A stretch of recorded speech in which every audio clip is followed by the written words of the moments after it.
It is Metal Gear 4. Well, Happy New Year. Happy New Year, everyone. Welcome to Three Black Geeks. It's another fine year. This time in the year of our Lord 2025. You know what's really funny for me is that we're saying again, hello, President Trump. How you doing?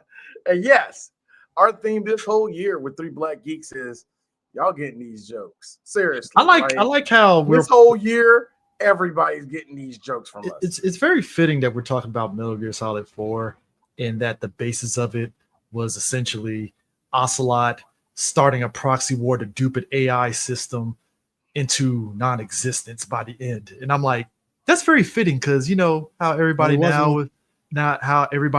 is going all in on AI, and then the reality check is kicking in that AI isn't what they thought it is and shit. It's actually stupid as fuck. Basically. Well, he wasn't. Well, Ocelot was definitely not alone on this. What was it? GW was the AI system essentially. No, it wasn't that. First of all, it wasn't GW. GW was what they used to destroy the Patriots. Yes. By using Hal Emmerich's sister's worm cluster and just blew it up to take over, blew it up to take on the Patriots and completely wipe them out. I'm just laughing that awesome. Folks, Metal Gear Solid 4 is a game that I said it before. It was like 1, 2, and 3 gave the illusion of a measure of yes, there's some technology here, but there was mysticism, right? It's like, all right, cool. You got your vamp is this androgynous vampire. All right, cool. He can walk on water. No all right. No more. I know, but I'm getting to, that's what I'm saying. That's what I'm getting to. I'm just laying out certain things that we thought was like, oh shit, this is some crazy stuff, like androgynous vampire that can walk on water. All right, cool. Lady that can block bullets, which we found out in 2, she wore a device that can block bullets, and then at the end, she somehow magically blocked bullets. All right, Metal Gear Solid, a nigga that can tell us, put your controller on the floor. Yeah, I was gonna say, let's go back to I'm just going all over the place on that, so I'm not going in order. Even Metal Gear Solid 5. Hey, if you speak, these things are gonna make you die and stuff, and you find out it's fucking nanomachines that somehow gets into Chris. What? I'm sorry, CJ. Can I stop you there? We don't talk about that. We don't talk about that here. We don't talk about. We're talking about it at some point, but it what I'm today. saying, I know. But what I'm saying is, going back to 1, like you said, the guy Psycho Mantis, he can read your thoughts, and it's like, okay, this is some crazy shit. Like, all right, cool, we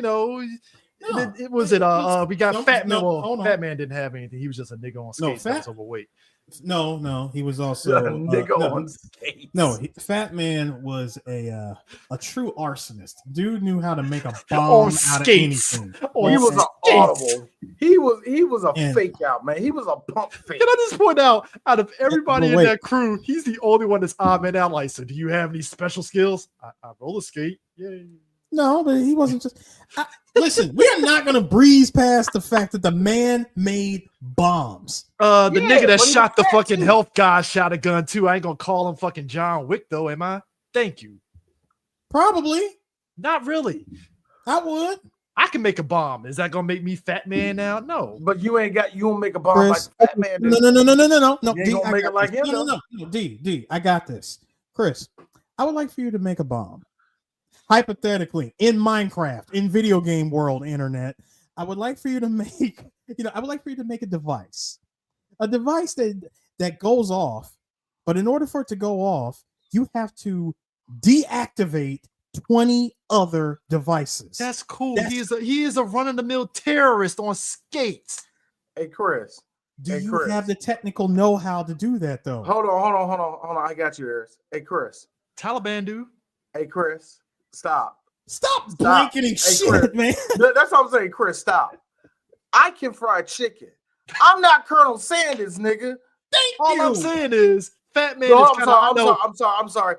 I'm not Colonel Sanders' slaves who made. All I'm saying is, when you look at all the villains, Fat Man is kind of on the lower tier of like, all right, he could do something, but like, all right, cool, but like it ain't fucking it ain't like the end where it's like, oh shit, this man can blend in and you find out it's nanomachines and bullshit, and that's 4 in a nutshell. Everything that you thought was all mysticism and shit, even tall and shaman guy. I don't know.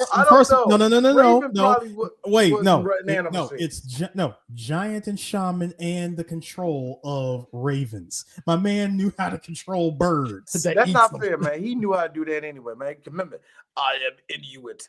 I raise my crows and I sleep with ravens and I run through the ground on all fours, and the wolves, like he's one of them niggas, huh? So of course he's going to do some little. But then you also, we get it, sleight of hand, but still, it's magic. Then you also, but hold on, but then you have someone who was the super master of disguise that, of course, could never dodge fox down. No, decoy octopus. No, Chris said it right.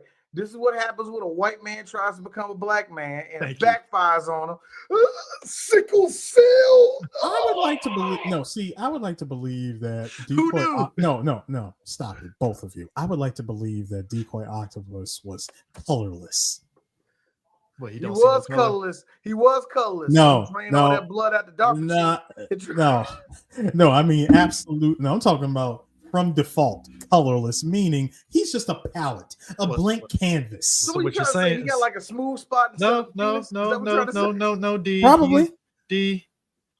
Recent times, he's the chameleon from that shitty ass Kraven the Hunter movie. All right, leave him alone. You don't bring up bad things from other bad. I swear, me and Sue were sitting there in that movie, and when my man cussed out his brother and he transformed into the fucking the chameleon shit, I was like, Harris, what the fuck did we just watch?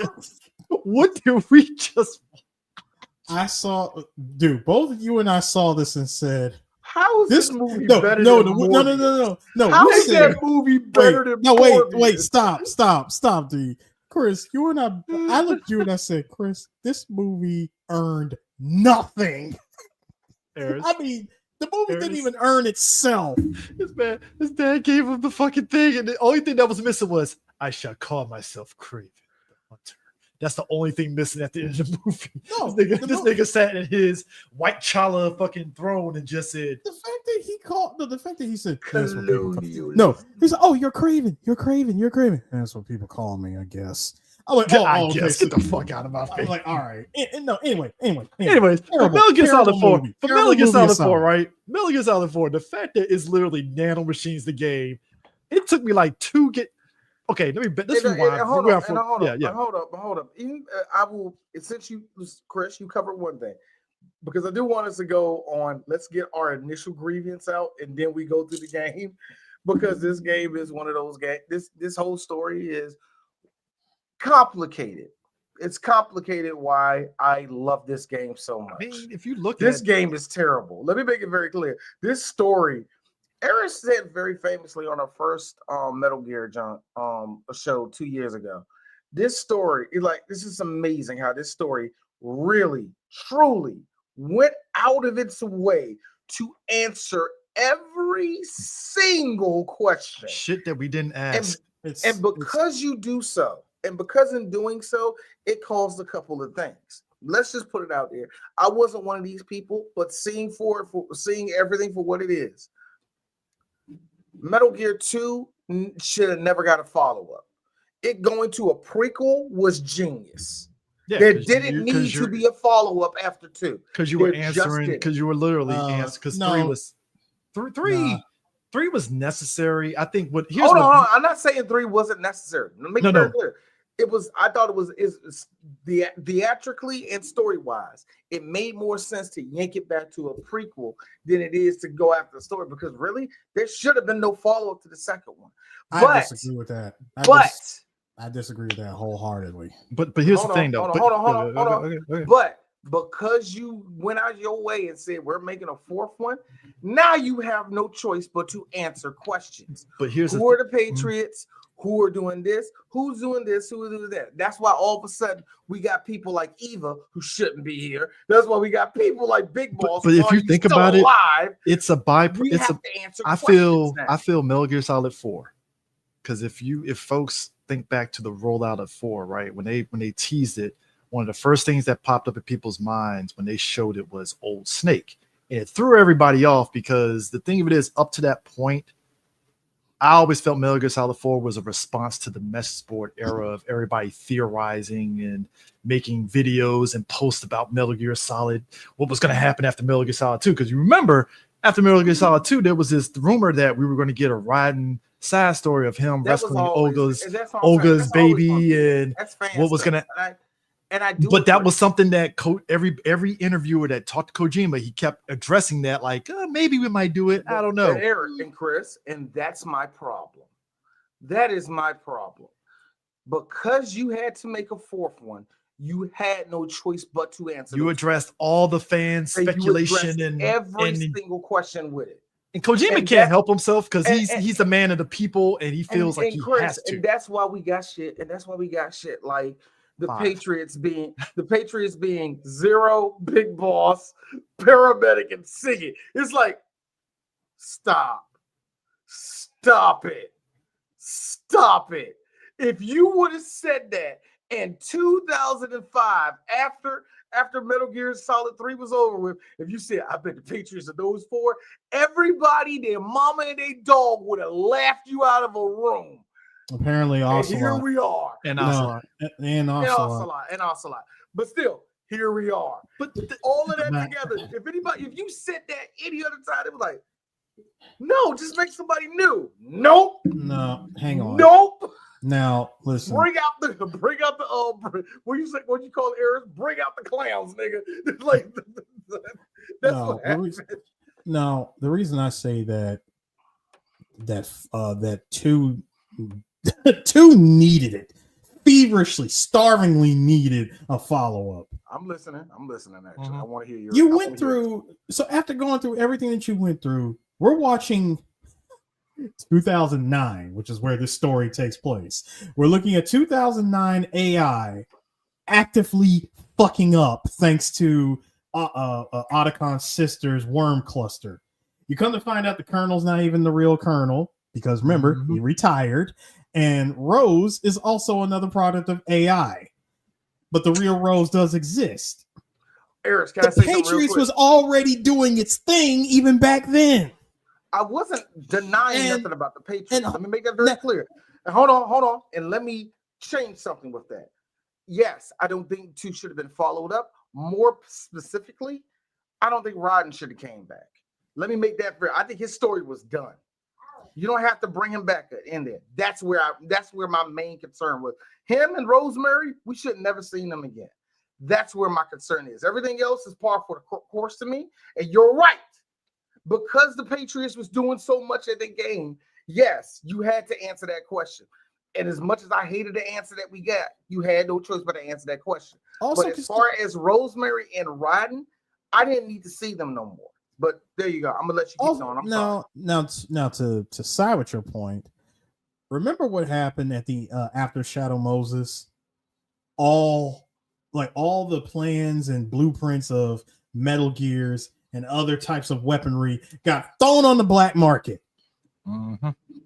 And therefore we had a whole story, which did not get made into a game, of Snake and Otacon running around the entire planet dismantling Metal Gears, just destroying them. But did we do that in 5? Shut up.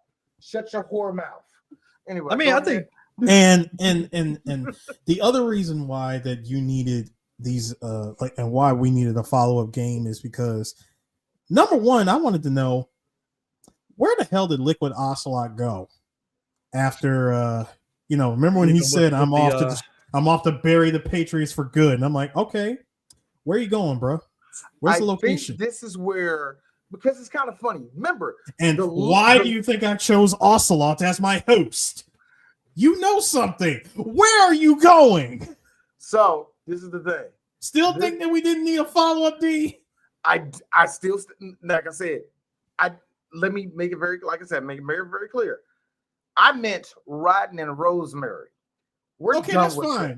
That's two everything else, I'm on board with it. Because you want to know why? I was one of the people going, so what we gonna learn about who the Patriots are, my nigga? I was one of them. I asked for this. I was one of the many fans that wanted Hideo Kojima to answer my questions. But here's the That's reason. And in doing so, you didn't have to sacrifice Raiden. You didn't have to drag Rosemary out here and make her the worst psychiatrist of all time. You didn't have to drag none of. You didn't have to bring Roy. You know what? D. I'm half and half on Roy. No. And I got to stop you on that too, because it goes back to what I said before we even started this podcast. I said it from the beginning, gentlemen.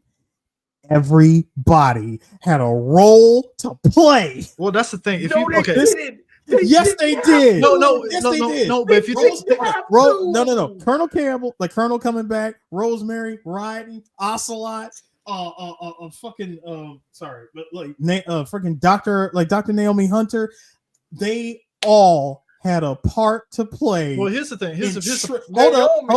Hold on. You dare. I'm bringing her into this because as time has passed, if there's anything that this game has taught me, is that you can fool the Patriots. But AI system like that ain't no thing. But that's my thing though. That's my problem, Aris. But you need to tell me that the program itself programmed it so somebody else could stop it from being the big old program. But my thing is this though. Remember it did go self-aware. No, but here's my thing. Jokes aside, it echoes. That's what I say. It echoes real life because we tend to have this mentality that we think AI is like Skynet, right? And that's when you look at the Patriot system. The game makes it seem as though the Patriot system was this super smart thing, but to Sue's point, it's like Ocelot did a lot of fucking wheeling and dealing and maneuvering to dupe it. What? I'm just gonna throw it out here. Emma. Do you think Emma's worm cluster had something to do with at least part of this? A part of the system kind of setting up. Her worm cluster is the reason. Hold on, her worm cluster, along with Otacon and along, I believe, with Naomi. Sunny's at the as well. And Sunny. Oh yeah, and Sunny. All of it, like all four of them put together, made the freaking digital death weapon to take out the Patriots. Because the thing of it is, it just seems, Aris, like a janitor waxing the floor accidentally hitting the cord would have done the same thing. But the thing of it is, though, it's kind of wild. No one knows where, but no one knew where it was except Ocelot. Where said cord was. I know. But the fact that 2 is where Ocelot starts his grand master plan of everything is what makes it so wild, right? Because you think about the fact that he fakes his arm being taken over by Liquid Snake, hence him being Liquid Ocelot. And funny thing, I got a question. Why? But here's the funny thing. We bought into that because of the fact that first scene we talked about that in 2 about Ocelot, and then he transforms and he's speaking like that. Considering that he legit used the entire arm that belonged to and then you find out in 4 that through gene therapy, that's how he was able to kind of like put himself into this mental state of being Liquid Ocelot. So Liquid Snake actually was dead. It's just Ocelot was faking the persona of Liquid Snake the whole fucking time. As Big Boss did say at the end of this game, Ocelot used a combination, a freaking cocktail, if you will, of nanomachines and hypnotherapy to convince himself to be Liquid Snake. Plot hole, though. Hold up. And the best part, and this is again more Hideo Kojima writing. Cats do love to play as snakes. Plot hole, though. I'm like, when simple as a video game. No. Shut up. Plot hole, though. So when did Liquid and Ocelot become masters of CQC? Okay, let me stop. When they become masters of CQC? Hold on. No. Can I answer that? Let me answer that. Go ahead, Dave. First off, you just answered that question. Ocelot, what is the one thing? Because if you listen to what Ocelot said at the end of the game about how he orchestrated all this, and you listening to it, it hits you. Hey, this doesn't sound like the boss. This doesn't even sound like the big boss. This sounds like something that Ocelot wants to do. Like what you wanted to do in the beginning of all of this. Wait a minute. So you mean to tell me you sat and cosplayed this man? You followed this dude to his oil rig in the middle of nowhere. You not only got to help raise one of his sons, you worked for the nigga, and when the nigga died, you said, give me that arm. You went out your way your whole life to be Big Boss. So yes, all of that is right up his alley. Yes. So him learning CQC. He did Manchurian Candidate himself. Yes, basically. he did. Yes, he did. Like him learning CQC is like a good friend of ours who likes Michael Jai White trying to do a high kick and he can't do it. Did he just do it? Did he just pull a Taskmaster where he just pull up footage from Metal Gear Solid 3, 1960s footage? Wait a minute. Wait. He did. First of all, Ocelot. Hold on. Let's consider a couple of things. Ocelot's very first encounter with Jack, if you will, with Jack. Yes. His very first encounter back in 1964 with Jack was his very first experience with CQC. Yep, it's true. And now after that was like after he learned about CQC just from that experience, and then going along with with Venom Snake and establishing, you know, the following two bases that came between 1974 and 1984 and 1999 with Zanzibar, like between Zanzibar Land and Zanzibar Land and Outer Heaven. Mm-hmm. And Ocelot has been around all of this. And Ocelot also too was a part of Spetsnaz, who you know for a fact was trying their best to be as close to America as possible when it comes to learning like old moves and shit like that. Yeah. So yeah, it doesn't surprise me he would know that. Not to mention the amount of contact they probably still had with Eva from time to time. Yeah, to be fair, now the thing of it is, I was saying earlier about the rollout and stuff. Everybody freaked out at old Snake because like what we remember of Snake was like basically the Kurt Russell looking dude from 2. So it was kind of like Escape from New York. Yeah, so it's like you giving us old Snake. It threw everybody off because again, we're also coming off of 3 with Big Boss, so we're used to a youthful looking Snake. So it was kind of like, well, hold on, how many years into the future are we going? And if we're getting some old ass Snake, right? It was, and I can answer that for you. Going back to Shadow Moses was 2005 in terms of the story. The tanker incident was 2007, and the big shell was 2009. Guns of the Patriots was 2014.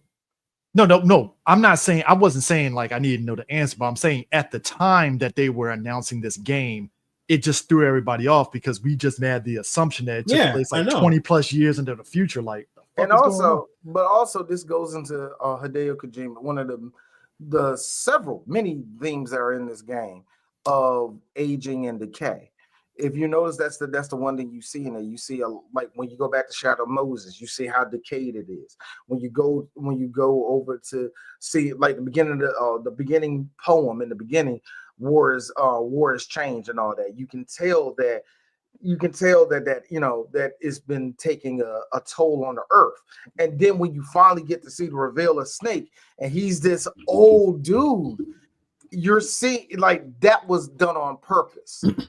Snake being old was done on purpose. Yeah, there's a weird thing. The nanomachines are eating up his body, yada yada. But the important part was for Hideo was to convey that things get old, things die off, things get wear and tear. That was one of the themes that he wanted to get through. And to be really honest, I think Hideo nailed it. I think he nailed that. I get that. I get that that was the theme he was going for. But as far as why Snake was old when he first shows up, well, as Snake has already said at the beginning of the game when he told Otacon, "I'm not an ordinary man." He's clearly a clone, and by him being a clone based off of Big Boss, and the fact that Big Boss's copies were made when he was in his late 50s while he was in a coma. Yeah, I mean, because And now why do we go from seeing him looking young, in the old Metal Gear games, and hell, even by the time we get to Metal Gear Solid as Shadow Moses, he was already kind of, old, but we're going off of PS1 graphics. We couldn't tell at the time. PS2, like characters kind of looked at him and noticed that he was also aging a bit. Once you get to MGS4 and we see that he is like full old man Snake, dude, like is damn near a dead ringer for freaking Solidus at this point. No, think about it, because when Solidus showed up, he's right. When he first shows up, dude, he's grayed out. He's completely grayed out. This was looking like a Charlton Heston but buff. Yeah, he was. But hold on. Now wait, hang on.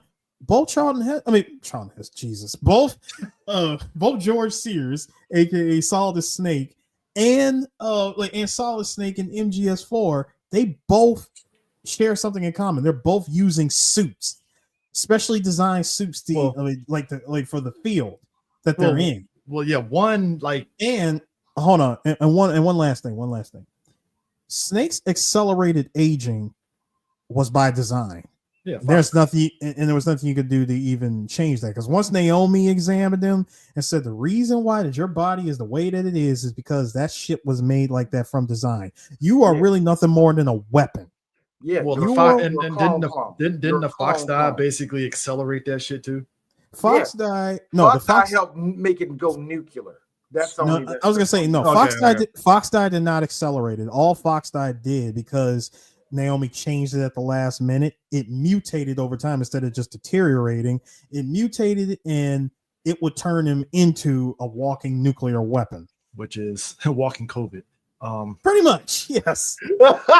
I mean, you can't do that, Chris. Oh yes, he can, and I co-sign. I co-sign. I mean, but I will say this: I think what made it great though is that once they died down on us seeing old Snake in that initial E3 trailer, when we saw the gameplay in action, I think a lot of us finally kind of softened on our stance on seeing old Snake. It was like, all right, I can dig this, because the gameplay and all that stuff was kind of smooth to where you're like, all right, let's see where this goes. Actually, you want to know I'll tell you the earliest. I mean, the earliest trailer for MGS4 that I saw, I believe it was a Tokyo Game Show, and I remember them showing it was like a wide open blank field, and you noticed that all the cardboard boxes was missing, and I remember there was a sign that said "No place for Hideo," no place for Hideo, but then it also said "No place to hide" for Snake, and that's what had every. That wasn't three. That was 4. Okay, whatever. 3. The thing for 3 was, you kept seeing Snake, number one, you saw him jump off the waterfall. You actually see him bite into a snake and eat it. And we see him, coming out of the freaking water with the gator helmet on and shooting at the inspiration for Star Wars, floaters and shit. That, we saw all of that. And we saw a bunch of cut content. But no, this show, it was like a literal video that they put together that wasn't even in the game. It was just a little video that they made saying, you're going to be everywhere in MGS4. That's why I said no place to hide. Yeah, you're going to be everywhere. Just 4 places. Yeah. But everywhere, but you were everywhere. Just 4 I think places. the but thing everywhere. But the game changer for this game, though, that kind of had everybody really good, is that it kind of had a very pseudo open world aspect to it. This game, which is where it should have stayed.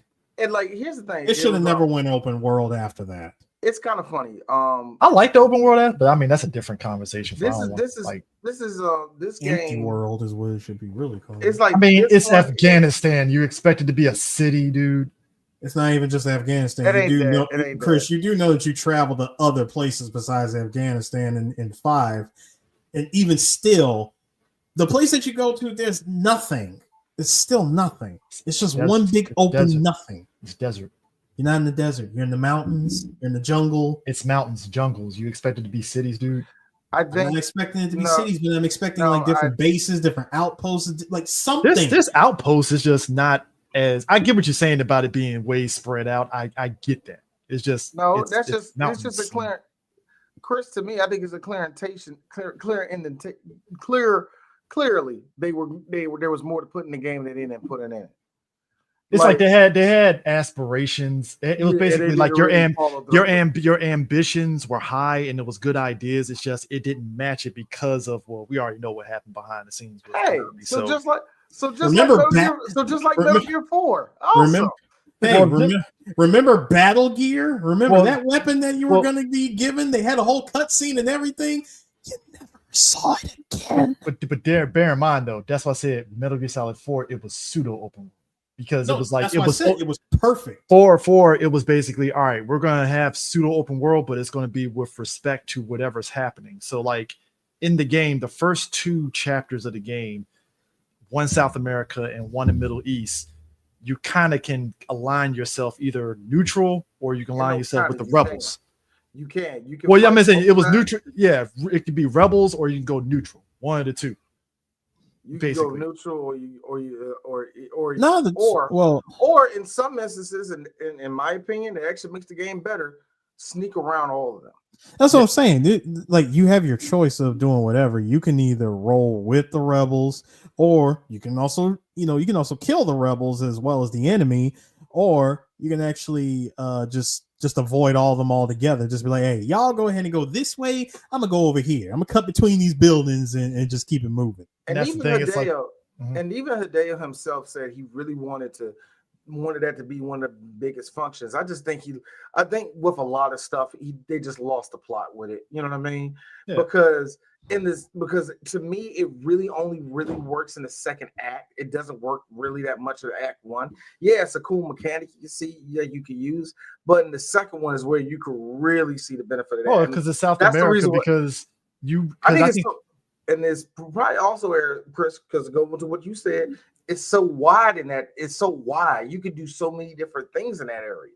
So you have pretty much the playground of doing whatever you want with the game at that part of the game. Right? Well, chapter 1 was basically all right. You're getting your toes wet in terms of the mechanics of the game. Like, all right, you can help the rebels out, or you can do whatever and stuff, and you're sneaking through. And I will say this: it was a dope concept of the suit that Snake wears, where he can like camouflage himself on the fly, the octo suit, which was actually a pretty dope suit because there's a lot of what you call the quality of life changes in this one. They took everything that you knew from 3 with the camouflage system in that one and stuff, and instead of having to switch different costumes, it's like the octo suit basically adjusts now you can to the environment. You can do it in this one, and I saved some pretty funny ass colors, but yeah, you can do it in this one too. But that being said, because of that, and because we see how smooth the controls is, how many guns you can get in this one, I got a good question. What do y'all think is the better gameplay wise? Playing this one or playing the third one? In terms of gameplay? In terms of gameplay, you doing everything. I would say as far as eating, changing stuff, all of that shit. I would say which is 4. the better game to you?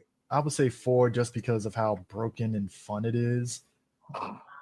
Yeah, in a weird way, it's broken and fun. I think 3 is more like the expert tier of like doing broken stuff. Cause I've watched gameplay of like extreme versions of the extreme mode of Metal Gear Solid 3 gameplay, and them folks be playing it like it's nothing, right? Before it just felt like the octo suit kind of made you a bit broken in certain regards, and also certain guns just made it to where you can just blow through certain spots. I can answer. Okay, I'm gonna answer it a little bit differently. The best way that I can answer for both, it's like asking which luxury vehicle do you prefer to drive, Porsche or BMW? And in the case of MGS3, that's BMW. MGS4 is Porsche. Yeah. See. You have the octo suit, you just press yourself up against the wall and it automatically changes into shit. Whereas in 3, you had to actively go into a menu, scroll down and pick out a freaking camo that you want to use and a face paint that you want to use, and you had to do everything manually. That's that right there was the was the BMW like for 3. Now, but with four just flatters your ego by doing everything automatically. Now, I will say this though: the one thing about 4 that was great though is that it did present challenges for you, especially if you were trying to go for the big boss medal. Which I did get the big boss medal. It took me a lot of tries to do it, but you can get the big boss medal, and the game will put you through your paces because you gotta use every mechanic of Metal Gear Solid 4 to get that big boss medal. I'm talking don't get spotted or any of that stuff. Yeah. And it's a bitch and a half when you get to that final chapter of the game when you're on that big ass boat. What's the name of the ship? Outer Haven. Outer Haven. I was gonna say Outer Haven. Yeah, Outer Haven is a bitch because the frogs, yeah, they're the grunts of the game. They jump around on Outer Haven so much that you can't necessarily like sneak fast. You have to know their walking patterns and all that stuff. It's a pain in the ass, but when you do it, it's like, thank you, I'm past it. And you're pretty much home free at that point. You know, so it's Sue's correlation, it makes perfect sense and stuff, but it's literally just that. It's Porsche and BMW. And also the system that they have in place where basically you're making money off of killing people and stuff, and you can buy weapons. It's like, wow, this. Oh man, that's the one thing I like too. Especially after not necessarily money. You're getting Drebin points. You getting credits. War profiteering, if you will. Picking up stuff, and it wasn't even just the soldiers. I mean, just run around and grab random shit. You happen to find ammo. You could sell ammo. You can tell that for MGS4, they were heavily inspired in some ways by Resident Evil 4. You can tell that they were like, especially when it comes to the war economy, I really felt like they could have did more with it, but it was cool because you get to the end of the game and it's like, hey, get whatever guns you want. Why? Everything's right. Have you seen what's going on? The world is bitches? Oh my bro, the world is on fire. I got everything on sale. Everything is half price. Underrated. Everything's on price. That's right. Come down to the convention center. Get all your guns. Underrated aspect that was a carryover. Down to Oarsman. We have you. Underrated aspect of that actually got improved from the third game. Metal Gear Online had no business being fucking good on Metal Gear Solid 4. I never got to play Metal Gear Online. Me and my brother played the shit out of it. It was fun. Like, I played a little bit of 3. I got on it too late because at that point it was on its last lifeline on the PS2 for 3. But like when they did the beta for Metal Gear Online for 4, me and my brother were playing around on it, and I was like, my brother, he's big on first-person shooters and all that stuff, so he was like murking motherfuckers in that game. And like Metal Gear Online for 4 was just dope as fuck. It was fun. It had a huge community, and everybody was like on board with it. So I will give Kojima and his staff credit for actually improving everything that the highs and lows of what the third game was doing for Metal Gear Online, and just improving on it big time. You guys want to know what my favorite weapon, one of my favorite weapons is in this game? The sun gun. That one's fun, but no. I'm listening, but it is the Tanegashima. Oh yeah, really? The tornado gun, nigga. The flintlock, bro. That flintlock musket. Because one of the reasons why I loved it is that you have a 1 in a third chance of you pulling that trigger and that big ass tornado comes in and wipes everybody off the board. I only got to see that once. I only got to see it once, man. It was actually one of the last time I actually played that game. I finally got to do it. And I was like, oh man, that's what it does. And I never got to work after that since then. I was so bad. That weapon became a favorite of mine. I was like, bro, I don't care if I got to use it. I don't care if I have to shoot like 30 or 40 times just for it to come out. Once you got infinite ammo, I just had fun with the game at that point using the flintlock. And that's what makes it great because, like I said, I think the third game, unless you shot all them goddamn frogs and stuff, or you just do what where you get the infinite. Or I just went to Sue and I just said, fuck it, give me the Game Shark shit so I can download the file off of damn GameFAQs and keep it moving because I am not shooting all them goddamn frogs. 4 actually made it, I ain't gonna say easy, but it was like at least you had a chance to get the infinite ammo and the stealth camouflage. You had to do some work to get it, but it was at least worth it. a part of me, because Ugh. everything is symbolism, and I'm trying to secretly tell y'all still. A part of me is thinking that Hideo did that on purpose. Like in the third one, it was in the 1960s. So make it hard. So to do all that, it'll take more time. Now that we're in the future, everything is nanomachines. Everything should be click, click, click, click, click, click, click. Yes, there is still a challenge within all that click, click, click. Yeah, you still got fast access and easier access to this stuff, but he still made it so there's a challenge to it. Like you started trying to get the big boss medal. Yeah, even with all that technology that's still helping you, it's still freaking hard. So I personally like 4 because it does feel like I'm cheating.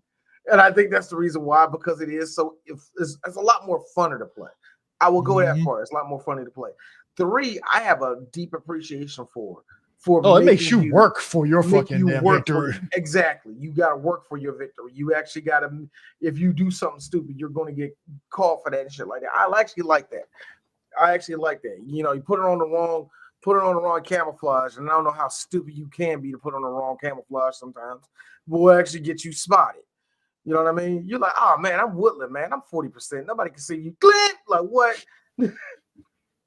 But nah, if we're gonna so the summation of, if we're gonna start at chapter 1, is the Middle East, and yeah, they throw everything at you. We get the new enemy types, the mooing mini Metal Gear, the geckos, which I ain't gonna lie, if geckos existed in real life, I'd be scared. I ain't gonna lie. Yeah, I'll scream. Giant walking tanks. Are you fucking kidding me, dude? I'll be like, I'm done. Giant walking tanks with legs like that, bro. Because you know what's funny? The new RoboCop, the RoboCop remake, which was mid as fuck. Like, yo, whose wife were you thinking about when you designed them legs, bro? Because the thing is, I think about it like this. Imagine, if you will, you from the Middle East, and all of a sudden you're in a conflict and you just see a giant walking leg tank just coming at you. You'd be like, I give up. Actually, no, wait, CJ. First of all, they wouldn't even have to run. Remember, these things can leap. You just seeing them leaping after you, and don't think that just because you happen to go up a flight of stairs that you got away from them. Suddenly, the legs can like change and like go into transformer mode and start climbing up, and they're like hands and shit. Scariest moment from the geckos. Shadow Moses, when you go into that area where you fought Vulcan Raven in the tank, and if you just run through and they just pop up out the snow, and it's like, oh shit. Like, no, you know what he is for me? You be like, I got this nigga. They get dead in front of you and leg sweep you. Do you know how many times your ass? They just said, boom, boom, yeah, I got that so many times. They went full Johnny Lawrence and sweep the leg. Oh, dude, if you're trying to go through the run and not get killed, that moment at the end of 2 where you got to run through at the end of chapter 2 where you got to run through the market, that's a bitch and a half, because you better throw a shaft grenade just to get through it, because otherwise, no, them shits will sweep your ass to death. You stop to shoot 1 or 2 of them Jones, man. So I want to throw something out there. The one thing that's really good about this game is, of course, the music, because Harry Gregson Williams is a fucking beast. Put his ankle on that shit. I mean, all the original music on this junk that isn't him. I forgot who's the Nazuno. I forgot their name. But they're good. Like, he's good and all that shit. Got an actual African woman to sing that. Yes. And then no, Hebrew. And I'm about to get to that too. You and Eddie Morricone did the ending theme song to this junk, man. This game is full of good music. If Metal Gear Solid 4 came out right now, them motherfucking grifters would have called this shit woke. Of course they would. Let me tell you something. I would give Kojima this. Like, we talk a lot of shit about him and how he has a love for movies, but he shouldn't be a movie director. I will give him credit that he will get some diversity going across the fucking board on a lot of shit. Like, he didn't have to, but he just did it. No. Well, Chris, let me stop you there. He would only do it if it's necessary. If it's necessary, I ain't saying he had to. No. I'm saying if it's necessary to the game, he'll do it. Because you brought up something. Since Chris brought it up, I might as well go ahead and jump into it. Remember think it was either UD that said it, that Dale does not know how to write for women when it came to Meryl. Five is where it really put a huge magnifying glass on that shit. Yeah. I think 4. It was the worst. I think 5 is egregious. Still bad. It's still bad. It's probably worse. And I'm sorry, I have to come to the defense of Mr. Kojima by telling you, you guys are arguing with a man who is a fan of American movies that was made between the 1950s and wait, let me say it, between 1950s and like the best part of the 1990s. Even the people that he was inspired by didn't know how to write for women. Okay, the thing of it is, Harris, I agree, but you still don't know how to write for women. I know he does. Harris, you get mad. Harris, I heard you get mad at somebody like, dude, just because you from the hood doesn't mean you got to act like it. Well, guess what? The same thing follows in. Just because Commando's your favorite movie doesn't mean that gives you an excuse or leeway, because that's like, come on, man. Come on, Harris. Or what if he wanted to write it like that? Look, he shouldn't say words like jeans and memes and we are tied by our feet and crap like that. Well, remember, it wasn't always him writing it from the beginning, you know. No, you're right. Which, everybody, Defon looked up the whole thing about Fukushima, the dude who's the co-writer. Here's the thing everybody needs to know about co-writer. When you're co-writer, that doesn't specify what you co-write. Mm-hmm. So what a lot of people, this is what we know about what he did in the first 3 Metal Gears. He wrote the Kodak calls. A lot of people say, yes, that actually helped flesh out the characters, and I agree, it did. Also, after that, we don't know what he did. What a lot of people noted is that he clearly was the co-writer, because a lot of the ish that you can tell would have went off the handle in the third game and the second game, it didn't go that way. So in the fourth game, where he's clearly not there, and also that's the last time anybody has confirmed that he was anywhere, because he was like in the beginning of all that, when Konami was moving stuff around, he was telling Hideo, you better do this. He was like, I'm out. Y'all can have fun with this. We don't know how much. So we don't know how much of this script he even helped on. Now, where is he at now? Now, hold on. Last thing. Where is he at now? They say he worked on a couple games, but that's not confirmed. A lot of people say he just straight up quit the video game industry and went into something else. And yes, that 2% out there, sure. The Yakuza killed him. Sure. That's why I say sure. Now, if that's your fantasy, cool. Whatever. Now, let me also throw out something else. This is something else that's like extremely common, especially in Japan. When something happens, or when a decision is made by the individual, sometimes for whatever reason, usually it's by like great shame, or they really, really don't want to be a part of something anymore. They will straight up vanish. Whether it's whether the cause is like a failure of a project, of financial reasons, mental stress, or whatever the hell, they will straight up vanish. And we're talking socials gone, contacts gone. You have no idea what this person is. They become a literal ghost. There were a couple of professional wrestlers out there in Japan that I don't know where they're at now. And the only excuse you get is they couldn't handle it. Yeah. I'm sorry, you mentioned the fucking Kodak and shit. I'm sorry. Like, I'm still thinking back to the fact that my man fucking Liquid Snake had Master Miller's dead body in a fucking corner. Put them goddamn shades on. He just... Chris, it was ponytail, sunglasses. Dirty t-shirt from the blood-soaked death. Again, do you like my sunglasses, Snake? I didn't see you. I couldn't see you. Hear my ear. Well, the fact that the Kodak imagery, the images of the Kodak calls was pretty much everybody on a Zoom call. And I love it too. Glasses off, Hold on though. You know, Ocelot was fucking hyping this nigga up like, yeah, man, you got Snake, you got him. And I still say that it was One arm, you got him, Snake, you got him. Yeah. It was. I still say that it was Ocelot that killed Miller. Oh, Ocelot was the one that shot that. I don't know. Wow. See, now you're fucking me up. I'm thinking Liquid did the shit. No, because we already had this. We had this discussion before. Because remember, at the end of MGS5, when Miller found out that this whole time he's been working with Venom Snake instead of the real big boss. Yeah. Oh, he felt some way about it, and he said, "Okay, fine. As far as I'm concerned, he can rot in hell for all I care. I'm gonna take this son." You take the other one, and we're just gonna go our separate ways. I'm gonna train this one up to take out, I'm gonna train this one up to take out, Big Boss. And of course, Ocelot literally speaking in Sam Elliott.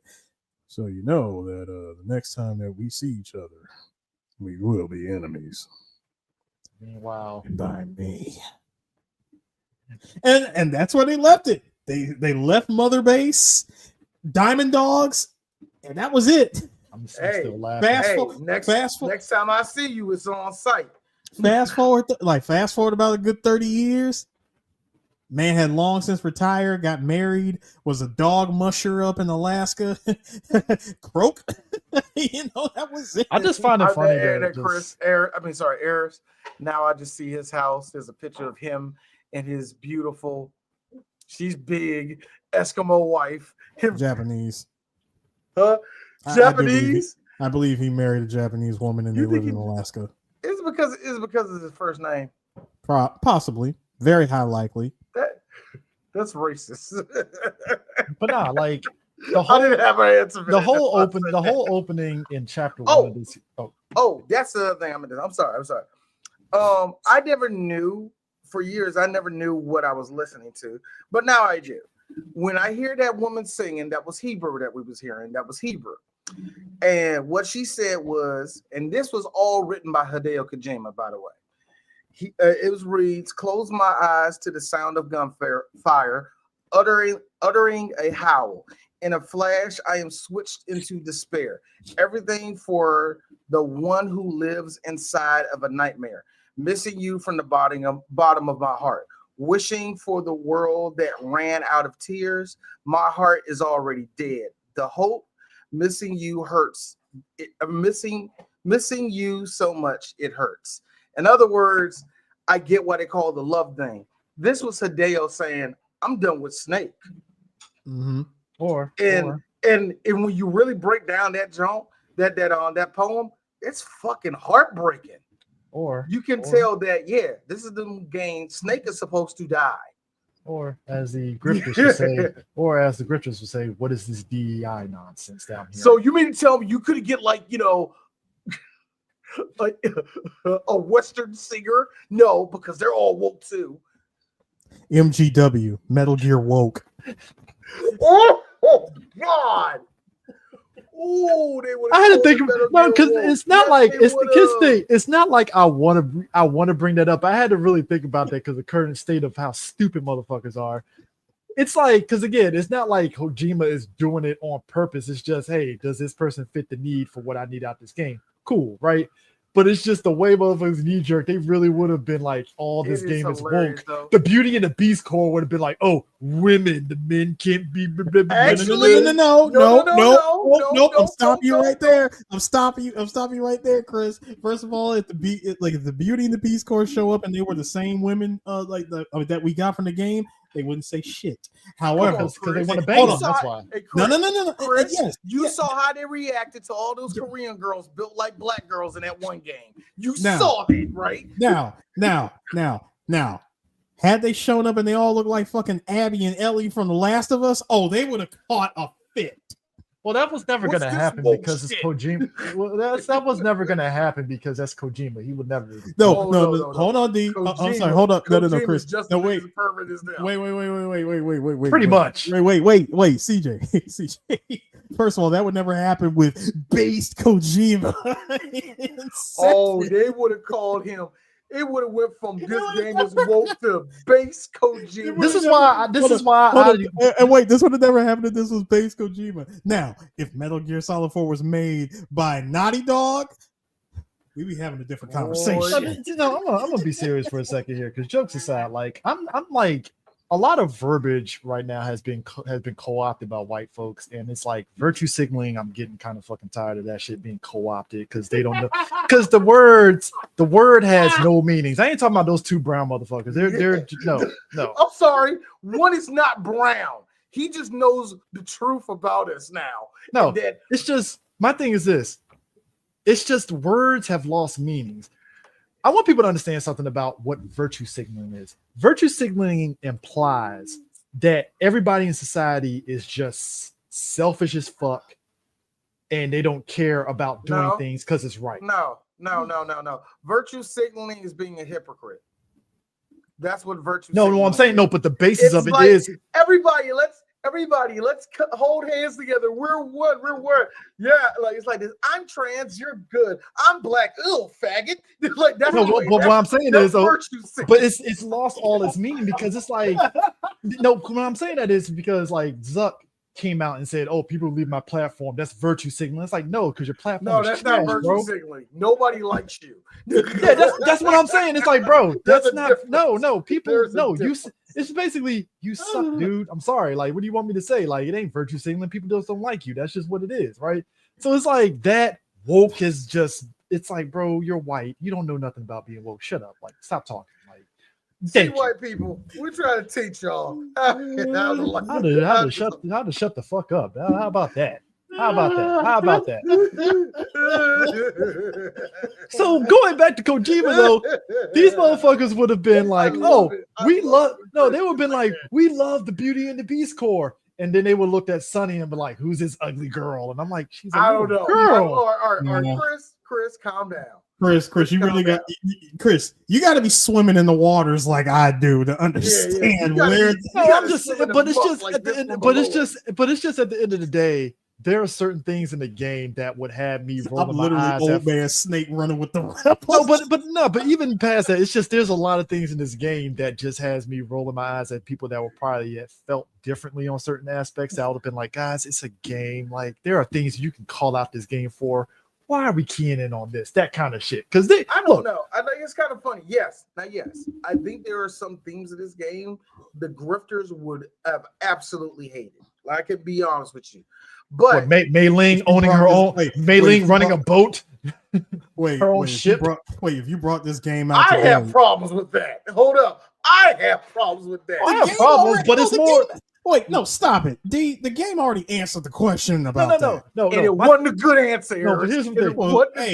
My problem with you, tough break, nigga. There's always siphon filter you can play. Here's my thing with Mei Ling running her own ship. It's like, okay, I guess you kind of it's bullshit, but it only works because you were part of the crew from Metal Gear Solid 1, so I guess you got a huge fucking promotion. I guess. No. She Joy Taylor her way to that position. No. We all know that. No. She Joy Taylor her way up in that position. Let's understand a lot of things that took place after Shadow Moses. Let's just say a lot of people when they had to go in for the explanation, not a lot of people went into that shit exactly clean. You know what I'm saying? Pretty much. There was a whole lot of bullshit red tape that they had to clear up. And it took the one character that never came back to this franchise that named Nastasha, who wrote a whole book about the Shadow Moses incident. Hold on. You know, the 9/11 decommission report. She literally wrote that, but on Shadow Moses. Declassified everything that happened. And that pretty much cleared everybody. I mean... Hell, Foxhound was pretty much disbanded at that point. And I'm gonna be real with you, Harris. As soon as she put that out, and she was walking down to Starbucks, you know, one of the Lolly Lulu came out of nowhere. What's that, nigga? I'll be real with you. I know they didn't say that, but when I read all that, I was like this. So 2010, she was murdered, and we never found the body, did we? like Really a didn't. part of me. Look, in D's headcanon, they killed Nastasha. They killed her. That's my headcanon. It ain't for everybody, I know, but me personally, 2 in the head. Yeah, I don't think so. the jig is up, run, wastebasket, run. they caught her. She was on the current era. She was on the toilet reading Red Book. Pew, pew. I mean, done. I mean, the truth is already out there. What things hit me? No, I'm dead serious. Fox died. The truth is already out That there. would be wild. No. Fox died. No. Hear what I'm saying. The truth is already out there. Killing her wouldn't make a difference. This is X-Files. The truth is out there. What are we doing here? Yes, she wrote a fucking book. It was a bestseller. Yeah, and she gotta go. What is killing her going to accomplish? Eris. He has not been a part of any other mission going forward since Shadow Moses. I understand it. Killing her would do nothing. But as you know, the Lale she's not involved in shit anymore. As you know, Eris, the Lale Lo is the Central Intelligence Agency. Therefore, they don't need to make sense of the stuff they do. There is, you know why, Eris? Here's the one thing. I'll put it out there. Do you know that the CIA is still torturing people and shoving stuff up their butt? Even though it is I know they're using. Hold on. No, I know. Even though it's been claimed statistically that doesn't give them no answers, they still do it. They don't need a rhyme or reason to do what they do. I know that. Listen, I know they're still using. They're using that abandoned wing in Guantanamo Bay. All right, I know they're still using it. Blood on the floor. Now, syringes everywhere. If we're talking chapter 1, I call it doo-doo all over the seat. Chapter 1 to me was like an extended tutorial because you're giving everything up front. Like we see the geckos. We get introduced to Drebin, who tells you about the whole system that you have in place to get weapons and all that stuff. And Drebin, played by Kari Payton, is one of many Drebins around the world. Mm-hmm. All right, I do have a problem with Drebin. 893. I only have one problem with Drebin, is that he's a little bit too perfect. Exposition machine.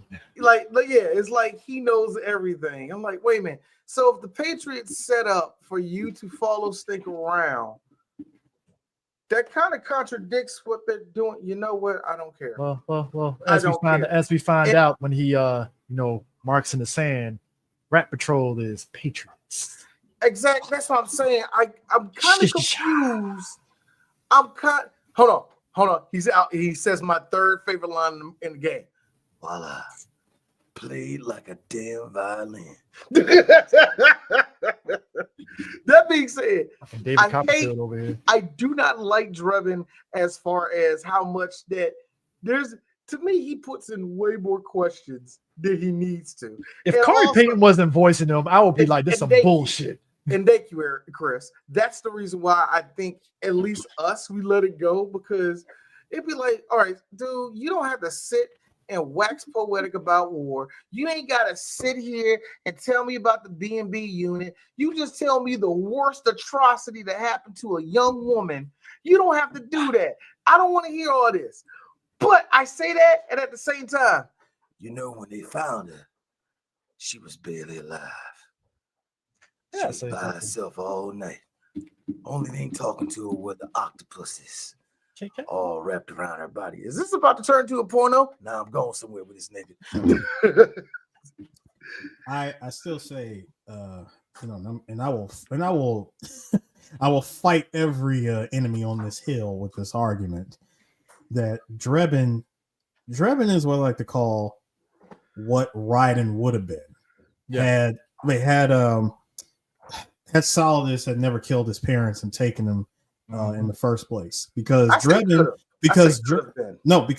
and I said could have been because Drebin was a child soldier, much like Raiden.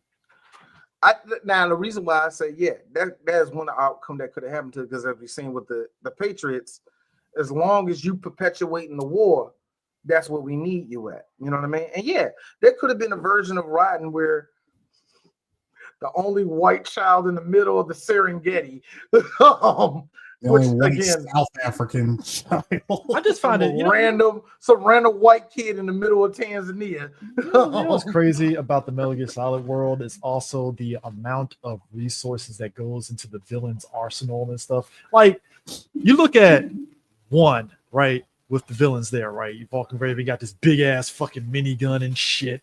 You know, probably the only villain. I think he's probably one of the only villains that really had like a more arsenal that was like, there's a lot of money going towards this guy for all this shit. All right, cool. I don't know. Her name was Raven. Fortune. Her name was Fortune. No. I'm saying one. I was just saying one. Two, Fortune with that big ass rail gun. Yeah, Fortune had the rail gun. Solidus in that suit. Raven had, like you said, Raven had the giant minigun.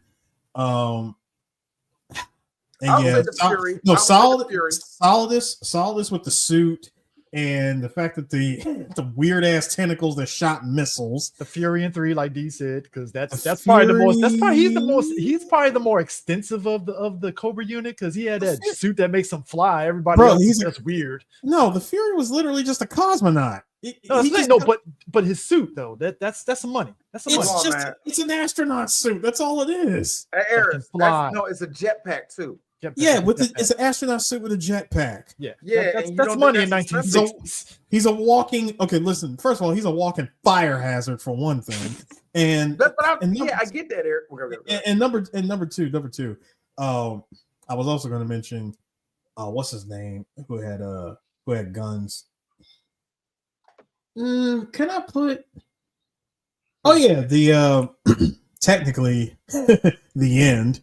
Oh yeah. That's a lot of resources. I don't think he had a lot of resources though. Well, it's guns. He just had one gun. He just had that sniper rifle. Yeah, and just a big ass eyeball. But like, he had the goes. You know, I'm not even gonna butcher it. The Russian sniper rifle that was not Dragunov. No. If we're talking resources, Vulcan. Yeah, Vulcan. Yeah. Well, like, and the one thing, here's the thing. The one thing I learned, it was actually during the time, Chris, where we was talking about G.I. Joe and how much that would have cost the real United States military to do an attack like that. Like, that would have cost nearly $1 billion. So like, and you probably like, why would it cost $1 billion? Do you know how much it costs to fire off a missile? Now you really want to know the cost of war because it's stupid. And it's also one of the reasons why I hate it's one of the reasons why I hate America, because when you read how much it does just to fly a jet across over to the Middle East, you're gonna be like, but we can't put up no door, we can't put a doorknob on the school. We can't. No, yeah, I'm sorry. Fuck me. I'm sorry. Fuck education. We need it for the jet to kill somebody. One other thing. There's someone else going back to MGS1 who had resources, or more like hijacked resources. Liquid. Yeah. Liquid. Liquid. Hind D. Liquid's. Do you know how much Hind D fuel cost? And you crashed it? Liquid with the Hind D. He also had, once you went down to the bottom of the second tower, you go down to like the lower level of the second tower, and you find all of these abandoned nuclear warheads. And my thing is this: when you look at the Beauty and Beast Corps, right? When you really look at everything about them, right? It goes back to what we were saying about Kojima throwing everything in the toy box at him. The Beauty and the Beast Corps is a culmination of all the villains in the Metal Gear Solid series, in all the villains. Because it's like basically, I think Laughing Octopus is basically Decoy Octopus with a little bit of Solidus Snake. I'm about to say Solidus' his arms. You can see that right there. And of course, you got Raging Raven, who is basically Vulcan Raven with Fat Man with them bombs and explosions and shit. You got Crying Wolf with Sniper Wolf with a little bit of the Sorrow. It's the Fortune. No, it's more the Fortune. Fortune. Fortune. The only reason why I said the Sorrow because of the crying and all that shit. You know. They also said Fortune, and the fact that Crying Wolf was played by a sister. But anyway, go ahead. And then Screaming Mantis is Psycho Mantis with the fear and pain a little bit with the arm. Now here's the funny thing. I think these girls are lame. Let me make it very clear. They look cool in the suits. And that's what I'm saying. I think these suits are cool. I think their characters are lame. And out of all of them, the only two that I actually legit like is Raging Raven and Laughing Octopus. The other two, wow, just underwhelming. And I think a lot of people, Screaming Mantis, no. Screaming Mantis is one of those things where you sit and think about it. You're like, okay, so is she possessed or is these nanomachines? It's nanomachines, wait, and it's what? a weird. And her fight So is wait a literally minute, like a then why weird in the world- version. Yeah, I know, and it's like, so why in the world is? Wait a minute. So they have the nanomachines of the passed on Psycho Mantis, but what about the Sorrow? Wait a minute, and I'm with Eris. Can I say it? Go ahead, Eris. Say what I was thinking. So when I saw what went into Mantis, and after you beaten her, whether you killed her using lethal weapons or you put her to sleep using the tranquilizer gun, which by the way, the suits do not get burnt to a crisp if you use the tranquilizer gun to beat the bosses of this game. They just eject out of them. You're just they just eject those Cedo and they go to sleep. But what I learned was seeing how Mantis, once she passes out or whatever, the suit actually takes on a life of its own, and you see the spirit of Psycho Mantis. And I had to ask, so besides that, them two dolls, you got a doll of Psycho Mantis. Who commissioned that? Who put that together? Do you even know who that is, who you're using as a weapon right now? It goes to Psycho Mantis. Yeah, thank you, Eric. No. Eris makes a point. Do you even know those people that, do you know that? Also, Chris, she uses Vamp's knives. Yeah. No, that is not me joking. She uses Vamp's knives. By the way, speaking of Vamp, God, these bosses are lame. Speaking of Vamp, somehow Vamp and Raiden have a fucking rivalry that just came out of fucking nowhere. Not really. No, I'm saying no. It's a rivalry. Don't count. I don't count 2 because 2 was just business. No, it wasn't just business. You do know that Raiden did blame himself for not being able to save Otacon's sister. Nigga, that's what the Dragon was for. Lame as fuck, though, if that's their rivalry. And he knew that shit was gonna haunt his ass for quite some time. That's a lame fucking reason for a rivalry. Don't try to justify that. It's still out of nowhere. You gotta think about it. You sniping this dude on a freaking oil tanker. And to see him come back to life, you're like, what kind of bullshit is this? That's not a rivalry. That's just, you're back. All right, guess I got to kill you. I got to be real, Eris. If that was the case, go to therapy, nigga. Because this isn't like Chris and Wesker, where it's like, that's a legit rivalry. Okay, right? And I'm with, thank you, Chris. Like, when they was fighting, all right, we're going to get to that part. You're a Ranger. I'm a Ranger, too. Like when they was fighting on top of Metal Gear, it was like, wait a minute. No. Is this that type of fight? They weren't fighting on top of Metal Gear. They fought, first of all, they fought each other in South America. And the line was, you two are immortal? No, I just don't fear death. The knife. Besides that being a cool line, because much like Snake, everything that Raiden says is actually kind of badass. Besides that, no, seriously, this is stupid. Y'all shouldn't be. Dude, the fighting Patriots literally was trying to. And hold on, I'm sorry, Chris. Don't get me wrong, Eris. Yes, Raiden needs something to fight, but the way they set it up is this ain't exactly the Lakers versus the Celtics. I don't know why. Because the Patriots were trying to do the same thing from Metal Gear Solid 1, and they use Raiden as the Gray Fox analogy. Basically. Hey, Chris. He was always going to. That was always going to say Hideo Kojima. Hideo Kojima. That was always going to be the case, though, because because once Gray Fox was gone, then you brought in Olga disguising herself as Gray Fox. You need a cyborg ninja in a Metal Gear game. Yeah, the thing of it is, they do the whole. And again, Eris, that goes to my first theory. Y'all didn't have to do all these callbacks, but because you're coming after the second game, you have no choice but to bring in callbacks. Ironically that's my only problem. Ironically enough, I will say this though, like Raiden being in the game, it was badass because remember when that trailer dropped and they showed that ending part of the trailer where Raiden comes through and he's like, "I'm here to save you, Snake." And it's like, oh shit, because I'm gonna be real. Gamers at that time before that trailer were thinking Raiden was a pussy. That's just what it is. No one liked him. Yep. And that's No more one so liked that's more so on Hideo and the writing that kind of fucked up Raiden than writing himself as a character. It was just And I think the that's way they why- wrote him. It was like, you didn't like. I didn't have a hate boner for the guy like everybody else did at the time, but I understood why people were kind of. But you do know why that hate boner was justified. I mean, come on, you're playing through the first hour of MGS2 with Snake. See, that's what I'm saying. And then hold on, Chris, and then like you play through the first hour of Snake, and then out of nowhere we're introduced to this new guy. Like, I'm sorry, who are you? Like, and that's what on, is this? And that's why I said that's on Kojima more so than it is Raiden. And I don't know. Character. And It's here's like, the funny thing: we talked about it when we did Metal Gear 2. I'm for it. We were for it. Seeing for what they were trying to do, the story you were trying to do, it wasn't supposed to be for Snake. It was supposed to be, doing whatever else. And it's like, okay, that actually makes sense. And I think because people really wanted to see some type of glow up from him, that's why they forgive a lot of the dumb, and I mean dumb shit that Rodney has to go through in this game.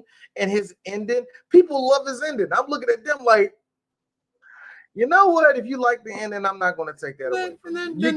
I kind of can't, because everybody wanted to see this version of Rodney.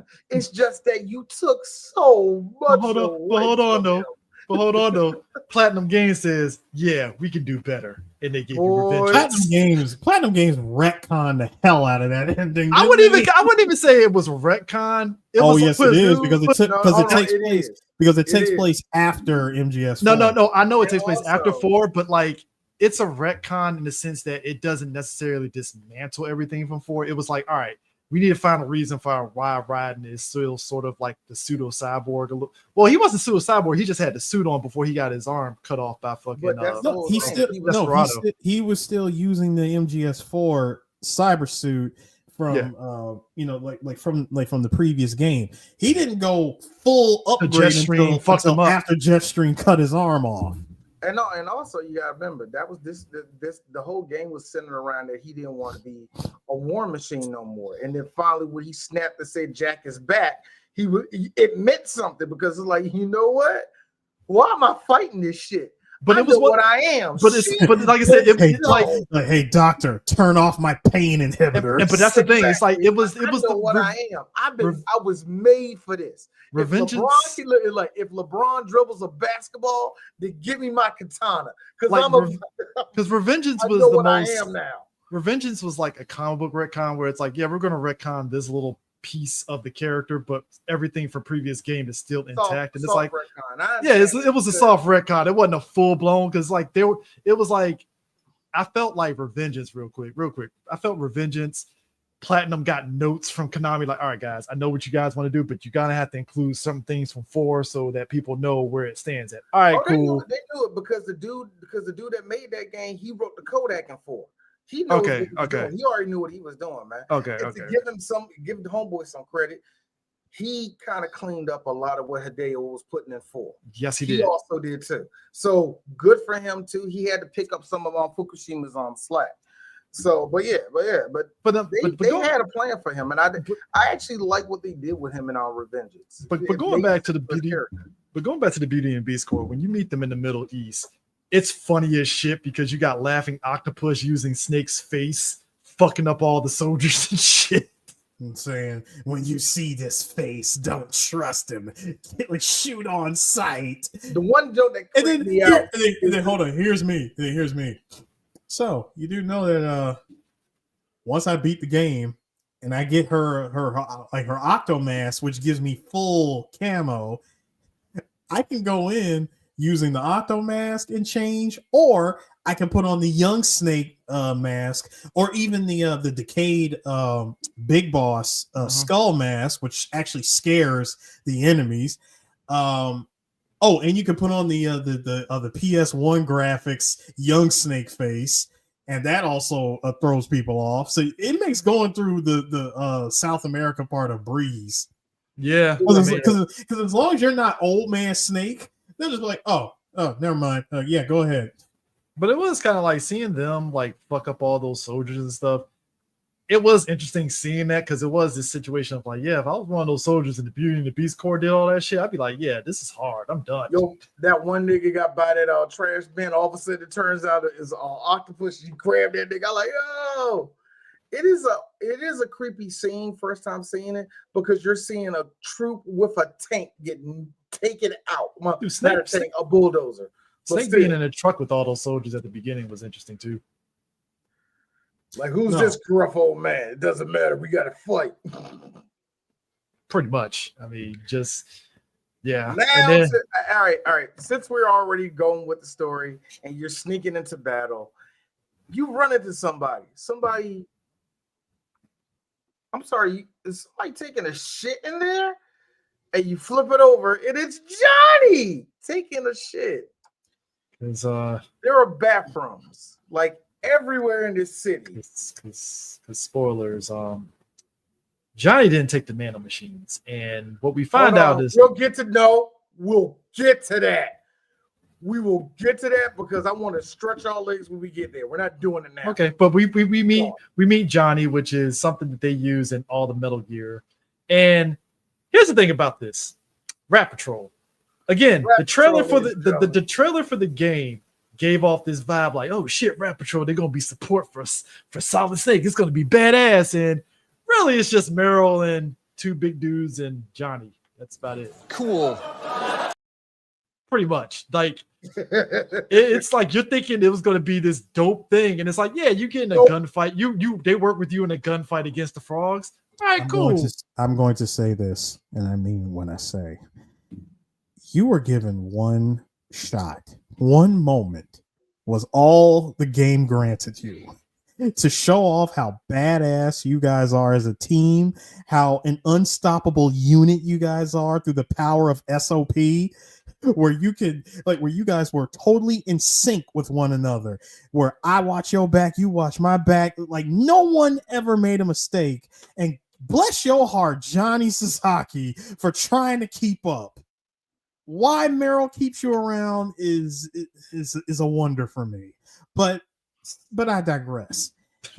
After all of that, the moment you're given the opportunity to take out Liquid Ocelot, and your moments from popping this dude from a distance. Hold on. Your moments from popping this dude from a distance.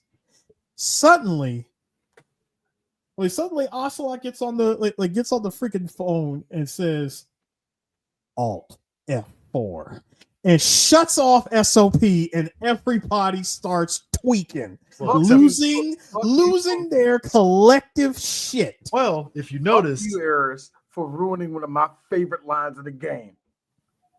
But here's my thing. What's going on? All of a sudden, oh my God! Y'all remember that time we was rolling through Fallujah? Now, here's the thing. So many people. This is probably the scene where you find out there's something wrong with Johnny, because Johnny's looking around like, the fuck is going on with everybody? What's everybody tweaking out? Like everybody's foaming at the mouth and shit. Like Meryl, what's going on? Like Snake, what's going on? Snake, his freaking nanomachine batteries are running out. Snake about to fucking call fucking what's the calling life alert and shit. He's about to call life alert and shit, like press the button like get me Otakon. Otakon, get me out of here. Yo. Which, by the way, let me tell you something, folks. So, apparently Snake and Otakon through US money are just flying on a big ass fucking damn B-35 plane and up in the air. You gotta understand that their donors are people that seriously want them to kill all these Patriots. Kill the Patriots. And on top of that, let's just be real, y'all. And I will fight each and every one of you. Snake and Otakon got married. Y'all just gonna have to no. It's called they got married. No, sir. So it's called the 80s comedy My Two Dads. That's what I'm saying. They got married. Got a little daughter together. And I'm just going to say it. They're the greatest anime husband and wife of all time. I dare anybody. No, it's more like it's more like the sequel. 2 Men and a Baby. 2 Men and a Baby. Well, and also, the same grifters would be like, oh, 2 men have to raise a woman. What's going on here? What they try to do, guys, is these little things that you just keep doing to insult us. This is what I love about the 2025 is the year where I'm not the one starting the grifter shit. It's I'm this starting one. I'm starting it because it's the reason why I'm starting it because it's Y'all just gave me so much shit last year. I gave you shit because you were putting up people that were full of shit. That's the difference. Hey, and guess who's talking about him? You. Habibi firebombing got a missile tuck. If them robbers come through, then I guarantee they give it a lifestyle. The thing of it is, I'm bringing it up mainly because it's like finally everybody is seeing through the bullshit. Again, you fucking idiots. It's like finally everybody is seeing through the bullshit. It took people 3 years for them to finally pick up on the fucking grift. Hey, Chris, you're gonna get into. Hold on. We get to talk about it a little bit more because let's back up a little bit. Let's back up a little bit. All right. Wait a minute. Go ahead. Say what you're gonna say. No, I'm just saying, Chris, you're saying everyone is just now saying it. I've been the one telling you this. No, you haven't been telling us. You just threw the video and just let us fucking argue. You didn't say anything. No. Every time I do want to say something about it, you be the one to argue it, Chris. Hell, the moment I try to get 2 words out, here's Chris. Man, get this bullshit off my face. No, because none of these people that put the video. Okay, never mind. I can't say having a conversation about like, well, see, Chris, you gotta understand the other side. What the fuck is the other side of it? He never said that, Chris. Don't do that. Chris never said that. He never. Everybody's still losing. Me and Eris never brought up. We got to hear their side. We just said, "Did you hear this retarded shit?" That's all we said. That's all he did. Yes, every now and then, Eris is like, "Well, she needs to go back in the kitchen." This is not one of those times where Eris is doing that. Like I said, the only reason why I'm bringing it up is because hold on, Chris. This is not one of those times where silence. This is not one of those times where Eris is like, well, D, just get a passport to leave the country. Those we can get mad at Eris for, okay? We can get mad at Eris where we're like, nigga, you don't make that money. We can get mad at him for doing crap like that. Anything else, though. Nah, but the only reason why I'm bringing it up. Enjoying my silence and the shit Hold is up. beautiful. Now, hold on, Chris. Like I said, we get to talk about it a little bit more because when we was mentioning Rapper Patrol, we forgot to mention one person. Now it's time for us to talk about Meryl Silverberg.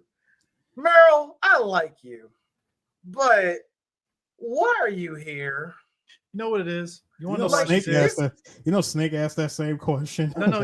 You know why she's here? And I'm gonna say this. This is my personal opinion.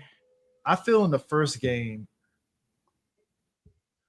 they started her off as being this capable woman, and then when she got shot by Sniper Wolf, she turned to damsel in distress. Okay. They did that again. They did that twice.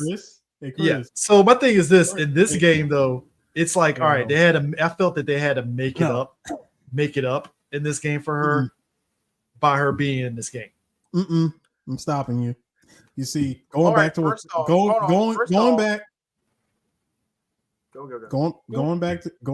D said about, Kojima not knowing how to write for Meryl. It was something I said in our chat before we started this podcast. I said, that's quite true. I mean, if you really think about it, she was taking nanomachines, hypnotherapy, actual therapy, and God knows what else to completely destroy her interest in men when you first meet her, right? Mm-hmm. Which is why she has this whole tough as nails, I take no shit attitude, like exterior and whatnot. Won't you let the authorities handle this, Snake? This is my jurisdiction. All of that energy. All of that energy until at one point everything was all good just a week ago. Until Sniper Wolf decides, hey, you know what?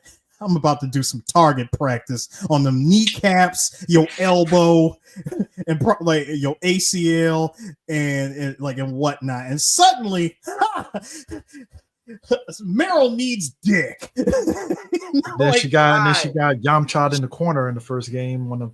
She requested dick appointments on site. Let me tell Shadow you Moses, and in this game. Now you're probably saying to yourselves, "Well, guys, how's that bad writing?" It's bad writing because it's how a man would write a woman. meaning that she's rough and tough.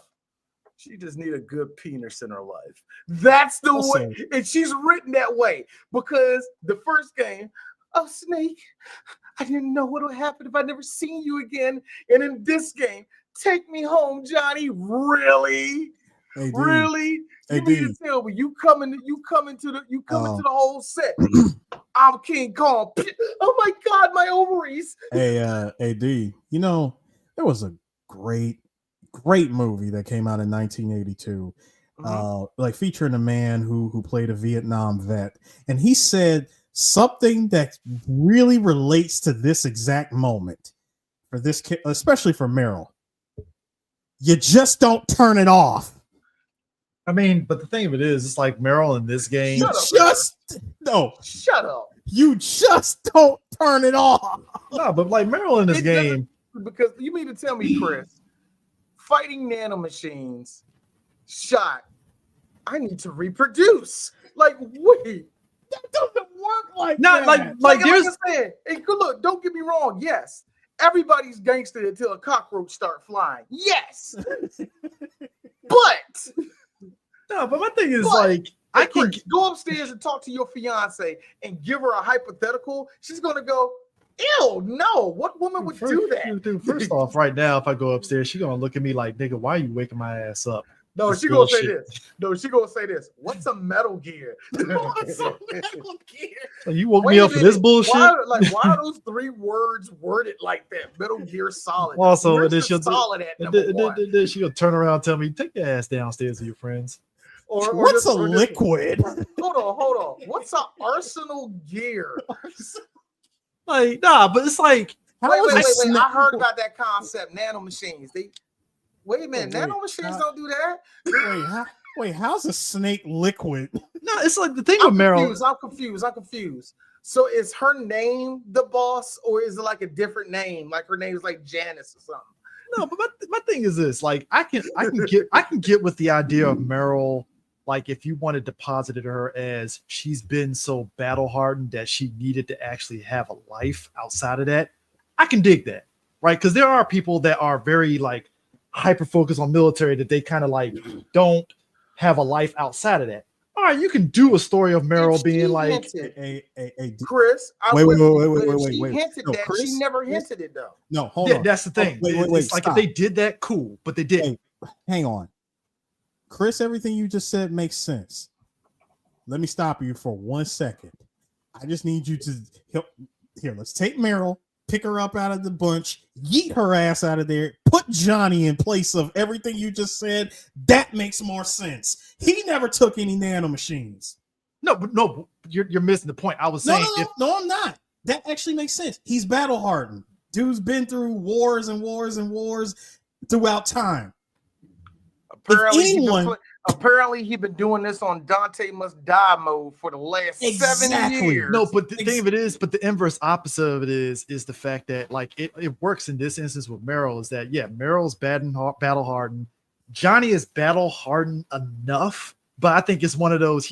Johnny to me comes off as the guy that only joined because he needed to get the fuck out, just to do something in life. That's what it felt like. He's just reluctant. Chris, he was part of the he was there during the Shadow Moses. But he came off as reluctant. He didn't come off like remember, he's Gary Sinise in Forrest Gump. My daddy was in it, my granddaddy was in it. But it never came off as serious. That's the thing. So you can't do battle hardened Johnny out the blue like that. It's hard. Look. First off, let's get this right. And he was also at the Big Shell. Yeah, I know, but I'm saying Shadow Moses incident. But like I said, you can't. It's kind of hard to make Johnny battle hardened, especially when he's the butt of the joke. Literally. Okay, I will give you that. Yes, yeah, it's really hard. Well, if that's the case, you can put the blame on Kojima's bad. I know it's Kojima, but I'm saying within the structure of the story, what they did with Johnny and Meryl, it could work. But the problem is with Meryl, it's like it was a very contrived reason for her to be in the same Middle East as Snake. So they had to find some reason for her to be there. It was just very contrived. Well, hold on. I hate to be that person. This is Metal Gear. A lot of this was automatically going to be contrived. Oh no, it's just Because you gotta forget, Metal Gear has a tendency. It does go up its own ass a lot. In fact, to be honest with you, we're Metal Gear fans. That's probably when it's its best, when it's up its own ass. But even when it's up its own ass, it's like Johnny and Meryl could have worked, but like to both of y'all guys' point, it just came off like, well, I need dick, Johnny, you're it. And it's like, God. All right, I guess, sure. How would I pass my genes on to the next generation? Because David I can buy Johnny having a crush on Meryl to a point. I can buy that to a degree because it tracks. But Meryl being attracted to him, it just feels like he's the available guy that's just a nice guy. Sure. Oh, no. Cool. No. I think it's a lot more. Who's else just going to hook up with old ass Snake? Hell no. Well, first of all, that already happened. Second of all, Snake. Well, not really. After Fox. Not really. Stop it. D. Stop. D.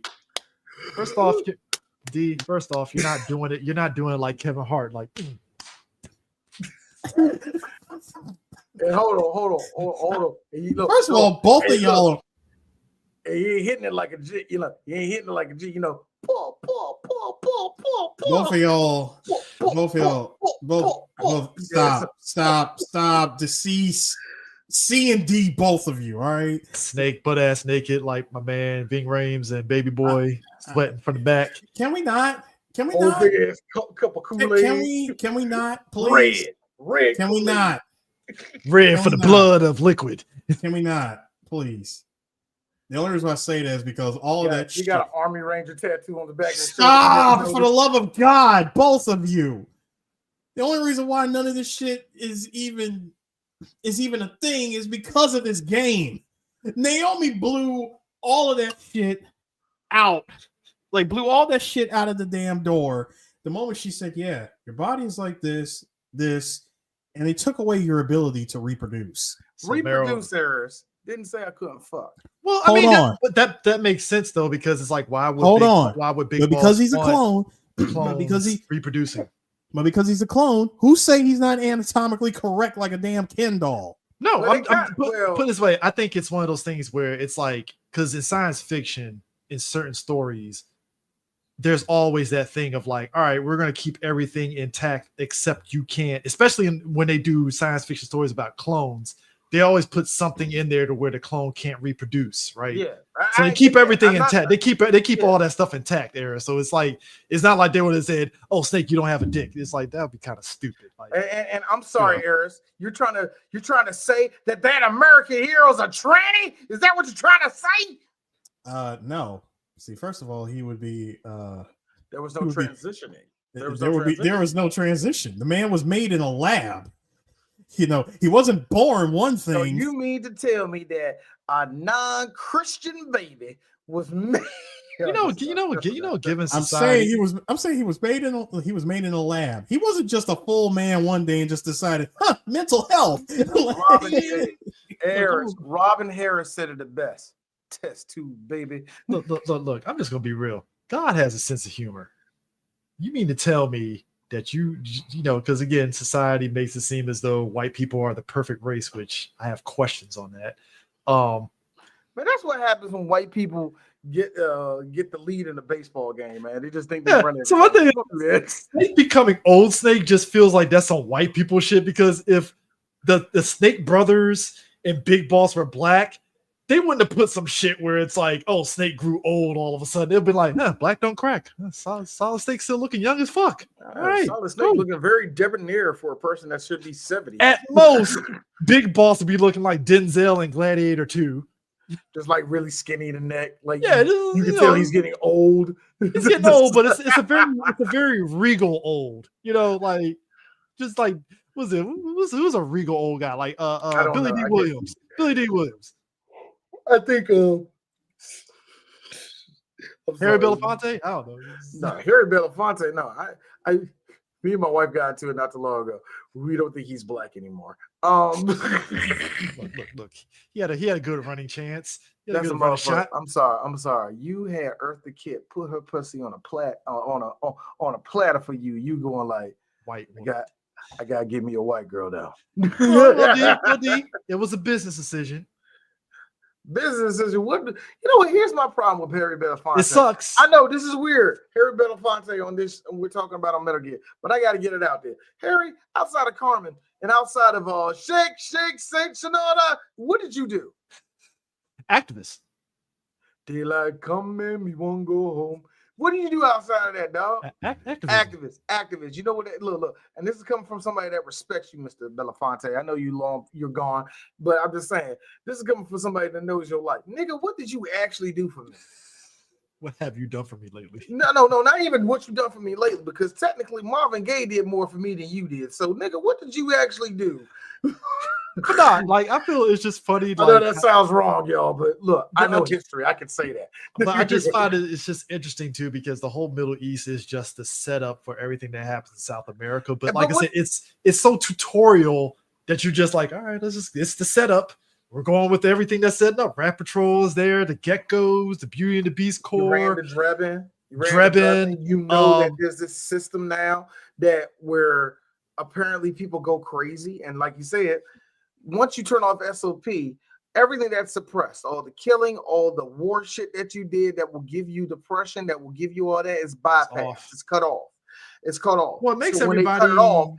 When they cut it off, it all comes rushing back. And Chris, I fucking love that. Here's the sick part. Here's the sick part, right? We are, as a society, look, we live in a society. The tech industry really sucks because it's a bunch of white guys that have no fucking imagination. It's gonna be real. They have no imagination because you know all three of us talked about all the good coke has been snorted up at this point. Yeah, because all three of you know what's funny? Like, look, me and Eris are in tech to a degree, and it's just wild to me that we have this imagination of watching anime and we think, oh man, we can get Ghost in the Shell future, and the tech bros in Silicon Valley just don't have no imagination to do that because they would rather do the short term. I want to get rich real quick. Base level Blade Runner bull crap. And it's the half-ass Blade Runner shit. That's what was half-ass Blade Runner.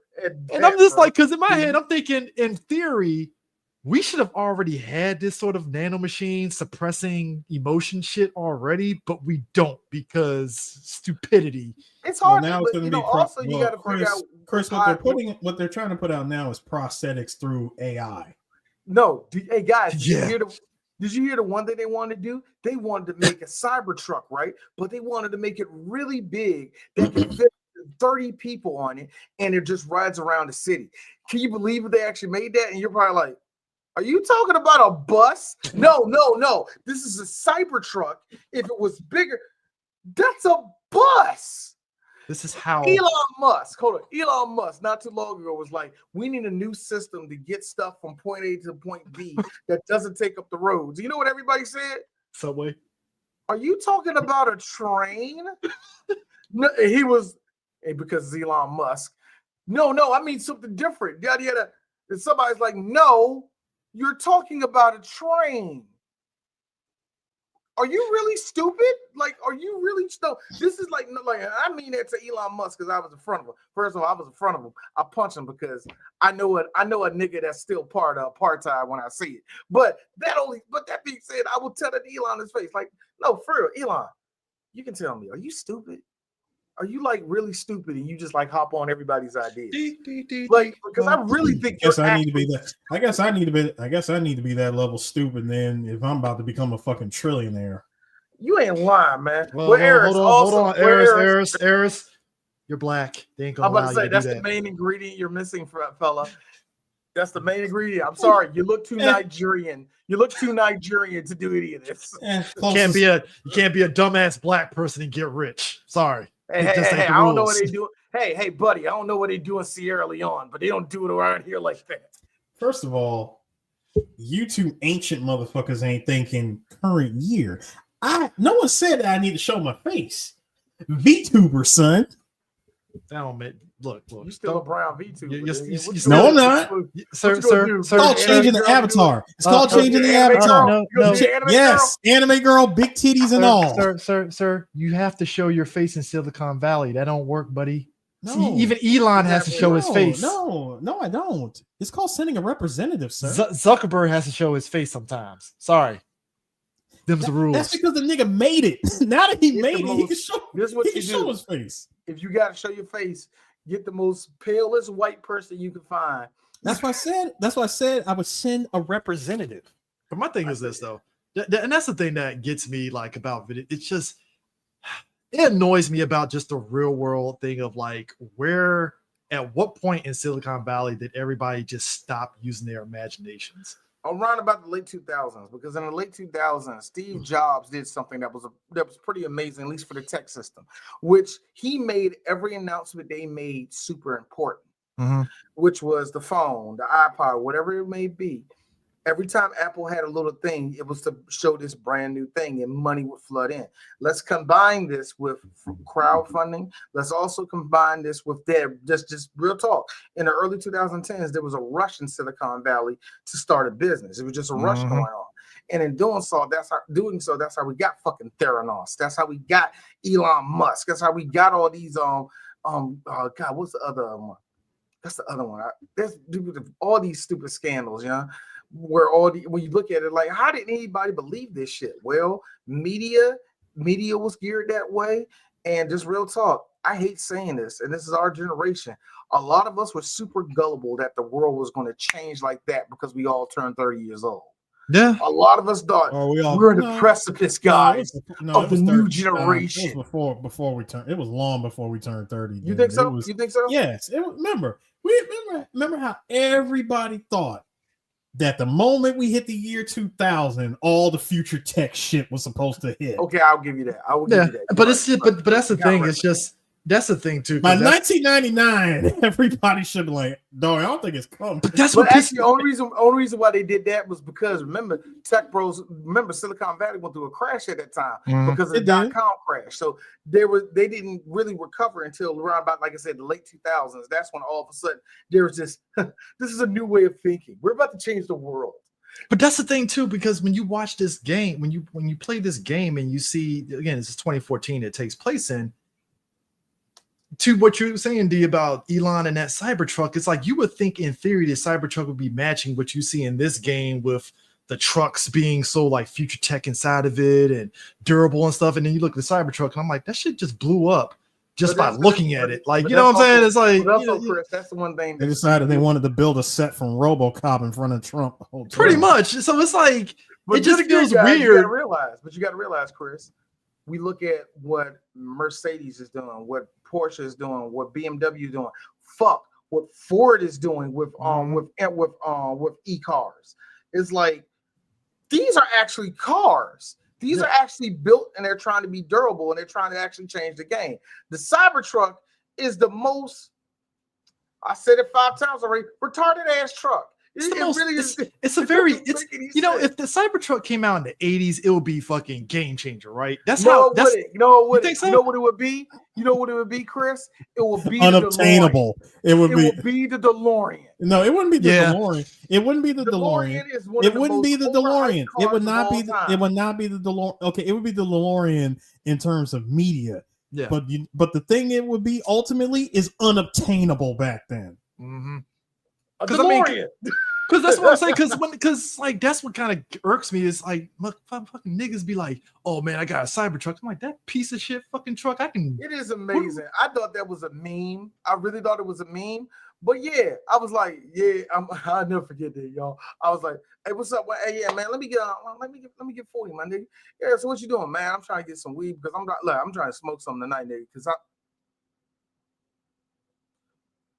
gonna need to smoke something. What? You see that Cybertruck? Man, that look good for real. It look good. Man. Give me my weed. Look, Eric. No, next word that came out of my mouth. Give me my weed, nigga. Nah, that's just trash, man. It's really a Cybertruck really does ruin your day when you see it. Let me tell you something. Let me tell y'all both something. Ain't nothing. It's one thing to see a Cybertruck. There is nothing worse than seeing a Cybertruck that is decaled the hell out. Oh, you know what makes it even worse than that? Who was that child that ate glue all through high school that did that? I've seen 3. I've That seen is 3. Let me tell you something. That is pathetic. Look, I'm gonna say this, and I hate this car. If you don't man up and get a RAV4, I swear. What is you? Here's Ew. my thing. Here's my thing. Here's my thing. Ew. Yeah, I hate a RAV4 too. But guess what? I'll take a RAV4 1,000 times before The I new take a RAV4 look dope as shit. But nah, like here's my thing. Hey, I look, take it over a Cybertruck. Dude. I was just in Charlotte during the I'll give it to my holidays. cousin. I saw 3 different Cybertrucks. I saw one with the fucking desert fatigues on it, which I'm like, what the fuck is that? What? I saw a I'm sorry. Who's the cosplayer that wants to be in the army so bad? I that you will seen put a camo on this thing. I've seen a lime green Cybertruck, and I've seen a hot pink Cybertruck. I seen a hot pink Cybertruck. Was it around here when you saw the hot? No, pink Charlotte. All three of that in Charlotte. There's one, You know- Chris. There's one by around your old way around Largo, yeah. There's somebody that's driving around a pink Cybertruck, and if I see that nigga, I'm throwing a rock at that thing. You know one that I saw that was kind of interesting, but because it's a Cybertruck, I said no. I had to deduct like 100 points off of that. A matte black Cybertruck. Murdered out black. Ugh. I'm like, well, I see what you're doing. The only lights is literally just the lights itself, but it's all black. It's a matte black Cybertruck. You know that new Kia? Y'all know that new Kia was a Telluride? Mhm. The Telluride got almost like the same type of lights that a Cybertruck got, right? So Yeah. my son, I was telling my son, like, I don't like the Cybertrucks. And we saw a Telluride come past us. And here go down. He's like, Dad, what about that? Well, you take that one over to Cybertruck? Like, yeah, why? Because it ain't a Cybertruck. And my son, who follows my words, but that's a Kia. I said it again, son. I'll take it over a Cybertruck. Get out of my face. It's on. It's It's only a matter. Dad, really? It's only a matter of time before we go to a car show and we see a Cybertruck with the color shift shit. That pink, the teal. No, sorry, not pink. That magenta to teal. I mean, just like, but anyways, gentlemen, South America. Let me ask you this: did you save the rebels down below the village from getting killed? I I did everything. I killed all them niggas, and when I killed all them niggas, I went on what I call psychopath mode, where everybody died. Who hasn't gone psychopath mode? I have. And then I did one where I helped out everybody. Oh, helping out everybody was the fun one, because it's like, oh man, ain't nobody gonna touch me. There his ass right there. Pip, pip, pip. We got this, y'all. Come on. I one time, and it was a very rare occurrence. Like I said, I played the hell out of this game. The rare occurrence, South America turned into Kansas, Nigga. because one shot with that flintlock, that tornado came and it was a wrap. It's like this And you know guy. what? And you know what? That's what we see. Vamp. Hey, y'all, Vamp's here. All right. Hey, everybody, Vamp's here. The guy, yeah, the gay vampire. He's back. Can't really call him. He's back, guys. Can't really call him gay, seeing how Bisexual, wasn't he? Yeah, he's very bisexual. More so seeing how he was all bunned up with Naomi. Naomi playing the most. Hold up, wait, D. Naomi playing the most non-convincing ass villain. I can't. When she did all that, you saw her hand on rubbing on his chest. Hey, Naomi. You're not convincing nobody. What? You're not convincing No. nobody. It's like this. I'm asking the wrong person. Hold on. Hey, Hideo. What's she doing that, bro? It's like the person I need to get mad at is Hideo. Hideo, what was the purpose of her even doing that? Why do you got Naomi out here trying to go for the Little Mama Award of the Year? Take care of him, Daddy. What the fuck? What the fuck? No, bruh, that was like legit Lil Mama hopping up on stage on shit. I'll let you take care of it. I mean, like all of South America. All right. But anyway, like you said, but hold on. Before we even get to that part, Chris, I got it for you. So you go to South America, like I said, it's my favorite part of the game. It's actually kind of fun to do and all the rest of that. Very Everything open world GTA like. Everything was going fine. All of a sudden, who is this? Snake. There's troops ahead. Wait a minute. Is this who I think it is? Watch your back, Snake. Hey, yo, Otacon, who was that? I don't know. Y'all know who that is.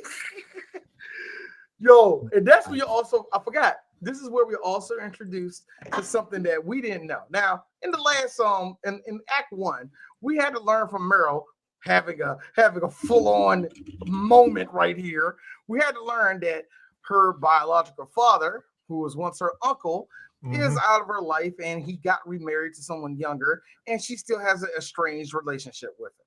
And we're like, well, good for the colonel. He got married. What you find out is, and let's just say, once she found out, what the situation was, she channeled her 1988 Michael Jordan and took that very personally. Because same that you found out that egotistical pigs. You find out that it's also hold on real quick. Also, I'm gonna keep it real. While I'm not super attracted to Meryl, that earring sexy as hell. That bullet earring. Oh yeah, the bullet earring. That bullet earring worked for her, young. I like it. Anyway. Well, because she has to show off her femininity. You see, I'm a tomboy. Sure you are, Meryl. Let somebody shoot at you so you can go, oh my God, my eggs are about to break. Someone take them. But nah, Campbell, Mr. One Roy Campbell is hitched up with Ryden's boo thing. He's with Rosemary, and you're probably saying, wait a minute, Rosemary from the last game? None of this is not making any sense. Game, please explain to me, Morgan Freeman style. How is this making sense? So apparently apparently one day Rosemary was getting sick of Ryden going upside her head. Well, she deserved to get. Well, allegedly he went upside her head. But once a man starts drinking, a man starts not controlling himself. So apparently that whole conversation that Ryden and Rosemary had at the end of 2, where it looked like, oh, they're going to have a bright future ahead of themselves. No, you know what I think happened? Ryden was good for the first month. Had a dream, and he wasn't right since then. Well, he's the guy. Ryden screams of a guy that can't sit through 5 minutes of therapy. You know what? He looks like. Can I be real? It's probably like Lorenz Tate and his girl from fucking Dead Presidents and shit. Yeah. Where Rosemary was like, Ryden, you've been screaming in bed. Shit's been keeping my ass up at night. The fuck is going on? Get off me, bitch! Slap. Which, by the way, look. I think he put hands on Rosemary.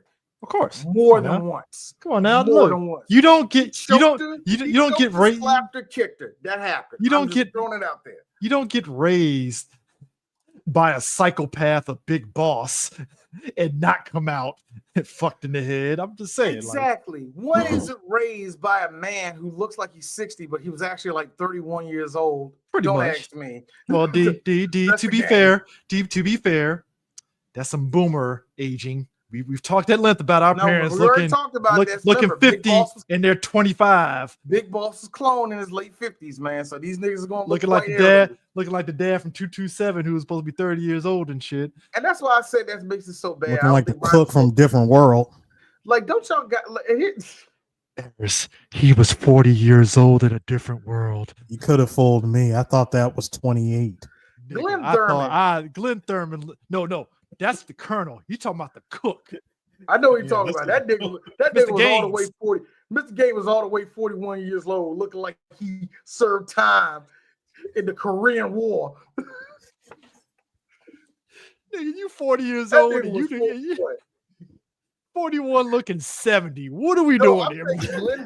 Glenn Thurman was always a good debonair looking Negro.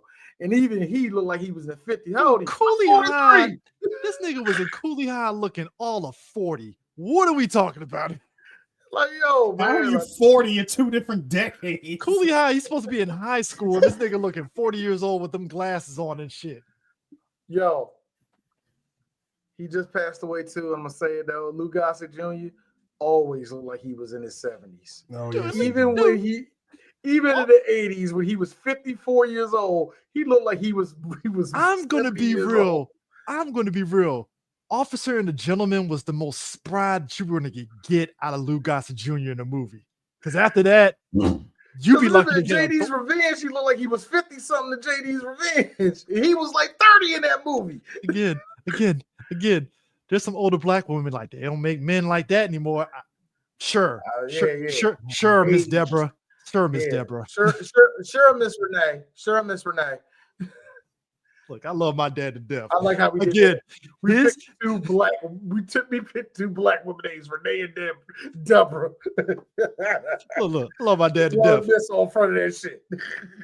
His 40 ain't my 40 now. I'm just saying. I get it. I go on my dad about that. But they said, man, you getting old, ain't you, Sean? Like, nigga, I ain't look like you at 40. Right? Don't you play me like that, Pop? Gorgeous. What are you talking about? Black don't crack until I got some gray on my chin and gray in my Like, hair. man, I was talking about that. Nigga, you was the one rocking a push broom looking like you was 30. Don't do that to me, nigga. Like, yo, man, I know 1, 2, 3 gray hairs. Nah, nigga, I ain't look like you. Gotta be real, man. This black men of a certain age, that mustache is like you get. But here's the thing. So, okay. I'm feeling like Negan. Ugh, I gotta shave So- this shit. I'm like, I gotta shave this shit. So here's the thing to get me. Let me get this straight. So after catching a tiger uppercut from this nigga enough times, Rosemary decides to leave. Also, she's pregnant. Also, the Patriots are looking for her. The Patriots are not looking for them, just the Patriots are watching. Like very, very, very fucking close. Where's Ryden? In the order to get the feds off her back, she has to go with Colonel Campbell. Now, here's the thing. Nobody suspects Colonel Campbell. He's retired. Who else Here's but the thing. Colonel Campbell? It's Campbell. It's Campbell. You never really know what he's going to do next. He is Campbell. He is Gamble. I went out and fucked my best friend. I went out and fucked my brother's wife and made Meryl. Ryden, that being said- yo, look, I'm just saying, With that when being Ryden said, heard the news, this was all him. Dog, that's my problem. So you mean to tell me that you no? Oh, Eric, mentally, he think was about it. broke. He broke. Oh yeah, he was broke mentally, and that's my thing. This is why I don't like Rosemary.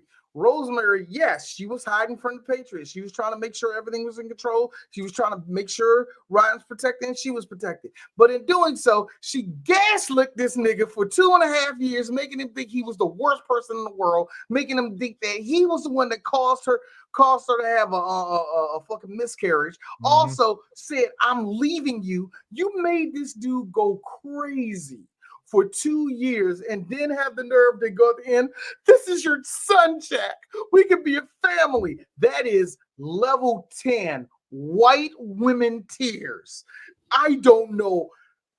And again, I get it for some people. If you think this is a good end, that was a good end for Ryden, I'm not going to fight you on it. But Dee's going to tell you right now, it was trash. You didn't have to put Ryden through a quarter of this. And they did it anyway. That's why I say, as much as I don't, I'm fine with Ryden being here because he's not the problem in this game. You took so much away from him just to get his character to be functional in this story. That's why I didn't like it. Functional is relative because him going full cyborg has put him in, like you said earlier, we were talking about him and Vamp. Well, Sue mentioned about Sue and Vamp. He's just like in no fucks given mode. He will literally cut. And that is kind of like, is it earned? I guess. That's the gray area. I don't think it's earned. For some people, they do think it's earned. I'm not here to fight with nobody on Ryden. Because they want to see him do badass shit. That's all it really want was. him in this game. It was That's just it was just an excuse to make him look badass. But it's like there's a way to, you know what it is. You know what it reminds me of. And hold on, Chris. And it goes back to what you said.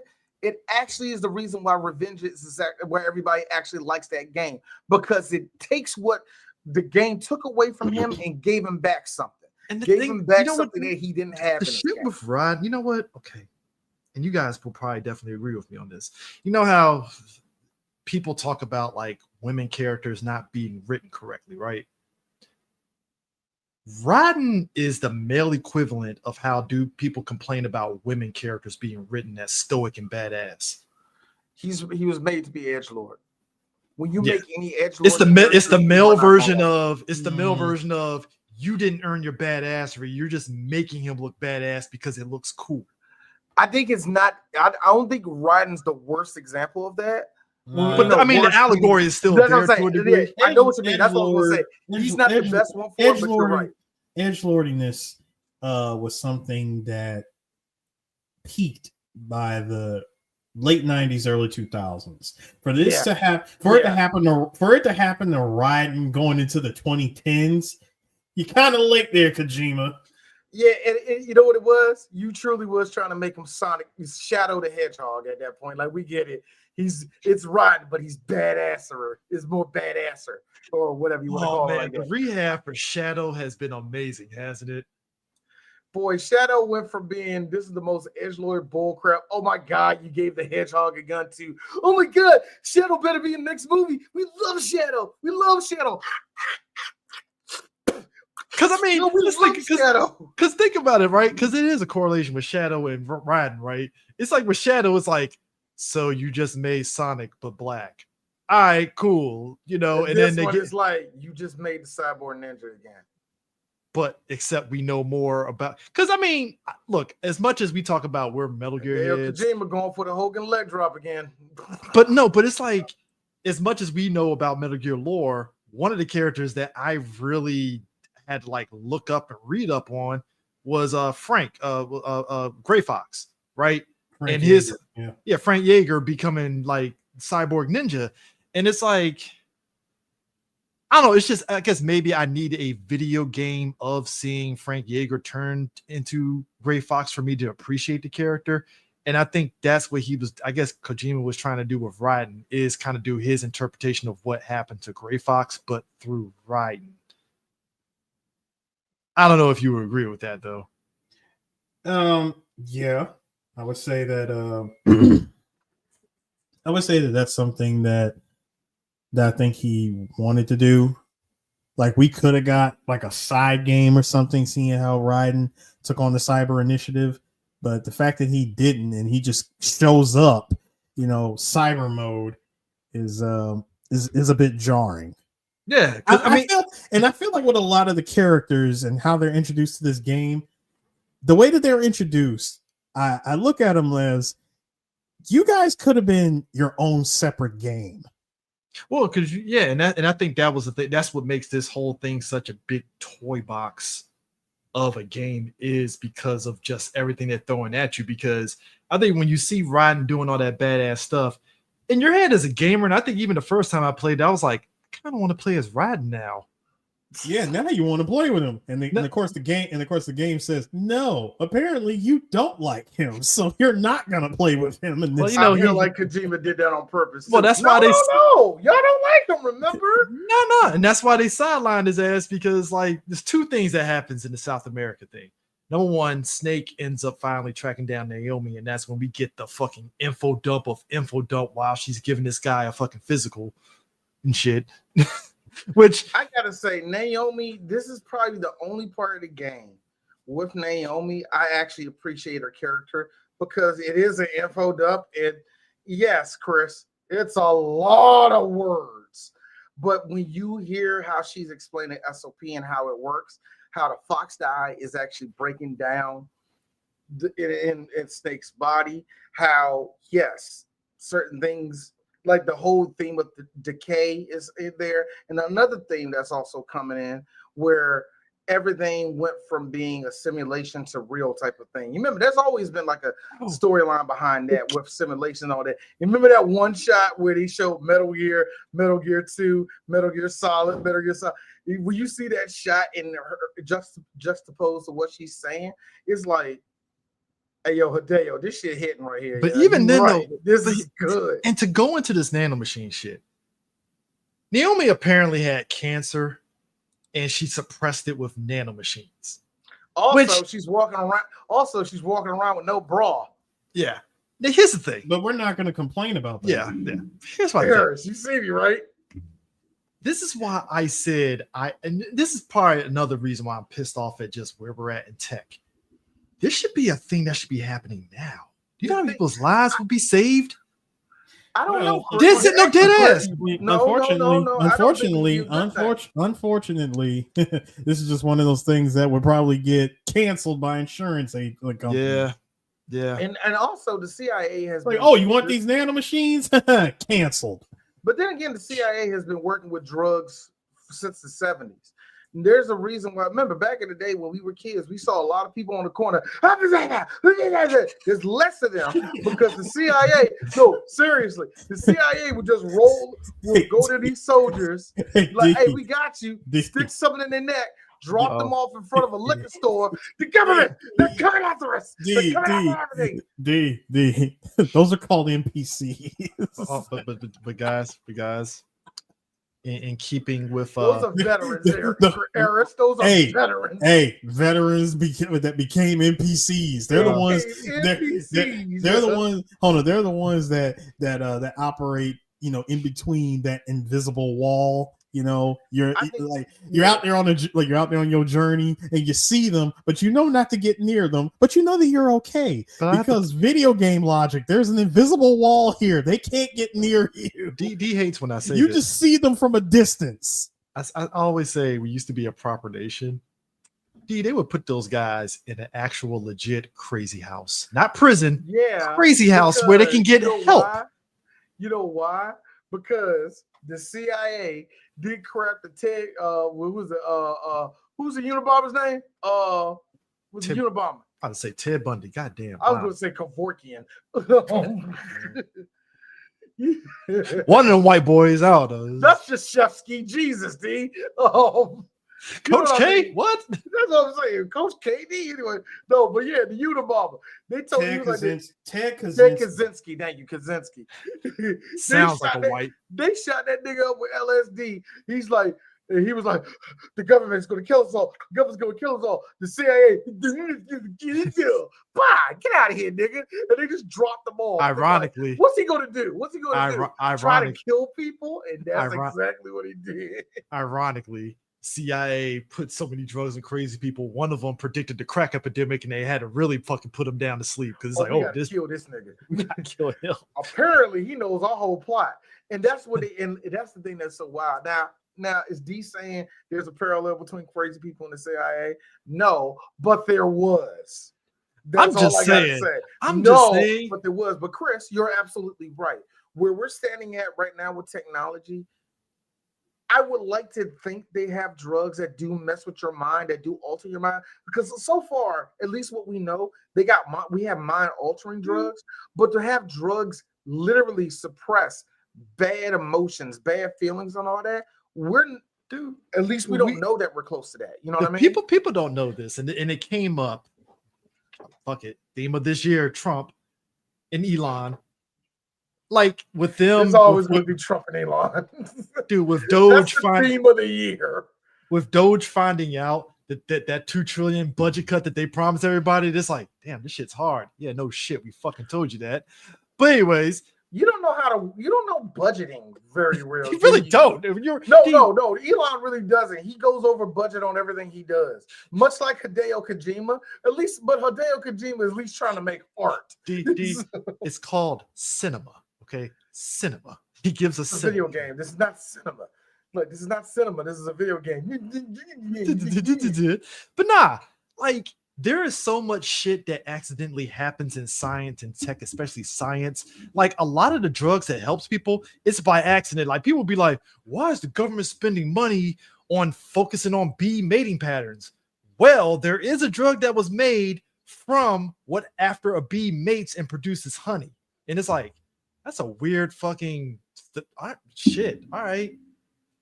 That no bullshit. It's weird scientific shit that produces the drugs, including Ozempic. No bullshit. I'm not even kidding. Right. It's the most weirdest studies they do that somehow nets these drugs. It's insane. Good example. Heart medication. Somebody was making heart medication. What's the side effects? Actually, it works pretty good. It only has one side effect. What? Gives you a massive erection. Viagra was made. Thank you. It's like That's why it's the funny thing about Viagra is like, you know, it's actually good for your heart, right? What? No, seriously, it really is. until 4 hours later, you're wondering. They do why? tell you though, you do still got to talk to the doctor because this probably could give you a heart attack. But 4 hours but later, it's you still actually got a good for heart your heart. on. Got a heart on 4 hours later. You might want to go to the emergency room right now. Nah, I'm Carl. I'm Carl for Architect. Call the neighbors. I want them to see this. Nah. When she drops that bombshell of like the SOPs and the nanomachines and the fact that it suppresses cancer, it's like, oh shit. And which you got to realize too, it probably means huge implications once the nanomachines drop out your body, because now you're in severe pain that was otherwise like suppressed from that. Yeah, and it's like, all damn, that comes scream. All of that comes it screaming hits. back. It hits like a wide swath, and that's why I think it's like maybe that technology doesn't need to happen, because I don't think anybody ever wants the inevitable. I'm cancer free, and then next thing you know, you watching the movie and your cancer comes back and you dead. Like, it's funny, but it's like, damn, that would fucking suck, wouldn't it? No, you're right. You're right now. You're right. You're right. And like I said, it's one of the best things that work in this game is the fact that people really do have these mind breaks, and it's fucked up. And it's actually one of the, because the soldiers, like you said, the soldiers, the nanomachines is suppressing their emotions to where they can do their job right. And when all them emotions flood in, it's like, it's like Murphy and RoboCop, like doing that shit. Now, that being said, you're dropped into our first boss fight, and that would be Laughing Octopus. All right, just to get this out the way. I think she's the best boss to fight with because visually wise, yeah, and she does a lot of what makes Metal Gear cool. She does a lot of creepy shit to fuck with your mind, and you have to use your thermal goggles to see her sometimes. You know, I think she's just made cool. You know what I mean? It's a mind fuck of a boss fight, because there's like moments where it's like you could smoke her out with the smoke grenade, and you get a false like decoy octopus moment because you're like, oh, there she is, and it's like, that's not it, and then boom, she comes up right behind you and shit. Exactly. And it's like, oh wow. The one I hated what she did was she rolls up in a ball and she rolls. It's so stupid. You have to jump on the bed, which Metal Gear Solid 4. Big ups to environmental damage and all that stuff, which I'm gonna be real, and this is a deep cut here. You don't get that unless Red Faction 2 existed. Red Faction 2 was the very first game. Are you taking it that far? Yes, because Red Faction 2, forgettable game, but the big get for that game was destructible environments. Yeah. You could take a hammer and break the wall, and the details was like great. And then after Red Faction 2, Metal Gear Solid 4 comes out, and it's like, oh shit! Like, I give you that. It's a deep cut, but that's a deep cut to bring out Red Faction, nigga. Yes, I give you that though. Hey, I was a fan of that franchise. I played it. Yeah, I know what you're talking about. Yeah. But nah, like the destructible environments during the boss fights, especially like with decoy with raging octopus and stuff, like you can jump on the bed to avoid the rolling ball when she rolls through, and it's like, oh, okay, that's dope. Yeah, like I said, from a design point and just the way you have to fight her, I actually like her. She's the only boss that I really felt like a Metal Gear boss, to be honest with you. Had all the elements of like the mind fuck of her like changing faces and being invisible and all that stuff, and it had all the tenements of what you want out of a boss fight. The other three, no, not so much. Until you run through her boss fight and you just discover, oh, turn on thermal mode and I can spot her. Yeah, thermal mode takes away the suspense of the fight. And that's actually the only downside about this fight. As much as I said it's my favorite one, if you fought her once, you know exactly how to beat her. Yep. It doesn't change, especially if you and that's true of all the girls in this game. But for some reason, it takes points away from this one because she was such a good boss. Also, low key, if you're a video gamer, and I don't know if Kojima purposely did this, 4 felt to me like it was made for speed running, especially the patterns. When you know patterns of it, It's like, wow, Yeah. this game feels very made for The This game- was the only game. like, This was the have only you- Metal has Gear that anybody I ever beat on seen- hard and has- tried to do it as fast as possible. Has anyone ever seen this game played by a speedrunner? Dude, I watched Yeah. that fucking I used what's to- it? I seen it What's the before. name of the dude on Twitch that 24 hours, 365 days a week Metal Gear games? Mm-hmm. I know you're talking about the Outer Heaven channel. Yeah, Outer Heaven channel. I've watched like extreme European difficulty on this game, and it's like crazy watching it. Especially when one of them speed runs it, it's like, yo, this is like fucking insane. Because again, the patterns of the boss fights, it's RNG a little bit too, especially when you get to Crying Wolf. Because you can kind of manipulate it away, I think. Mm-hmm. But yeah, like her, you can definitely manipulate it and get through that fight real quick, especially with certain guns too. Because I think can't you like kill her quick with the If you already have like- the rail gun, if you like no, you can figure out I'm real quick. like no, if you're doing like non-lethal, you can actually like kind of like quick reload in order to just keep hitting her with like tranks and shit to where Yeah, I wouldn't know that. You I can wouldn't do know that. no, you can do it. You can do the quick reload using the train because you got to reload anyway. with the yeah, train. like you can actually keep her in one place and keep shooting her with tranks, and then you can just win the fight, like, and skip all the like scenes where she disappears and stuff. It's very weird, but like it's crazy how much the patterns don't change, but it makes it for fun when you replay it because you can just basically you can tackle these boss fights any way you want if you play it multiple times and just mess around with it. And yeah. After that fight, that's when you run it. That's what we talked about before. You run into you're running out. That's when you run into The Vamp. chase That's when- sequence. That's the whole thing with Raiden. He shows up, and you know. Well, wait a Her- second. uh, Oh, wait a second. After you beat Laughing Octopus and you get her face camo, prior to that, whether you take her out lethal or non-lethal weapons, right before that happens, you do get Kojima female writing of sexy time with these with these female characters because it's weird and creepy because there's like no music, it's just the ambient sound and the echoes of them like seductively walking their way towards you and them hugging you is sapping your Energy. stamina.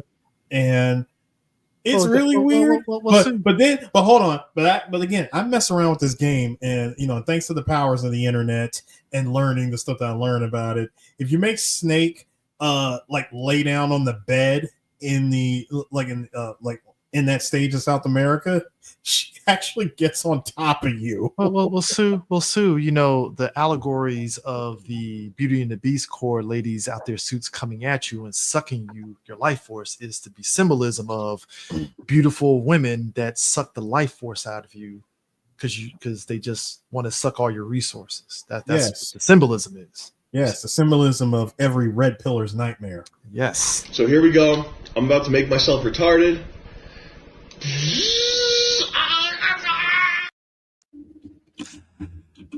What I love the most about that is that Eris, Chris, you're proof of Eris, right? He turned you into a monster. I did. I just want people to understand that Kojima. Hold on. But Eris, I agree with you too. That's the edgelordy crap that I hate. It's like, really? So we had to make them beautiful girls, but no, you can't kill them and this, all of that. And it's like, oh, come on. But the part that gets me is that every time you got to get to the part where they're coming at you, arms out, trying to follow you around, here comes Rosemary. Don't be fooled. She's trying to hurt you, Snake. Yep. Take her out by any means necessary. Here's me, the psychiatrist who knows that these girls had a psychological breakdown, is telling you to kill them. The psychiatrist who knows that these women are damaged goods.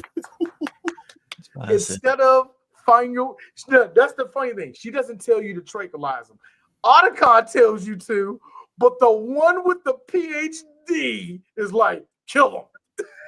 Now, the women that Hideo Kojima used to represent the Beauty and the Beast core, they are based off of real life South African models. That Good they for are. him. Good for him. He picked the 4 that he whacked off to. We understand. Hey, look.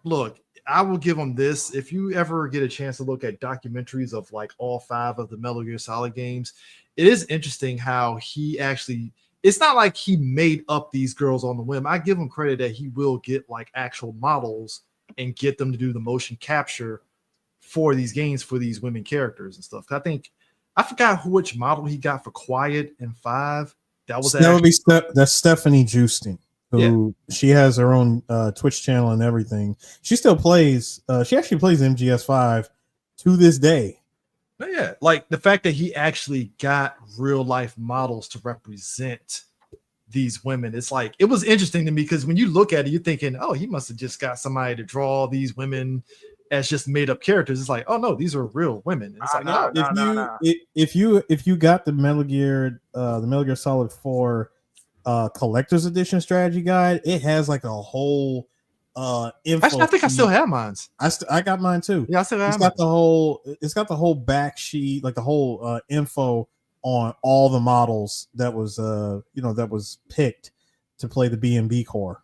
Gotta give them credit though, because when they did the rollout for this game after it came out and they showed the pictures of the women, and I think they went to like I guess a Metal Gear Solid premiere somewhere. I think either it was the Game Awards or something, and they actually had them like in the suits and stuff. It was like, oh, fuck, all right, I see why Kojima, like he said, it's the ones he probably whacked off.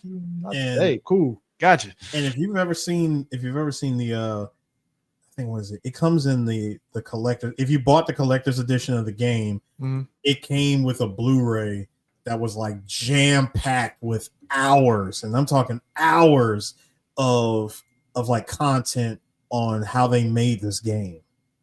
It's crazy. It's worth it. It's worth it. It is worth a watch.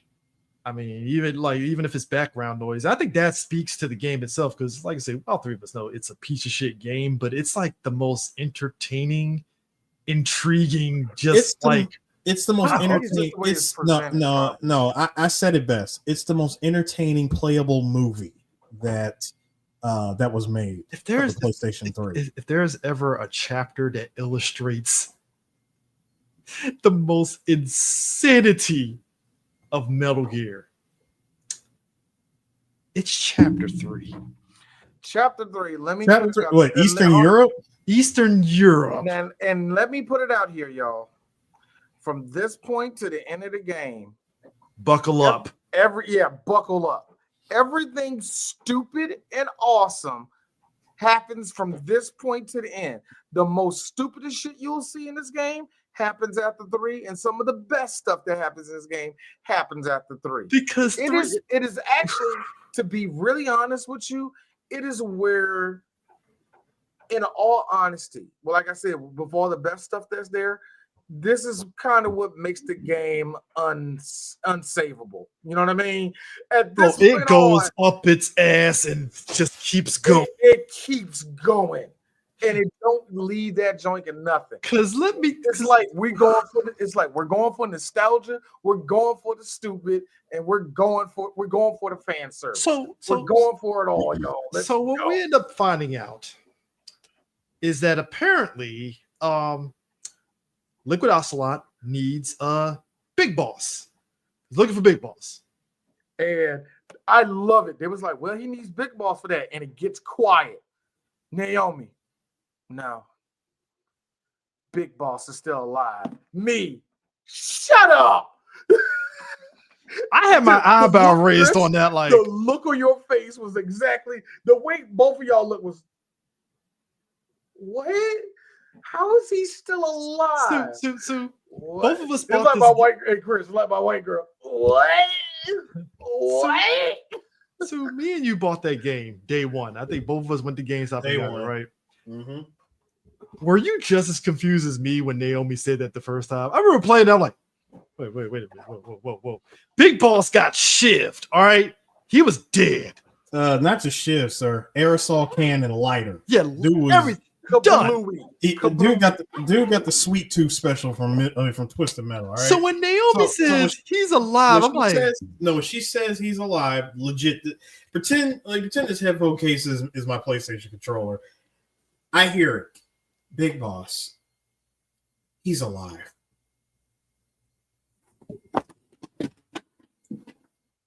I'm sorry. Huh? Nah, this is me. How did you put I know shit. Put the controller down and said, Now here's the thing. "Oh, He's been kept alive.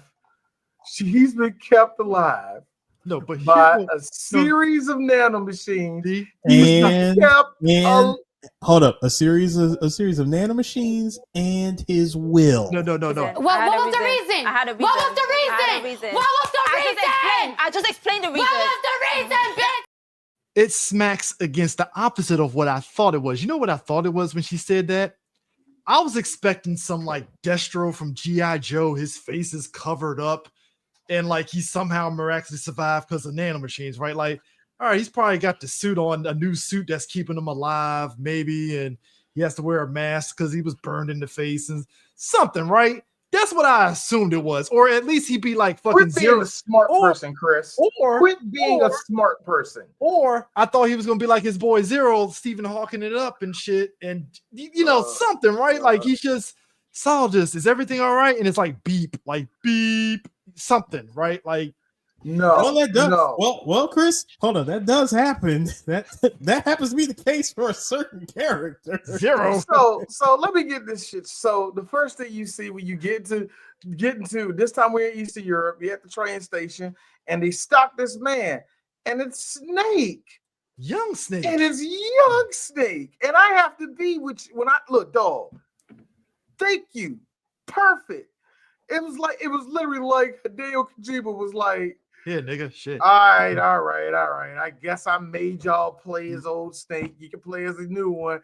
And we was like, you fucking right. Give me young Snake. And I kept that shit on the rest of the game. Actually, boy, I hold played up, wait. Did y'all all run through? Did y'all bro. no? Did y'all see this? Did y'all see that shit when they showed the commercial? Because remember, there was a series of commercials for this game that came when it dropped, and I remember it was a split second where he had the cigarette in his hand, and we saw him like shift his face, and we just saw old to young Snake, and we're like, "Whoa, wait, when does that happen?" Hey, let me tell you something. My folks, and I had older relatives. They're not into video games to older folks. If it ain't Mario, Galaga, or whatever shit, they don't give a shit about the new stuff, right? The Ain't commercial, this Madden, right? No, this is not Madden. What is this? This well, yeah, go-kart. Madden to a degree, yeah. This is So like, go-kart stand. This is so when the commercial rollout for Metal Gear Solid 4, even when the game drop it came out, I remember like my mom had saw it, and I think it was the commercial that Sue just mentioned, and she thought it was a legit movie, like a weird kind of like, because I think Final Fantasy Spirits Within, Yeah, that's people core. She thought it was like that, right? Even though this is like 7 years after that movie came out. Yeah. So, but it's like my mom saw that and she was like, "Is this a video game?" It's like, "Oh yeah, I've been playing it. It's actually a really good game." Because again, the way that they show the trailers, they cut it like a movie. So she was like, "What is this?" You know. And look, dog. One of the coolest things I ever got was I was playing Yakuza Ishin, right? And my mother-in-law was watching me play it, and she was like, "This is a video game?" We were like, "Yeah." 15 minutes into it, here's her. So, all right, so he was a part of what? And he's a part of this clan now, and he's trying to kill somebody. Hey, look, the other one that I got from a bunch of people. Dang, this cool as shit. What's the name of this joke? Uncharted. Okay. This look like a fucking movie, bro. Look, them Uncharted commercials was hitting Metal Gear territory for a lot of folks because the way them cut that shit, that's with 2 with the train system. When he's on the train. It was 2 with the train, hanging off of the freaking cliff and shit. And 3 was with the fucking plane, him flying out the plane. Yeah, 3 was the plane. 4, real talk, some of the best acting I've seen in video games. Yeah. It was like they put their whole foot in the floor. I say it all the time. What's the best Uncharted? Yes. Yeah. Hey. That's all I say. Yes. Hey. Here's the fun part. Hold on, Eric. Here's the fun part. Everything except the one with the 2 lesbians. Yes. Whoa. Everything. Sir. You put Legacy. Don't know. Sir, Legacy was dope. Legacy was fine. It was fine. It was actually fine. It's fine. Look. But I let's was keep it real. 1, 2, 3, 4. no. Look. You're gonna allow me to love The PSP game is fire. Look. You're gonna Well, allow PS Vita me. game. Let me love ethnic lethal weapon that we got in Lost Legacy. That's all I'm saying. Just give me that. Ethnic lethal weapon. Let me tell you something. It sir. is. Let me Back to 2025.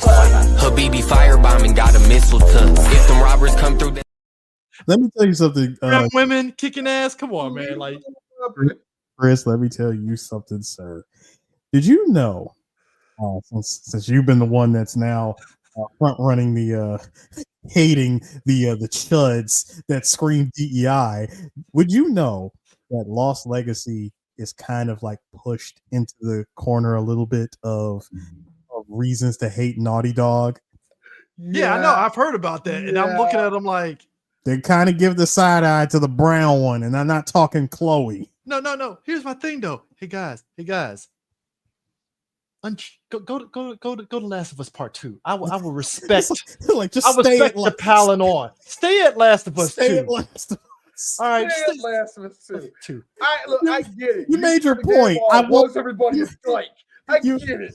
You made Okay. you made your point. You made your point. Abby is built like a PS2 graphic. We get it. Okay, it's stupid, but I understand. What did Lost Legacy do to you, bro? she's built like a pile of cinder blocks. We get it. Yeah, she built.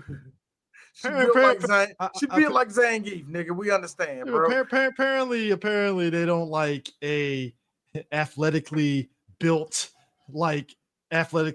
woman that can actually punch the shit out of a No, dude, how is she apparently. gonna make a sandwich properly, Eric? I mean, Chris. That woman since Uncharted 4 does not look like she will make you a sandwich. She would tell you to make the goddamn sandwich. And you know what? I would probably. And you know what? I would probably. Eric's just gone. And you know what? I would oblige, because why wouldn't I oblige to this beautiful, muscular Nubian woman? Why wouldn't I?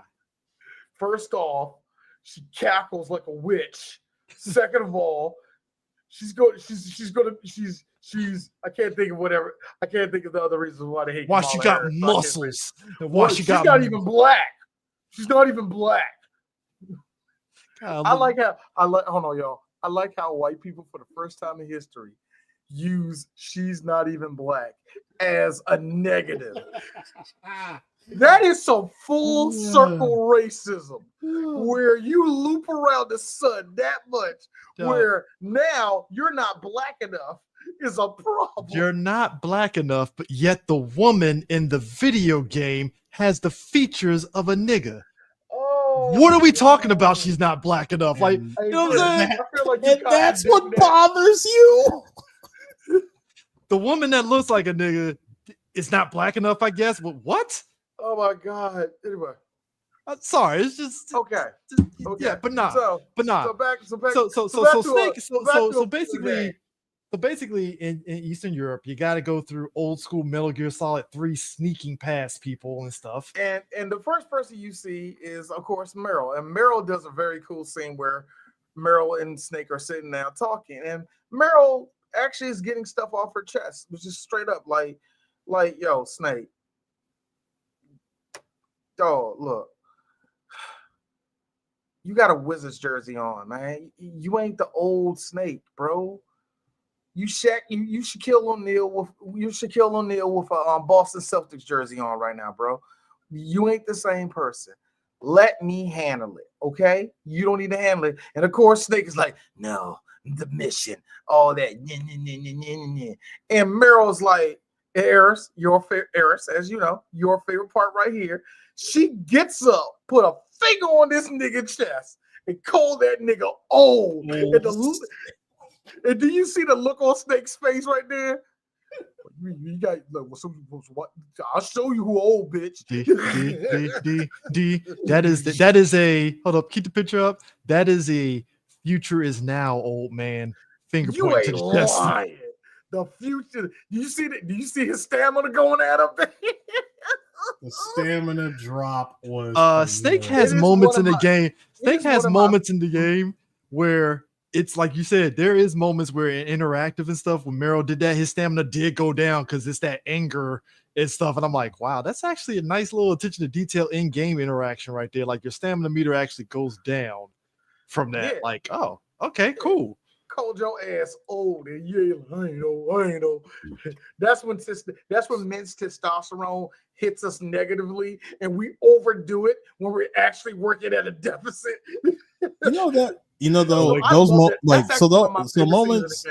Moments like that I always found interesting because that's one where his psyche goes down.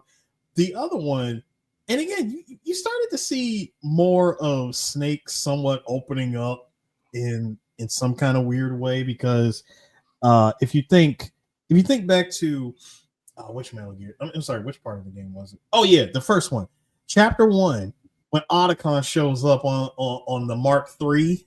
Mm-hmm. He looks at it and he goes, Otacon, that's you? Oh, I wish I was good with gadgets. The way that he said that, I was like, oh, Snake wishes that he was good with tech. He wishes his life went in a different direction. That is so wonderful. Snake still has a fucking brick Nokia phone, so of course he, Let's keep it real, y'all. Snake is playing Snake on the phone. Snake has shut up. That's a good one, Chris. Snake playing Snake on the phone. Half a tomato, Chris. That's a nerd. That is half a tomato. I'm throwing it. Deep cut.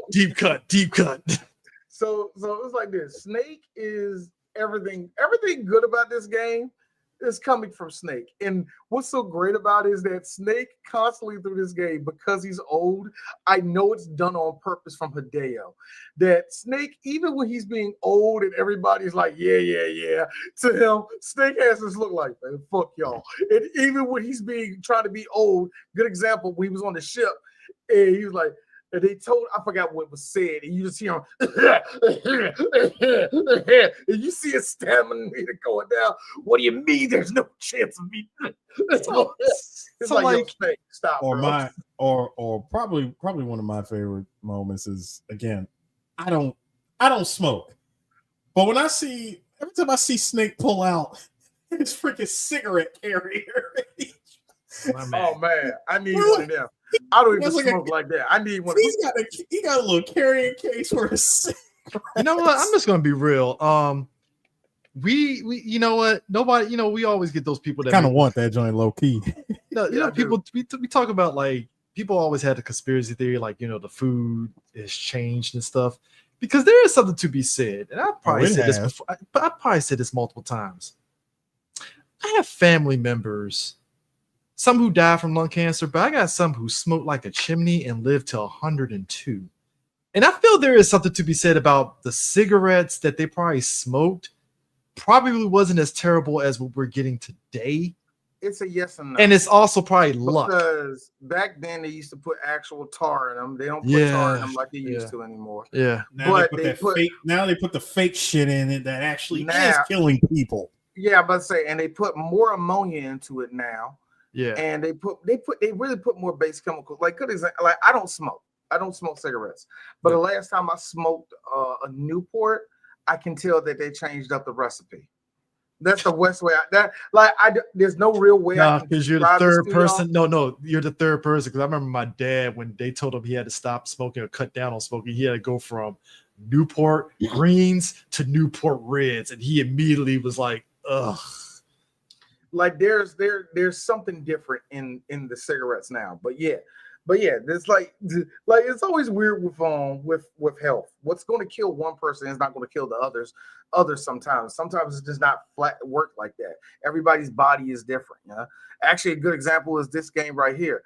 Put anybody else in a power suit, they probably wouldn't do half of what Snake can do. Mm-hmm. But because Snake was already a super soldier anyway, you still put him in a power suit like that.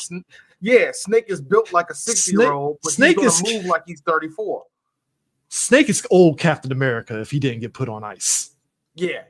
Pretty much. Yeah. Like that's, he can still move around, do all the rest of the stuff because he was built for war. He was built for doing all this crap, man. So now, granted, he's not the young man he used to be, but thank God he got that power suit on. But anyway, So let's Snake, go into the so- worst part of the game. Okay, so Snake basically has to go old school Metal Gear Solid 3 to sneak through Eastern Europe, so he can't really, go through it with like just going in camouflage and then keep it moving. So he is there to meet his Connect. Who is the Connect? Big Mama, Now, yeah, Big Mama. Okay. aka Eva from 3. When they showed that when they were doing again, roll out for the game. Still When they doing the did- titties thing, huh, Eva? Yeah. Okay. When they did the trailer, when they did like the final trailer for Metal Gear Solid 4 before it released, they spoiled Eva coming into the game. And I was kind of feeling some way about that. Like, damn, you could have kept this tucked in there a little bit because I'm kind of shocked she's still alive. Here's my problem. Hey, Chris, it's been 40 years. I know. I guess in my head, I'm thinking she would have just fucked off somewhere and not popped back up or something. Yeah, and that's Dee's problem too. See, here's my problem. The reason why I like Eva was because Eva was always on business. Because all the Catwoman vibes. Because all the stuff that we seen from her in the game, being hurt, being all like, wow, you saved me, and all the rest of that shit, it was, oh, good. So you're gonna give me that dick, right? Yeah. Oh my god, he sleep. Dumb motherfucker. Let me take this. Let me take that. Oh, I'm sorry what I did to you. I'm sorry what I did to you, Jack. Real talk. But honestly, listen to me, Snake. I'm working for the Chinese. I'ma need that. I'm gonna keep it real with you. What they did to the boss was messed up because she was a hero. Let me tell you, no, nigga, I need you to sit down. She was a hero. Outside of that, it was like she did a job and she was gone. And real talk, she was one of the best written females in the game. Because all the time you think that Snake is the one that's putting on charm on her. No, it wasn't. It wasn't. It was the other way around. And for her to come back as, I loved Big Boss. Get out of here, Eva. Get out of here. And when they asked me to carry his children, it was no, shut up. And that's the thing. It's like, are you serious? And it goes into like you already good old Japanese man writing. But that's the thing. Though. It felt like, to your point though, it was a regression because it's like you unknowingly or knowingly in 3 made her a very multi-layered character. She wasn't damsel in distress. She had her own motivations for doing what she's doing. So then when you make her Big Mama and she's like, I loved, it's like this kind of comes out of nowhere. Like, and why is she damsel-esque now? Like, what? Huh? But here's my bigger problem with all that: the symbolism, the excuse, and all that. And also, she was the ones. That's right. Sigurd, paramedic, Major Zero. They were all the ones who formed the Patriots. What? Yeah, Sigurd, aka the DARPA chief. What? A regular what? Yeah, and to your point, and also, Eric, not Eric. Well, this is not so much at you, Eric. It's when the reason why I said I wanted new characters in here and used everybody old is because you made the world smaller. You made everybody way too special. And coincidental. That's what I'm saying. So I will believe Zero. I want to believe everybody else. And that's the thing. It's if that's a good way of saying it, Eric, that's the way I feel about it. And paramedic, aka Dr. Clark, the one that was killed. The one that got murked. Yeah, the one that got murked by the cyborg ninja. She was just like, sure, let's take a look. What? And that's right. Decoy Octopus, by the way. Let me tell you something. It's that little fun story. Remember that whole Ocelot, you idiot! You killed the chief before we could get the information out of him. I'm sorry, boss. That was an accident. That was no accident. No. That was no accident. That was no accident. That was Ocelot taking one off the board. He removed one Patriot off the board. And we are done. It's like, Well, nobody's ever gonna know. it was out of everybody in that room. We did it. We did Nah, it. he still had his hand, bro. Stop. Okay, my bad. Chris. Sorry. This is before Snake was even in the picture. He recognized he sorry. recognized the DARPA chief as Sigget and said, "Overdrive." Sorry, Eris. Now, It's just when granted, you said now, Ocelot, granted. I'm still thinking about your joke from the other previous episode. So, Check out that gun. Nigga, Drop. we're going to play a game. no. my I'm joke- talking about when he got his hand cut off. He said foot job or whatever. And I was like, yes. Got one hand and got the other nub. Working tandem. 1.5 handy. Crazy. Oh, boy. Mm-mm. But You no, want a one hand J? but no, it's legit. It's Stupid. funny how It's stupid. It's it's stupid, funny. Eris. It's so funny It's how handy. it's so funny how that whole thing worked. My man recognized Sigget as one of the Patriots and just say, "Yeah, let me go ahead and crank the voltage up." Crank that voltage up. I told you, and I said this, and we said this like the first time we had it. Your boy Dr. Chief was up there, liquid left. So you gonna let me down, right, Ocelot? No. Oh, I know what you Starts turning the rigs and lethal weapon. You motherfucker. It's like, nope, you gotta go, man. You gotta go. Yeah. So let me get so and here's my other problem. Here's my the South Park death. So Eris, let me get this shit straight. So my brother Dominic out in the cornfield. Yeah.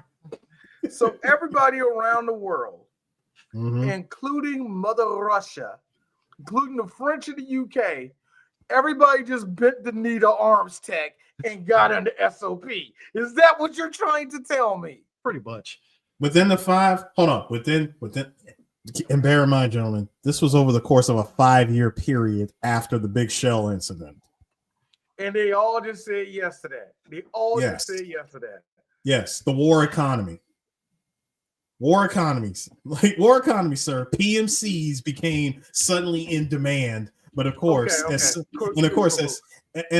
Snake says, ID tag soldiers use ID tagged weapons And everybody and ID tagged gear. Errors. And you're telling me that everybody just bent the knee to the United States on that. Yeah, pretty Hey, much. Hideo, come here real quick. What's up, nigga? You made it. What? That's a problem to think about it. Whatever. No. Stop trying to write it off. When you have the whole entire philosopher's legacy, that entire cachet in the form of a microfilm back in the hands of the United States, that made them the de facto superpower of the world. Hey, question. I know this is random as You shit. took something that was a collaborative effort between the United States, Russia, and China, and just said, "Hey, we're America. We keeping this." Because that's what we do as America, sir. We colonize. No, look, again, I'm not the American way that America did it. I'm not, because that sounds like a very American thing. Charge to the game. But the problem I'm having is nobody else that got their own version of SOP. It's just America. That's the problem I have. But whatever. Let me real. Let me ask you this. It's the Patriot system, dude. War economy, all that shit spread. Stop saying a war economy. It don't make it better. It does make it better. Now, me and Sue have said at length about how we love. Well, all three of us have said how we love the different organizations because of their symbols, like Foxhound, dope symbol. Even the new Foxhound in this game has a dope little. Oh, you mean no? The old Foxhound was the cartoony Sly Fox point the gun and shoot. But the new one, new Foxhound is the fox with the knife. Yeah, I like that. I like that shit. It's dope as shit. Shout out to Merrill. Shout out for Merrill, never giving up on that logo too. I'm gonna keep it real with you. Hey, in fact, CJ was with me one time. We was hanging out at Arundel Mills, and I had on that Foxhound shirt, and because it said United States Special Forces on I it, swear to God, that shit. Look, no, remember somebody saw me and thought I was actually in it. They didn't. I'm just saying. Look, all I'm saying, guys, is if Trump enacts World War III and shit, I'm just saying all three of us should just go ahead and just form a Foxhound with the actual unit and all that. Just saying. Now I'm even gonna sue the shit out of. And I'll be like this, and I'll be like, what type of American Chris, are you? Hey, Chris, we're in Trump's America. This is going to be all black folk for the next 4 years. Yes, no, sir. nigga, I am driven. I ain't no lolly lule. I mean, hey, that is look. my favorite lie. I ain't no lolly lule. So what y'all guys are saying is one. all three of us just need to turn into like the Black Anaheim Electronics. Exactly. I'll be the first. I would be the first one. We're funneling weapons to all three sides or whatever. Let me tell you something. I am getting full corduroy suits for all three of us. We're all gonna have a helper monkey for comic relief, and we're gonna be running guns. We're gonna be running guns. The second you said that, I immediately dog like. So you mean to tell me that black people are going to be just jettisoning all of the we're just going to be doing all these amazing things while white people are in squalor? You make me feel like Kendrick Lamar is walking to a dungeon. He opens it up and Drake is over in the corner. Looks like I need you. Here's Drake. You still short, nigga. No man. And you broke now. He's Drake. Your mama ain't shit. Yeah. That's why she molested you. Get up, nigga. We gotta make songs to make the white man. I'm sorry, man. Like I was really we thinking. We gotta do a whole lot of rap music to confound a white man. Come on, let's go. I'm just saying, it's like, because to me, it's really wild to me that Diamond Dogs and like the new Foxhound I like the Diamond Dogs logo. Both of those are just badass as shit in a way that's like, man, they're basic, but they work. That's probably what it is. See why everybody wanted to be a Diamond Dog. It's like, yo, that logo's dope. I gotta fucking join this shit. Everybody ran after those damn Letterman jackets with the Diamond Dog logos on. You know what I like? I'm niggas. Do you know what I like right now, guys? That we're not talking about the word salad. That is whatever Eva's talking about right now. First of all, D, let me stop you right there. First off, I was looking at the old tits for a second. It's right there. First of all, the word salad. It ain't cold out here. Gentlemen, please, if you will. The word salad is the exposition info dump from Eva is the first of 4 of info dumps that dates all the way back to the 1960s up to this point. You know, it. Ocelot does it. Freaking Big Boss does it. Dog. With the way question. Who made that painting? First of all, let me tell you something. I need it. No. Let me stop you right there. I'm gonna stop you right there. This painting was first introduced in the game, and that shit has been blown up to like an actual printable scale where you can order this as a print. I want this. I have been wanting this poster for the longest of time. It was a print that was the question for me then. Thank you. Yeah, it was a print that was put in the game, but you can find that print like anywhere. That shit's on the internet. That feels like the most exaggerated. It's like somebody in game made an exaggerated version of Eva describing Metal Gear Solid 3 in a painting. No, make my tits bigger. There you go. I mean, yeah. Put some put 2 F-14s behind them flying. Migs, even though they were two MiGs. Put 2 MiGs in there, even though they weren't in the game in any sort of way. Yeah, they were. I don't have a scale for this Jack character. Okay, hang on. Chris, remember the MiGs show up if you take too long to beat the boss at the end of the game. And also, we're gonna put white flowers because I saw, with Big Boss and her protege fighting in the fields, and the moon. You want on a white horse? You want to wait? Yeah, and make sure she has a cloak on. Make sure she has the poncho. Poncho. Because That's more of a cloak to me. Whatever, it doesn't matter. No, it was a straight up poncho because remember, every time she showed up with that damn horse, it was raining. Yeah. Showed up on biscuit. Sebastian, sir. That is sir, that was the boss's version of that horse from G Gundam from Master Asia. Oh, dude, let's not. No. That's Farfried Kruger. Okay, that's Farfried Kruger from all Robin Hood Men in Sight. See, I need people to understand this. This is why I love anime. To watch a fucking show where the goddamn horse has its own Gundam is just like, who was on LSD at Bandai when they formed this idea? Sir, that was good old Japanese pressure to make anime. That's what that was. I know Tamino was over in the corner like, this shit was about fucking war crimes. When the fuck did this happen? When you said that, let's take a break from doing the same damn UC war. He came back and was like, I didn't mean this, guys. I just said. Too late now, nigga. This shit's already been animated. Tamino was like this. Is that a horse? I'm sorry. So there's a ring around Earth. Let's try to get that one. Let's get that one guy like a big ass Mexican hat. Shut up. It'll be funny. It'll be funny. I'm sorry. That is. Let's make sure. Hey, hold on. And Eris, let's keep it real, y'all. Let's make rain thicker. Yeah. No. Hold on. It turned into the Kylo Ren jump. More. And then she got that plastic. More. You will never make me hate anime. I'm sorry. To this day, Rain was so average until she got that Gundam. Here's me. The skin tight. Sir. And then she had to moan with it. Thank you. Because they had to make the reason that she didn't know it was skin tight. So that was the excuse, you see. Because like Japanese men are horny on Maine 24/7, 365. And any red pillar that watches it, based domino. Based domino. Also, can I ask y'all this?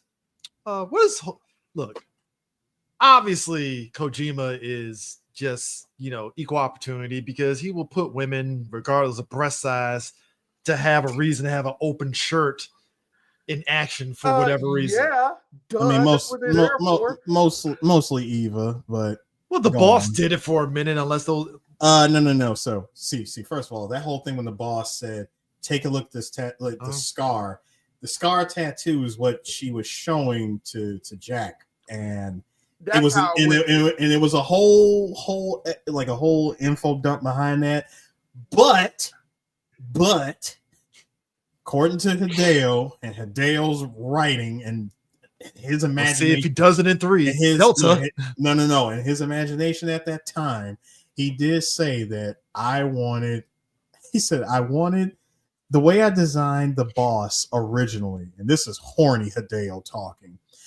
The way I designed her originally, she was going to have a whole snake tattoo on her left titty. And every time she fires, and every time she fires the Patriot, of course, jiggle physics, and it would look like the snake is laughing at you.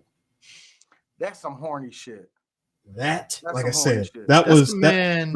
was horny Kojima. That man was on shrooms and came up with that fucking idea. Mind blown. All right.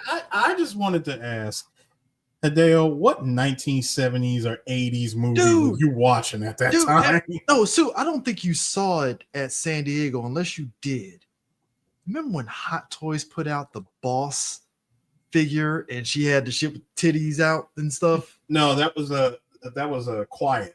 Oh, Quiet. Okay, Quiet. Yeah. Hot Toys put out the Quiet figure, and yes, you can actually adjust and squeeze the tits. That is peak horny shit if I've ever seen it, and I'm like, the wildest shit ever. Did I want to buy it? Maybe. I should have bought it because you know how much that shit is going for now. Need to be many. Y'all should have bought it. I would have bought it. First off, PayPal and 4 wasn't active. Yeah, at that paying point. for was not happening, and That wasn't happening. And even when I was living in Japan and that shit had dropped back then, that shit was expensive. Yeah. In fact, retail that shit was expensive, but of course once they stopped making it, and anyone who had any copies around that was flipping them shits for like $400, $500, $600. Mm-hmm. I mean, nigga, they were flipping them shits for PS5 Pro prices. Now here's the thing. We get to a point where after all the info dump, they got to take Big Boss's body. Dog. I mean, not Solidus's body. My bad. Or so But they they thought. but Yeah, yeah, it was Solidus. and no, here's the thing to get me. I mean, no, we thought that was Big Boss's body. It was Big Boss, but it was Solidus's body that was being used because he had Big Boss's DNA. But the part that got me, you get on the you get on the motorcycle. I'm like, okay. And Snake puts his hand around Eva's stomach. Eva. You know when I remember? Shut up! That is Why weird. Are you still talking? You're technically banging out your son. I mean, you gave birth to a clone. Yeah. So finally, after no bullshit, 4 more minutes, I counted 4 more minutes of dialogue. You didn't go off, and then it's a real shooter scene. It's fun. And it's very action. Here's the thing. It ain't better than playing 2, but it's all right. You mean 3. Yeah. It's very. It tries to capture. I mean, Act 2. Act 2. That's what I was talking. Yeah. It But ain't it's better than Act 2, but it's still. This is It's supposed to be referencing the bike ride from 3. Because there's parts in this chase sequence where there's different camera shots, and this is where it goes into Kojima wanting to film stuff film this game as a movie in certain spots. But sometimes the camera angles that they use, it's like, all right, if this was a movie, people would be pissed off that you switch the camera angles in certain instances and stuff. And it fucks up the chase in terms of you really enjoying it cohesively, especially when you're fighting the Vulcan. Was it crap? I'd say Screaming Vulcan.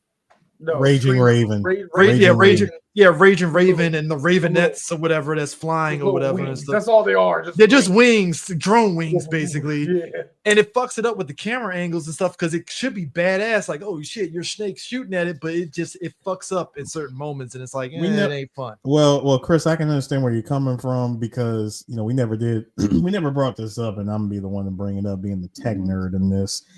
The thing that really fucked it up was the spotty ass frame rate. Oh, it'll slow down if you go crazy. There, throughout this entire game, there are moments where this game will be running at 50 something FPS, and it just shits the bed going to 25. And that's if you got 3 gecko in front of you. Oh no, the whole game's slowing down. Mm. Oh, my favorite. If you get caught in an explosion, we get to see Snake in 10 frames a second floating up in the air. Dog. So, what happens at the end of this? Say that it happened at the end of 3. Slip. Even go flying into a brick wall. Well, no, she goes flying into a metal piece of from a broken gate, and somehow bleeds to death. Well, she didn't exactly bleed. No, she didn't die from that. She did not die from that. But it is ironic that she got hit in the same spot that freaking tree branch got her in. Mm-hmm. So, and of course, that was God. I say a part of that came from her saying, reenacting a line that she said 40 years ago, which is, "I only get off my bike if I fall in love or fall dead." Well, I was like, Eva, why are you saying this now? Also, here's my thing. When she said that, here's me. The snake that you're talking to don't know a damn thing about you, right? Just gonna throw that out there. Whatever. Yeah. Anyway, boss time. Yeah. Dude, this snake had almost no emotional attachment to Eva. Isn't that something? Solid Snake has no emotional attachment. All right, lady that birthed me. I mean, Raging Raven, this fight was very just it was okay. I didn't hate it, but it was all right.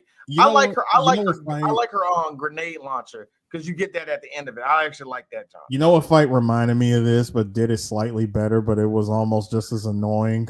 What's up? Chris, you know this.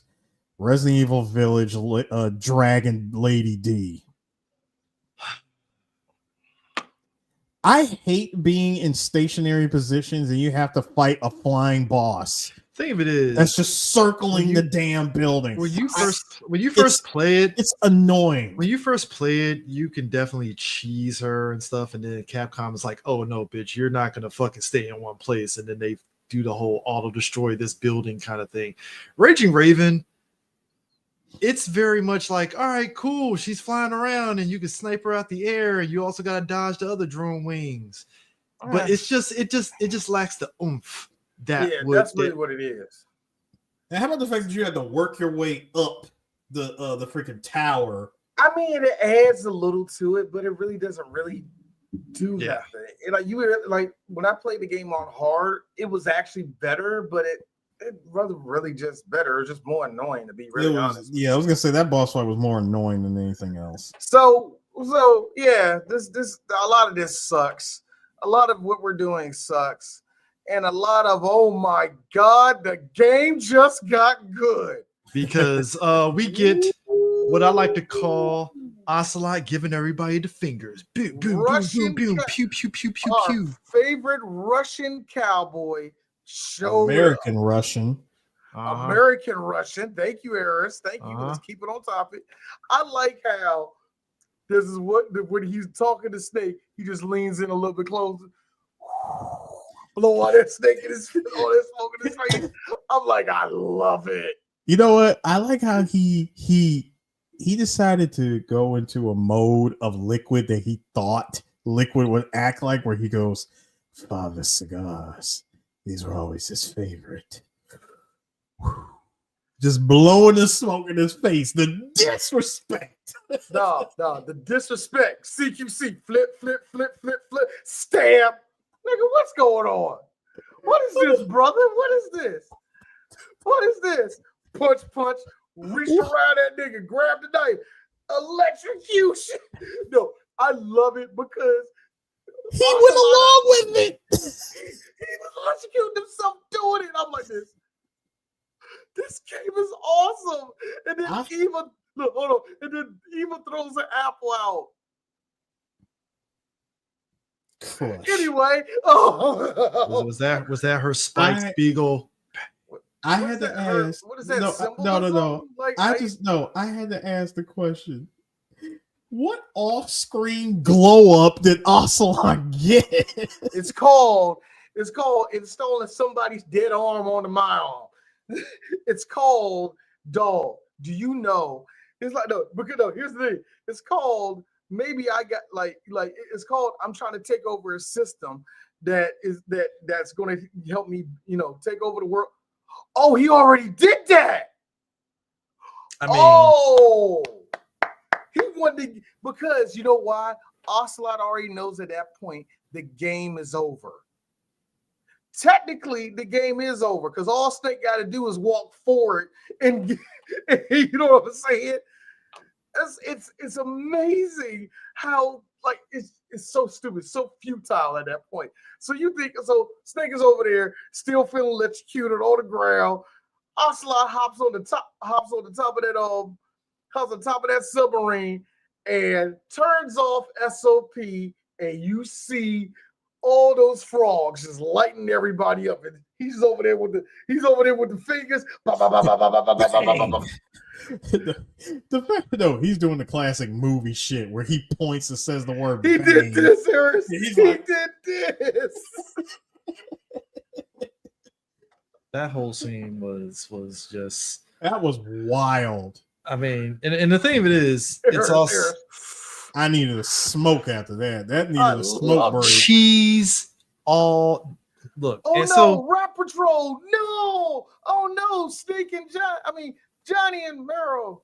No! Wait a minute, Eva, why did you hop in the fire? What is going on here? Well, that was so dumb. No, she hopped in. Well, she got in the fire because remember, Liquid picked up the body and threw it on the burning Volta. Daddy, no! That's what she did. She really, and she was, and remember, everybody was convinced that was the body of Big Boss, where even Liquid was like, I don't even need this body anymore. Turns out, surprise, surprise. Yeah, the camera, of course, the camera had to make sure it zoomed, it did like the 3x zoom on the face of Big Boss, and you come to find out, wait a minute, Big Boss got shot in the other. Oh, so whose body was this? Oh, this is about to get interesting. Dumb but interesting. Oh yes, dumb but interesting. Good. So Snake dying on the ground. I got it. Hopped on the top of that Volta and drove it. That man with a burnt face. Dog. So after all of that, you find out, well, because he actually infiltrated where they was at, Otacon infiltrated where they was at on the ship, and he was actually recording them what their next thing was going to be, and that was going to Shadow Moses. And before that, Eva dies. Eva dies. He has one last moment with Snake. That's 3 minutes. You're not going to get it back. Hold on. Something else happens too before the Shadow Moses thing. Up to this point, Otacon and Naomi have been having conversations during the intermittence. Oh yeah, I forgot. So in between chapters, you have like intermittents where they kind of do info dump of what's happening with the crew on the plane and stuff.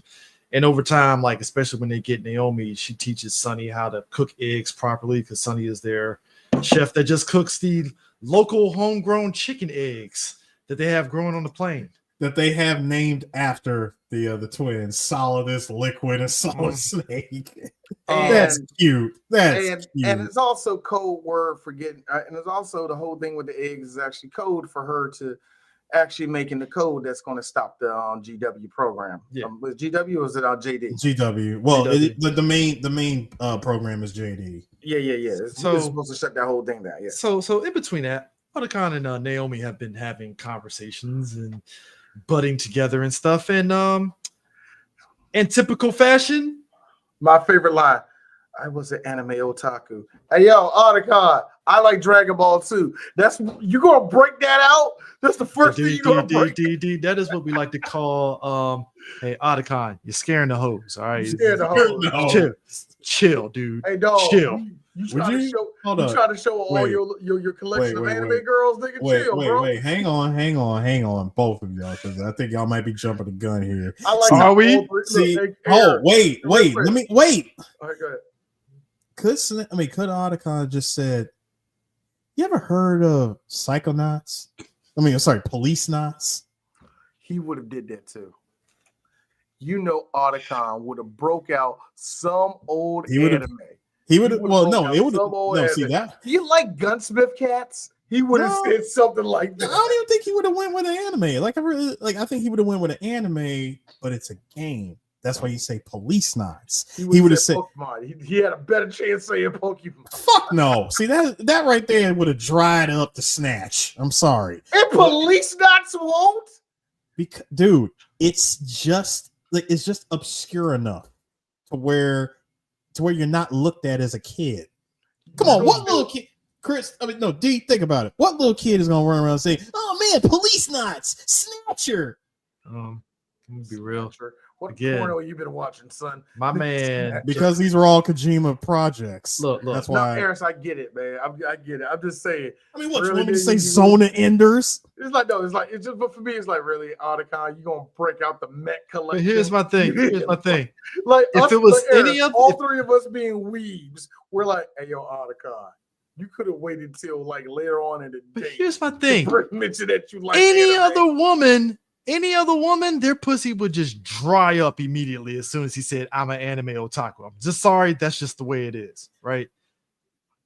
But because Naomi is dying of cancer or technically been dead. Hey, why not, go on the last hurrah and I get this guy. I go on ahead and get this guy something. before I go. Why not? Inverse speaking of Jeff which- Goldblum. Speaking of which, Jack, Why speaking of not? which, Eric, speaking of which, guys, ain't no way in the world that helicopter was that close to them on that field. Ain't no way, but we don't. And Whatever. the flowers ain't whatever. blowing off anywhere. We're not even going to go there. That's a different story. But yeah.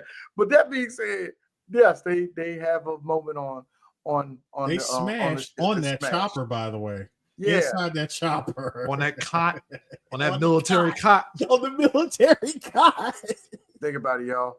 Otacon's knees cold while he's banging out her on his knees is cold. Sorry. He look, his Hold up, knees on hold that up, you hard still got- steel. Just And also right on the other side of it is the dried artificial blood from rioting. Because remember, they took him all the way over to Eastern Europe just so he can get hooked up on that dialysis machine. Rodden is literally recharging on the plane, literally while they're banging out, and he can't even move because his ass is recharging. He can't even do anything. I don't know if y'all ever been in a room where two people were having sex, but it's one of the most awkward. No, I haven't. That has to be awkward. That's what I'm saying. If you ever was in a room where two people were having sex, because at that point, who's ever in the room, everybody's acting like they're asleep. Okay, let's make that very clear. Right? Second of all, you're just quiet and you hear slight moaning, and so Rod is like this, like, what's going on? Ah, shit, I can't move my neck. I saw Otacon's dick. Rodden wasn't on the chopper. But He remember, wasn't. he was bleeding out. Remember, he was bleeding out on that damn chopper.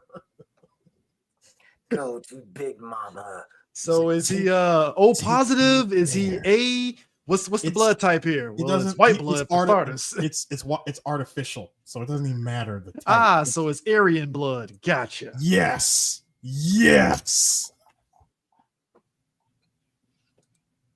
That's the blessed blood around. We agree. Actually, he's agreed. I'm just here for the photo. You know what? I'm gonna be We're real. still partners. We're still partners. We're still partners. I just disagree. Can I disagree and still be friends with somebody? Yeah, I can. I'm gonna be real. Mark my word. It's gonna be hilarious. No. 2 years from now, it's gonna be some crazy ass white person, some tech bro that's like, guys, I created white blood. Oh, so you mean it's nano machine blood? No. I just put white food dye on blood and I inject it back in myself. Why won't you do that? So you can know that I have the purest blood around. No, I'm not racist. What are you talking about? But what's going to come out? But what's gonna happen? Well, what's gonna happen if you ever need a blood transfusion? I'm white. Come on. This blood is perfect. It gives me better. It makes my muscles stronger. It makes me dance better. It gives me a sense of. Are you trying to say that this gives you all the powers of black people? Why would I say that? 2 weeks later, diagnosis: you have AIDS, sir. Well, you have hepatitis. Why? Well, probably because you put fake blood in your system. Does the DOH? No, fuck all that. Does the DOH know anything about this? We don't. All right, cool. The Department of Health knows nothing about this. Yeah, I'm not trusting this. I ain't trusting this shit. Yeah, But nah, man, Did you get any of this approved? Who authorized? Look, it is wild that you're a cyborg, so you have white blood like Bishop from Aliens and stuff. So now you gotta take him to some super duper special doctor over in Eastern Europe that can actually specializes in this. Not even so much the doctor; they just had the machine to recharge him. Because of course they did. Happenstance, you know. So. Either way, this man saw another dude bang out a chick in front of him, and it's. So we finally go back to Shadow Moses, and Shadow This is the most jerk off nostalgia berry shit ever in a game that was already doing it before this. Hey, Chris, you want to know? I don't care what anyone says. This was what I was waiting for. This was the best part of the game. Hey, Chris, and you saying that this was the most jerk off nostalgia in your face thing. And I loved each and every The second. Metal of Gear it. Solid music The being second you used. get over that hill and you hear the best is yet to come, and you're looking around, hearing all the memories and all that. Did you love the Member Berries flashback to OG PS1 Metal Gear Solid? Oh yeah, that was Where fun. you're playing the demo, where you're doing the demo of it from the PlayStation Underground stuff, and then you go into it. Like and the moment you get to the helipad and you're hearing the voiceovers from the old PS1 game of Liquid Snake talking, as well as Snake talking. My favorite, of course, was always every time you got to like a nostalgic moment, you just hit X and you could see the little flashback images that will pop with the PS1 graphics. There were so many of them. It was so there was a many ton of them. They could, what's wild to me is that it would have. I guarantee you, and part of me thinks it might have been on the floor or at the table at least of an idea. Can you imagine if the flashbacks, instead of it flashing back to just the PS1 stuff, they did like a redo of like sort of Twin Snakes kind of upgrade for those flashbacks? The only Chris, as much as I want that to be a thing, trying to get the okay. Do you think at the time though that they could have? Hell no, they would have never got the okay from Nintendo to do that. I don't care. Like I don't care how much conversating that both Kojima and Miyamoto like had with each other. That even got the okay for MGS1. I mean, for Twin Snakes to even be put on the GameCube. The fact that you're going through all of Nintendo to just get the okay to do that, they would never allow any asset of that, like of Twin Snakes, to be showing up in this game. So that's why you probably think we might get like a Metal Gear Solid 1 Alpha. It would have to be completely remade from the ground up. I made up the name, by the way, but Delta and then Alpha. They probably would call it something like that. And I'm fine with that. Hell, I would love for them to go back and make the original Metal Gear and Metal Gear 2. Where we get fake Venom Snake. Yay! As the boss, of course. You actually do play as the real. True. You actually play as the real Solid Snake, and we get David Hayter back. Kiefer Sutherland plays Venom Snake. Which would make sense. That would be awesome. That would be awesome, actually. The one thing to get circle. It's like poetry. It rhymes. You see. Don't you understand what I'm doing? Why does your voice sound like that? But the part that gets me is actually the part where I got real choked up, and it's one of the few times ever where a video game that does fan service like that does it to me. You sitting there and you're sitting in the room where you fought Gray Fox at, and you put Otacon down there so you can fuck with computers, and it gets real quiet. And you look at the little locker where Otacon was at. You just see the little head of the dude come up saying, "Not having any bad memories, are you? Here's me. Here's me. Hey, your Otacon, shut up. I'm having a moment, bro. Oh, this game is giving this because I was like, this game is giving this right now. No. Shadow Moses has been like abandoned for many, many years, and them pretty much since the incident. The cyborg ninja blood splats are still on the fucking wall. Old as fuck, but it's still on the goddamn wall. I'm like, holy crap. Stain, here's a question. Here's a question. Because it shows up in the game. This place has been abandoned for almost 9 years.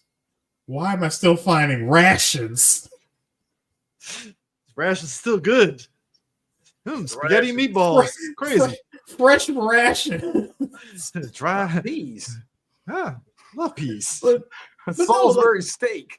One of the things give me a lighter. Give me a lighter. One of the things I wanted to point out was I did like when you go into that one room next to the hangar and you see a surveillance camera, and then you watch the surveillance camera fall off. Oh yeah. Also, we get into they popped up earlier in the game too. We get the little ball hand creatures. I'm gonna say the proxies. Yeah, the proxies. They pop up. I don't know what they call it. Yeah. But then Yeah. They make a big time appearance in Revengeance in a way that's actually fun to play.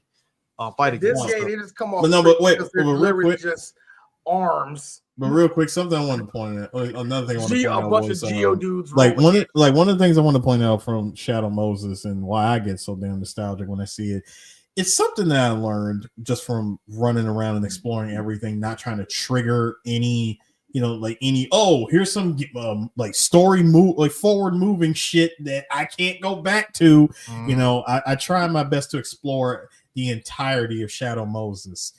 And let me tell you something. Shadow Moses is small. Yeah. Yeah. It is small. You would think it would have been like big, but it is so damn small. Like everything that you went through, and I get it, they had to recreate the game, but holy crap, it's small. You know, the one thing that I was happy to see, because I don't think you ever get a chance to see it in the original game, you get to see the crash chopper from when you fought Liquid Snake. You see the parachute, which proved you that your boy got out safe. Well, I think it's a testament. I think it's a testament to just like, what we saw in the PlayStation 1 era of Shadow Moses. We had this, it kind of tapped into your imagination of it being bigger, like this big, like Andrews Air Force Base-esque type thing. And like you said, in the grand scheme of it, when you play it in N4, it's like, this is kind of a low key, like Indian Head base where it's like, oh yeah, that's it. It's actually small, like quite. Because even when you think about the communications tower, that was probably the biggest part of that base, probably. Especially in the old, both of the towers are still there, and both of the PS1. Yeah, that's where you face. That's where you face off against Crying Wolf. Yeah, but I remember looking up, and I remember towers. I don't remember. They weren't destroyed. Remember, you were fighting a freaking Hind D, and it was shooting rockets at the building. It took out the satellite. Yeah, the satellite was what got taken out. Yeah, because you remember that was in the commercials with the. And you gotta remember, because Hideo loves 80s movies. Remember, Snake got to rappel himself off of the building, all that. Which was like one big reference to Die Hard. I get it. What I was saying was I just didn't remember looking up. I thought when I looked up, I didn't see the towers keep going up in the sky. I just don't remember. I just don't remember how they look. That's all. Speaking of which, brings up one of the worst fights in the game. I like the idea. Again, Crying Wolf, the motif. It's a wolf. I wish they kind of made the head shape more like a wolf a little bit. I think I don't have no problem with the design. I just think the execution of her as a boss sucked big balls. It could have been dope because the cloaking of her being in the snow, because it basically, when you're in the boss fight, the snow of a huge snowstorm kind of covers like the whole battlefield, so you're kind of having to like pay attention to put in use thermal goggles and all that stuff. And for me, it worked better on when I was on hard mode and I dealt with that. Yeah, it was actually hard. It was actually hard to see. But if you know how to get her, it's easy. It's real easy. And I hated that it was so easy because, a lot of people are like, all you need to do is get a sniper rifle. Yeah, because most of the time she doesn't even see where you're at. As long as you're not downwind to her, you can light her up. I don't care. I don't care how you try to slice this boss fight. This boss fight was bad. This was not. It wasn't a good. It was uninspired. Shout out to Mad TV and just all around badass black woman Deborah Wilson for doing Homegirl's voice. But dude, the whole crux of Crying Wolf was literally, in order to her brother, they escaped from their village being massacred. They didn't want to, get caught because her brother was a baby and was crying, covered his mouth, not realizing like she was basically suffocating him. He couldn't breathe, and boom, died. And it just broke her to the point to when they get to another village, she's carrying her brother's dead body. And then all of a sudden she envisioned a wolf killing the children, and turns out she killed the children and the adults, and thus she's a broken mess. And Liquid basically told all these girls, hey, look, if you kill Snake, it will free your mind. And all that jazz. No. Nanomachines. Thank you. Nanomachines. So Nanomachines told her that. Yeah. Told them that. Yeah. Let's get that correct. I didn't make it up. They did. You know what I mean? It's the midichlorians, like you said, D. If your midichlorian count is high, you're a Jedi. Yeah. No, it's just more so, hey, if you ever encounter a scruffy white man in a battle suit. Do not inject anything into your body. Take him out.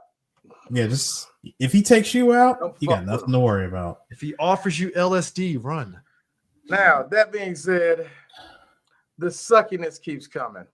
Because after you're done with that and you go through all those geckos and go through all those centuries, you finally get down to Metal Gear. And it's like, all right, we can get the raid. Where's it at? It's gone. Come to find out, they already took They the already took it. Here, they already took the rail gun. Mm-hmm. Hey, so we just suck, right? Is that what it is? Well, I've already looked at it. We suck at our job. What is it? I know exactly what it was. They came and took it while we were fighting Wolf. Hey, check it. Which ironic enough, Snake does get a railgun from Crying Wolf that you need to use at one point where you have to literally it's to what Sue you were saying, Sue, because I think DU has stepped away. Where this game is doing so much at one time, it's a sensory overload because the game does this split screen shit where you're seeing this badass fight it's this badass fight with Vamp and Raiden, right? And it's like, all right, cool. And it's like they didn't want to sit there and make shit overly long, so they just did it split. But it's like I want to enjoy this, but I also gotta pay attention to killing all the geckos that are coming through. It's the worst. And it's like it's badass over here. Why am I playing this? Why couldn't you just make this like after? Why can't I just enjoy watching these two knife each other? Like, or can you let me play as Raiden and I can be in a knife fight? You know that? No, because you're not allowed to like him. All right, so real quick, in the beginning of the scene, this happens. Turns into a 90s R&B video. I don't know why she wants his D out of nowhere, but she wants it. Again, That's you're not convincing. wishes. You are not convincing anybody, Naomi. What was the reason? I had a reason. What was the reason? What was the reason? I just explained the reason. Is Vamp a simp at this point? He is not. Okay. I'm just saying, he says, as my queen wishes. That's some Hotep simp shit right there. Shut up, Chris. That ain't Hotep. Hotep don't call white women queen. Anyway. First off, Naomi is 1/16 Cherokee, sir. First of all, both of y'all, shush. She is from Rhodesia. Ethnic You enough. don't know where she's from, remember? According That's to probably where I got my skin color from, but I'm not even sure about that. Speaking of which, localization, I get it, Jennifer Hill. You're not using that voice no more. That was localization. That wasn't you. It's fine. But, okay. Here's my thing. So you fight Vamp. I hate that Vamp #1 is real easy to fight at that point. Just CQC and stab. When you figured it out. It's the Wesker fight from Resident Evil 4. Resident 5. My bad, 5. And he runs at you actually slower than he realized. It ain't like he's jetting at you. It's click, click, click, click, click, click, click. Like, dog, pop, headshot. CQC. It's like, all right. Just stab him with nanomachines. And basically, it makes him normal because, again. I love it too. He's like, nothing could kill me. I like how you say that shit, nigga. You don't realize that one bullet can take you out.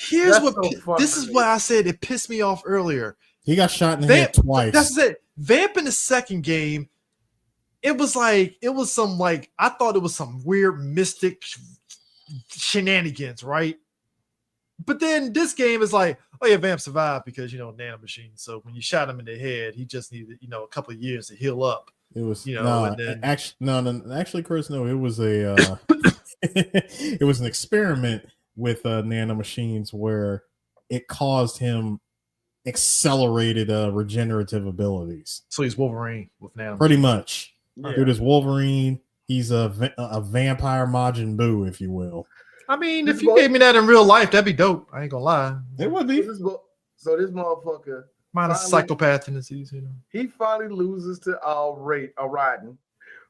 He's on there dying. Naomi shows up, basically tells you that he's been only living because of the nanomachines that I've been giving him. It's the same nanomachines running in me. She stabs herself and slowly begins to die. That's a And painful ass scene, death, man. And this scene is probably some of the worst acting in all of Metal Gear Solid. They hold me down. Well, to be fair, God, come on. Why does this keep happening to me? Can we be real here? You gotta appreciate Kojima's writing, at least in this aspect of the. I'm sorry. No. The consistency of the Hal Emmerich family line of crime. Oh, yeah. All right. Again, I always go back to this in Metal Gear Solid 5. My legs, I'm gonna drown.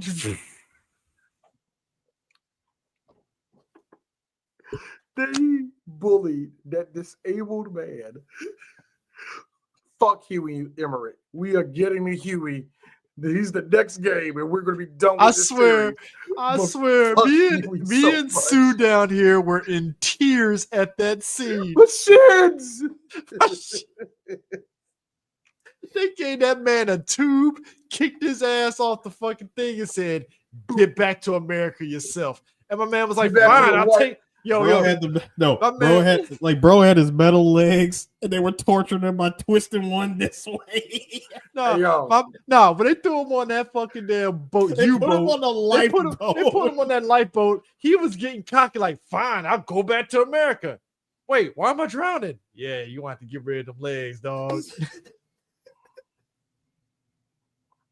Go back home to your wife. No. Go back home to your wife who is sleeping with your son. Gotta crawl back, can't walk back.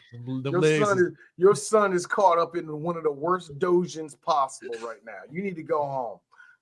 That is some NTR territory, sir. My man, straight up NTR, stepmom territory of hentai. Man, my man rolled up there like Lieutenant Dan. No. Shit in the wheelchair. Wait, D. Stepmom got D. Huey returns home to a 6-digit code. A 6-digit hentai code. Bro. Do you get it? Nah, but my thing is Harris, what's the sauce? Exactly. It's like, what's the sauce? What's the code? See, it's always two questions. It's either what's the sauce or what's the code, and it's always a code. And it's always 6 digits. I am mad and I'm a degenerate. I know that. My man is crying. It's like, yo, my dude, she had cancer. The clock was already ticking at this point. Come on, man. I know, but here's the thing. She could have kept it going with the machine. I say it like this. You slept with her once. Shut up. Yeah. Pussy wasn't that good, dog. No. You gotta let him have that come to Jesus moment when he hooks up with the next woman, where it's like, I cried over. No. He's gonna have that moment. A married man. No. Because what's gonna happen is he's gonna have a reflection of like, I cried over a 4 out of 10. Like, what the fuck was I going in my life? Like, yeah. First of all, it's Otacon. No. First of all, it's Otacon. For that being a 4, nah. In Otacon's case, she was clearly a 7. No. I'm saying when he reflects back on another woman. Also, you got to think though with how she was flirting with him. She said, "You know what?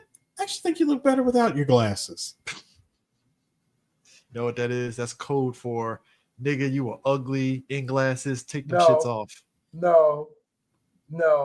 My man was rocking My man was rocking the GQ, the white man GQ special of turtleneck and a turtleneck.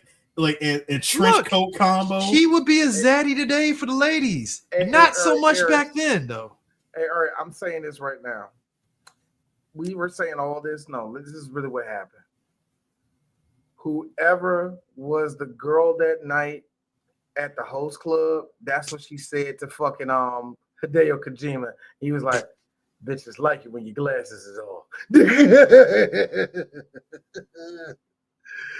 Oh, God, this part was terrible. I really hope something good happens after this. What? Please tell me something. No, please tell me something spectacular happens. Number one, hold on. Number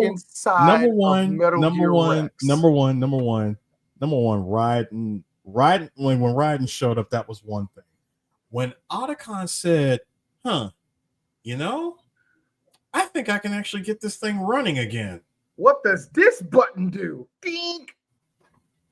Bro. It's like this. I said, wait a minute. Wasn't Rex destroyed? Well, not that Snake. That's not entirely accurate. My man Snake sat there and was fighting for his life, and Metal Gear Solid wanted to destroy that thing. You destroyed the Ray Dome. No. We just assumed it was just done, basically. No. The Ray Dome was absolutely destroyed. No. I'm just saying, like, playing the game, just thinking back on it. The game you presume, like, oh, the Rex is done. It ain't usable. Yada yada yada. But we didn't know that the Rex was durable. We didn't know that the Rex was a 1988 Chevy Suburban, and it was like, nigga, you didn't begin to use me, sir. You didn't begin to use me.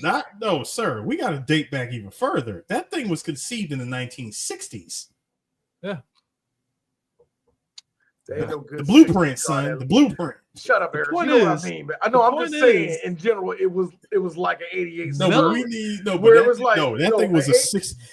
was a 1969 bullet Mustang, son. The point is, yes, it was.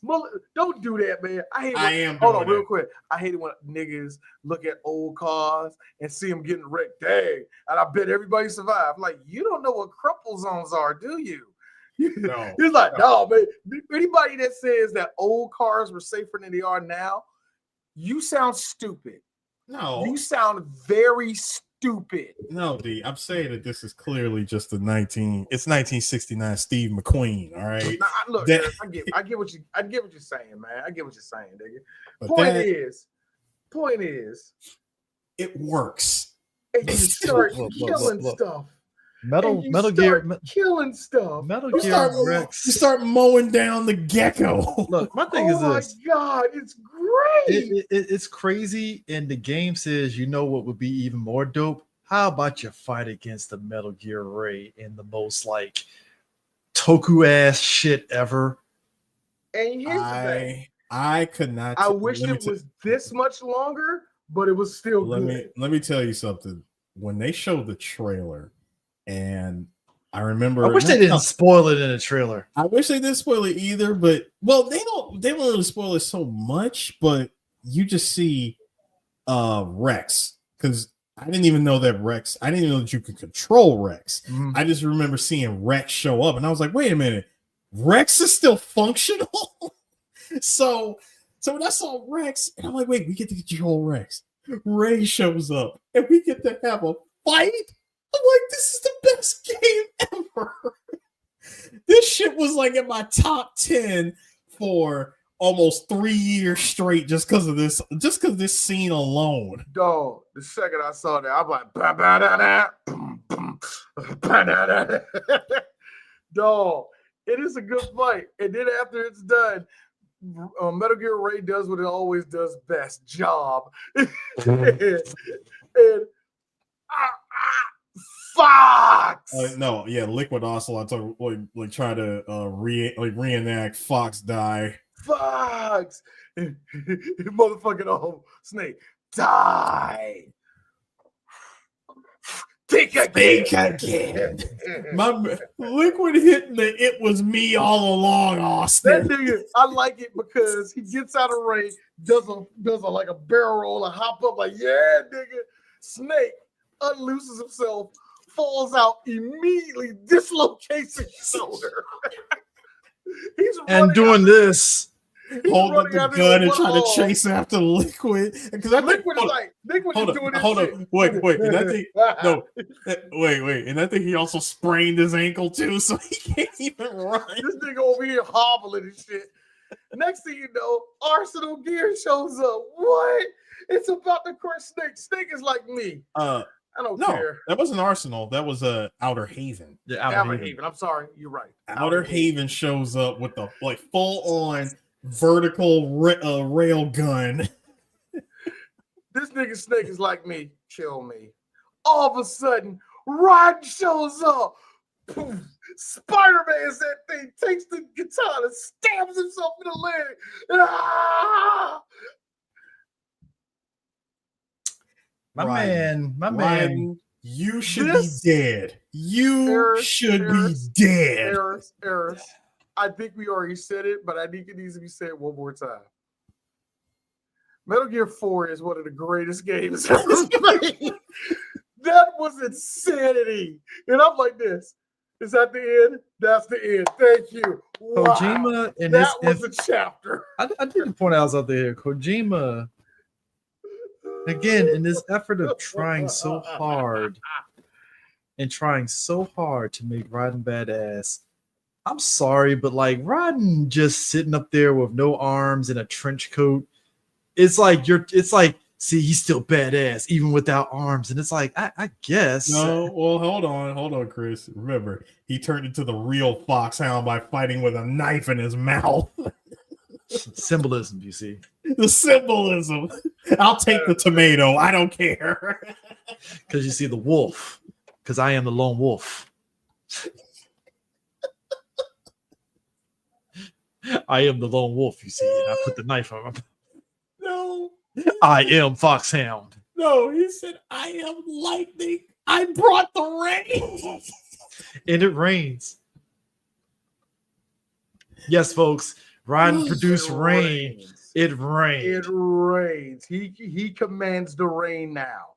Which ironic because the Revengeance originally was supposed to be Metal Gear Rising and then Metal Gear Thunderbolt or some bullshit like that. It was called the game I remember it did have a different title. It was called like Metal Gear. Yeah, it was like Metal Gear Rising or something before it became Rising Revengeance. Yeah, it was Rising. I know it was another one was Thunderbolt or some dumb shit like that, and I'm like, oh, because he said lightning. Okay, all right. Because the original concept for that game was had it been done by Kojima at that time, Raiden would have been able to run around cutting anything. I remember seeing the test footage. It's been the most jank ass experience because been on some Metal Gear Solid 2 shit. I don't think so. I mean, the original, because all Platinum Games did was took the concept that Hideo had and went with it. No, but I'm saying though, it was a different team that did the combat for that shit, and it didn't have the pizzazz that Platinum Games did. Well, Chris, you also gotta give Kojima enough credit. Dude was working on this, and he was gonna work on that Raiden game at the same time. Where's my Zone Avengers 3? Hey, look, I'm still on this lonely island asking for Zone of Enders 3 when he was still there. And once he left, I say, yeah, we're never getting Zone of Enders 3. Where's my goddamn Gradius? I'm like, son, I want to see more adventures. Gradius? I want to see more adventures of Dingo Egrid, man. Sorry. I go Boomer or Gen X somehow playing Zone of Enders 2. I was like, is that the Vic Viper? Oh my God, Vic Viper. And I'm like, why am I excited over a fucking game that was like before my time or probably after? Is that late 80s? What? Gradius? Vic? Oh, yeah, Gradius? Yeah, that was back in the 80s. Yeah. So it's like, why am I excited over that? I don't know. It's a deep cut. I still want to see Vic, freaking Vic Viper and Dingo again. Yeah. I need to. These guys needed a third game. I need a Riggs and Murtaugh of Zone of Enders. I need to see Noman's dead. I need to see you're dead. What are we about to do? Come on. No, I need Ken. I need the return of Ken. We're one of four Zone of Ender fans in this world. Come on. No. I'm saying I need the return. I need the return. I need the return of Ken in all of her titty glory. Even if it's Robo Ken? No, she wouldn't even be a robot. Now, if you're talking about Ada, that's different. Yes, Ada. Because that would have been the next step for Kojima if they did a Zone of Enders 3. Ava is like a real cyborg body on some Makoto Kusanagi shit. No, D. No, sorry, Chris. Like Kojima would turn Ada into Cortana from Halo. Man. Swear to God, man. Like it just double D's and all. Yeah, maybe it was for the best we didn't get that Zone of Enders 3. I still say we should have got it. Well, when Konami gets out the pachinko game, maybe. I mean, they've been out the pachinko game. Why I do thought you they still do pachinko? No, they've been trying to pump out Metal Gear now, putting out these master collections as well as them doing MGS3 Delta because they're starting the franchise all over again for a new audience, which means we are going to get like a remake of MGS 1 and 2. Yeah, 1 and 2 probably, most likely. Yeah, 1, 2, and probably 4. Probably. God, that's going to look surreal as fuck. It is, isn't it? That's going to because David is. Because all they would do is just take the audio. They're just going to take all the uncompressed audio from all the games and just process it through the new game. They're going to take that's really all they're going to do. They're just going to take the formula of Delta and just slap it on all the other games as they remake them. Speaking of which, I think it needs to be said on how I think we said it with 3 on how Kojima was able to draw out so much power from the PlayStation 2 with Metal Gear Solid 2 and 3, right? Well, more so 3. Yeah, more so 3. And it was amazing, like the pervading thing with the PlayStation 3 was always like a lot of developers was like, oh man, it's so hard to make games on, which it really was just code for we're used to making stuff for the Xbox because pretty much like a PC and it's way different. That wasn't really the case, Chris. It's the fact that it was the same thing with the Sega Saturn. When you make the architecture for a particular console as complex as it is, you're basically throwing roadblocks in front of developers that are unfamiliar, with this type of architecture, and therefore, how do they develop a product? How did they develop a game for something that they're not familiar with? But how is it that Kojima and like Naughty Dog and a lot of them in-house folks and probably people at Sony. Would you say Kojima was in-house that much? Well, yeah, PlayStation 1. Yeah, you're right. Never mind. I don't know why I said that. Given his history with PlayStation, I wouldn't be surprised if he had something, which is why he used his own team of under Kojima Productions to produce this game.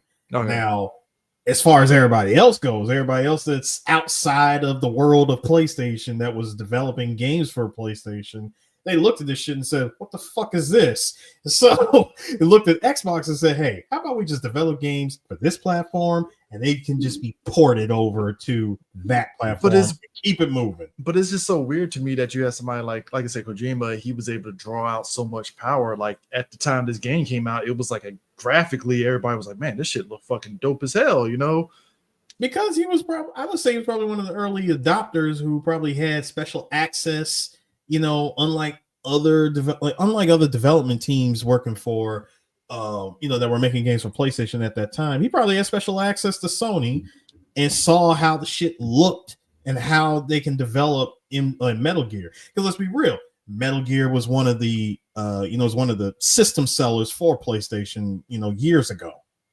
And my thing was always like, it's just amazing to me that it did hold up, and I can't imagine like what a new updated one would look.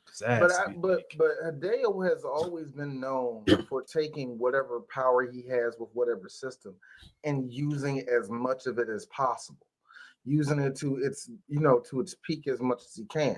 Because even with Metal Gear Solid, we look back on and look at his graphics for what it was doing to the PlayStation at the time. It was different. And the same thing with Metal Gear 2. Metal Gear 2, I think, really laid out a lot of the cool ways that everybody can really use their engine on a PlayStation 2. Same thing with the third one, and the same thing with the third one, the same thing with the fourth one. Like Hideo just has it, and even Death Stranding to a certain extent. Oof, yeah, Death Stranding got like. That's what I'm saying. Hideo has always had a track record, and I think this is the reason why a lot of people give Hideo a pass with all the stupid shit we have been saying. The reason why I think he gets a pass is because he makes good games.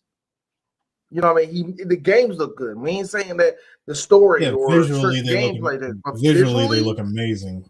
The way these characters moving around, there's a reason why you two keep on talking about Zone of Enders. There's a reason why people to this day who played Snatcher will always bring up Snatcher. You know what I mean? So, Hideo has made good games before. He knows how to make a good game.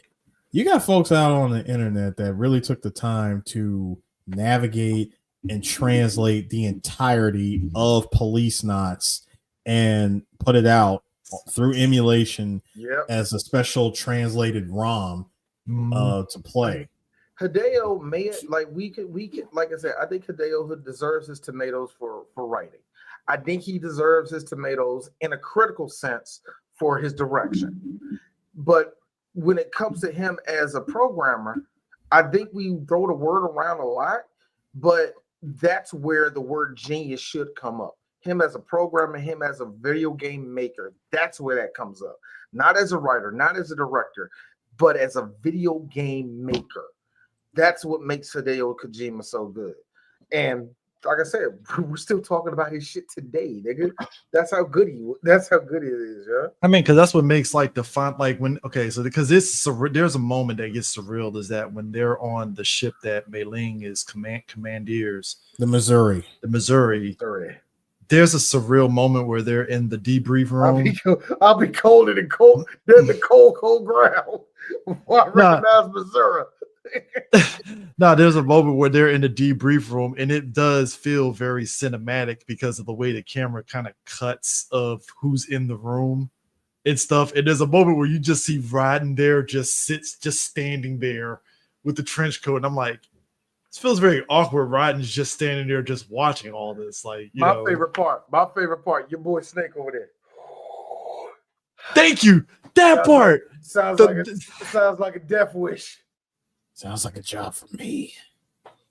I got this one. I'm your Huckleberry. Dude, it's the camera angle of it because it's just you see him doing that, but you also see everybody behind Snake that's sitting in the room just looking at him and stuff. And I'm there's a moment between him and Otacon right after that, and Snake is going for a cigarette, and Otacon like, nigga, I got you, man. Here you go. I'm like this. Hey, yo, Otacon, that nigga. I don't think you need to be giving him a cigarette. But at the same, look, Chris, you know this. There's two types of people. Old people that need two types of ways of going with old people that smoke cigarettes. Grandma, put that down. Or, hey, grandma, here you go. There you go. No, she needs this. The Snake kind of needed it, man. So at this point of the game, Johnny is like open with Meryl. He keeps on trying to touch her butt. He tries to touch Mei Ling's butt. Why? No, we're almost over the game. I don't feel like it. You finally the amount of attempted ass touching is just something. There's this weird scene where this guy is telling Mei Ling that he's scared, and Mei Ling says, like, you know what the audience said, or some bull crap. I don't know. She tries to encourage him. Carl Campbell is giving a speech which just goes on forever. And he says, Rosemary apparently in the during the codec calls has jiggle physics. Because reasons. Thank you, Hideo. You didn't, seeing that she has brown hair. Main 24/7. That's what I'm saying. Seeing that she got brown hair, she's meek, covers everything up. That's Bro, every time she even shifts to the left or the right, we're getting DOA physics going on. Hold up. Get it right. DOA hardcore. Fine. Whatever DOA game. It's dead or alive. Oh my God. Physics. Chris, I want you to look up at the corner. All right, let's hurry this the fuck up. We're not arguing over semantics of physics. It's fair. I wish I put money on this because I said exactly what I said, and I was right.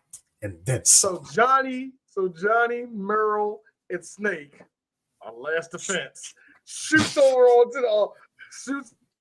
Ejectocito into Outer Haven. And two people missed the ship. Johnny. No, Johnny misses the ship. Meryl is like somewhere and she rolls her ankle or some bull crap like that. And Snake has to find her.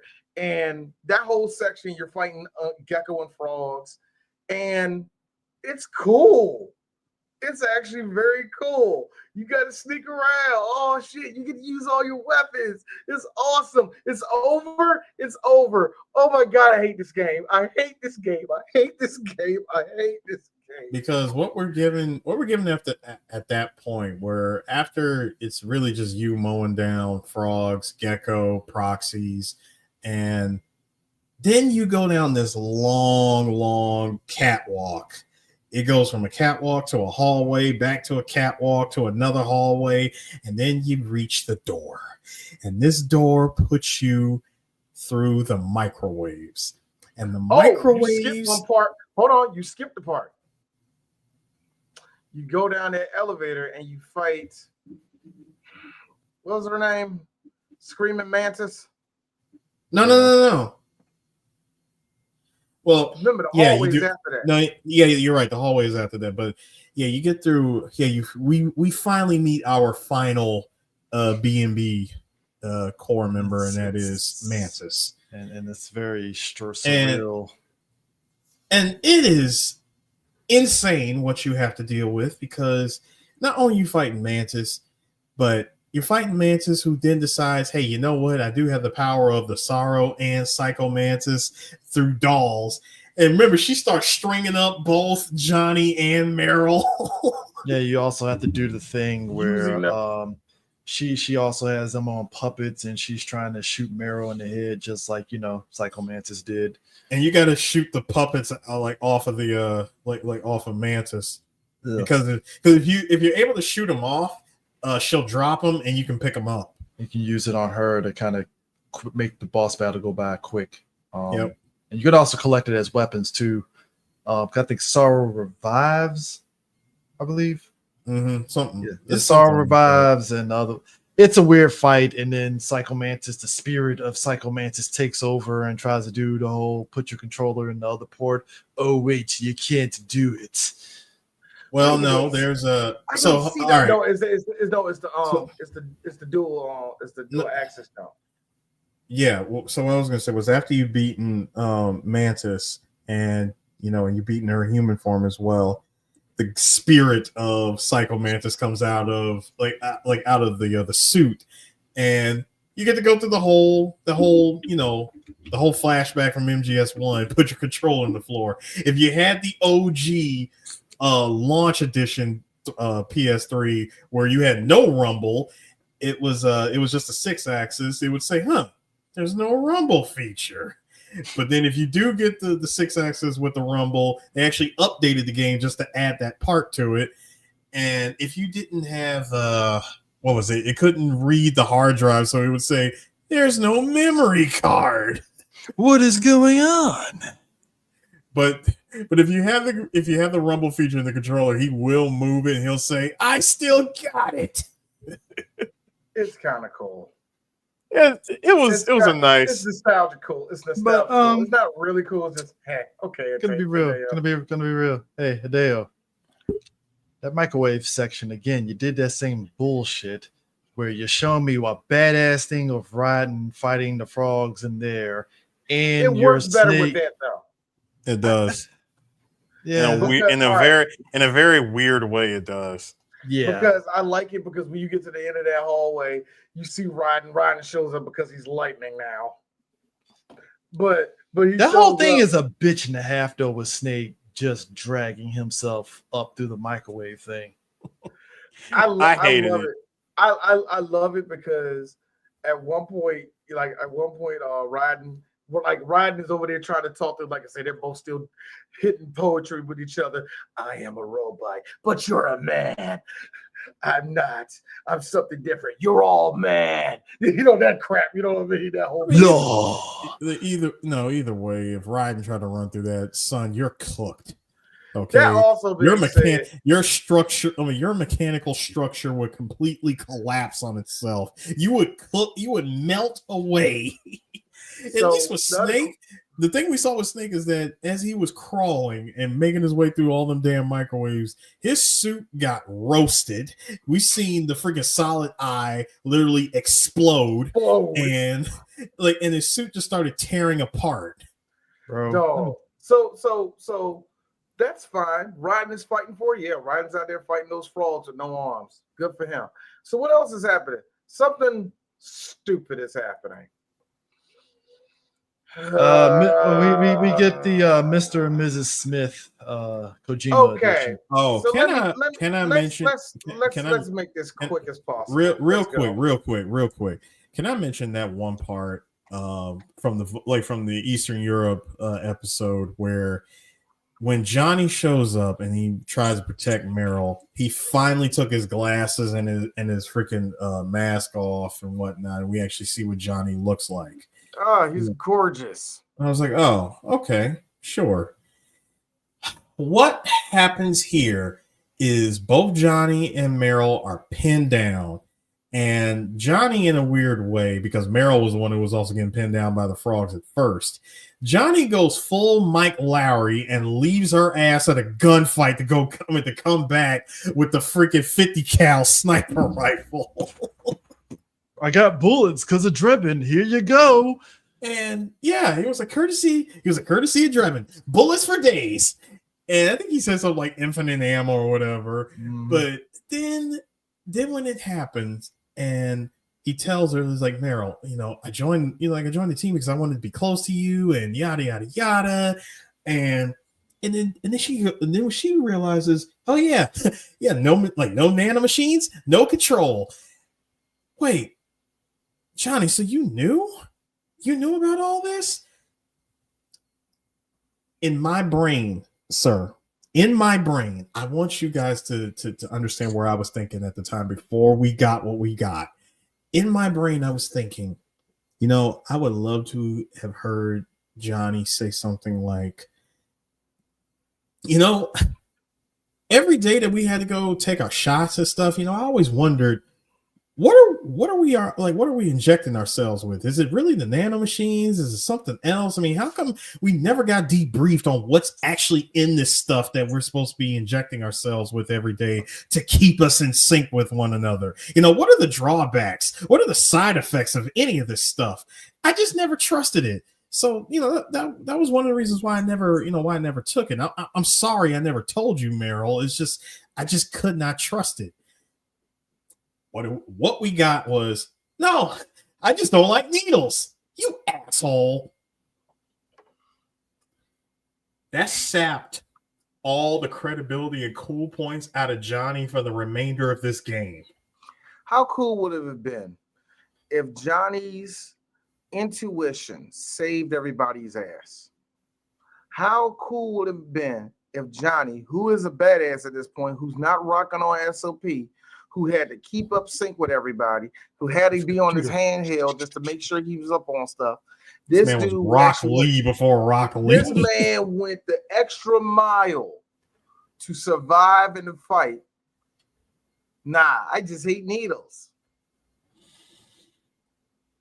So Snake is crawling through the microwave, right? He finally gets to the end, and like Chris, like you said earlier, tap, tap, tap, tap. Yeah, it's done a lot better in this one, because what I found out was all you have to do is do regular tapping and it will give you the same fucking result.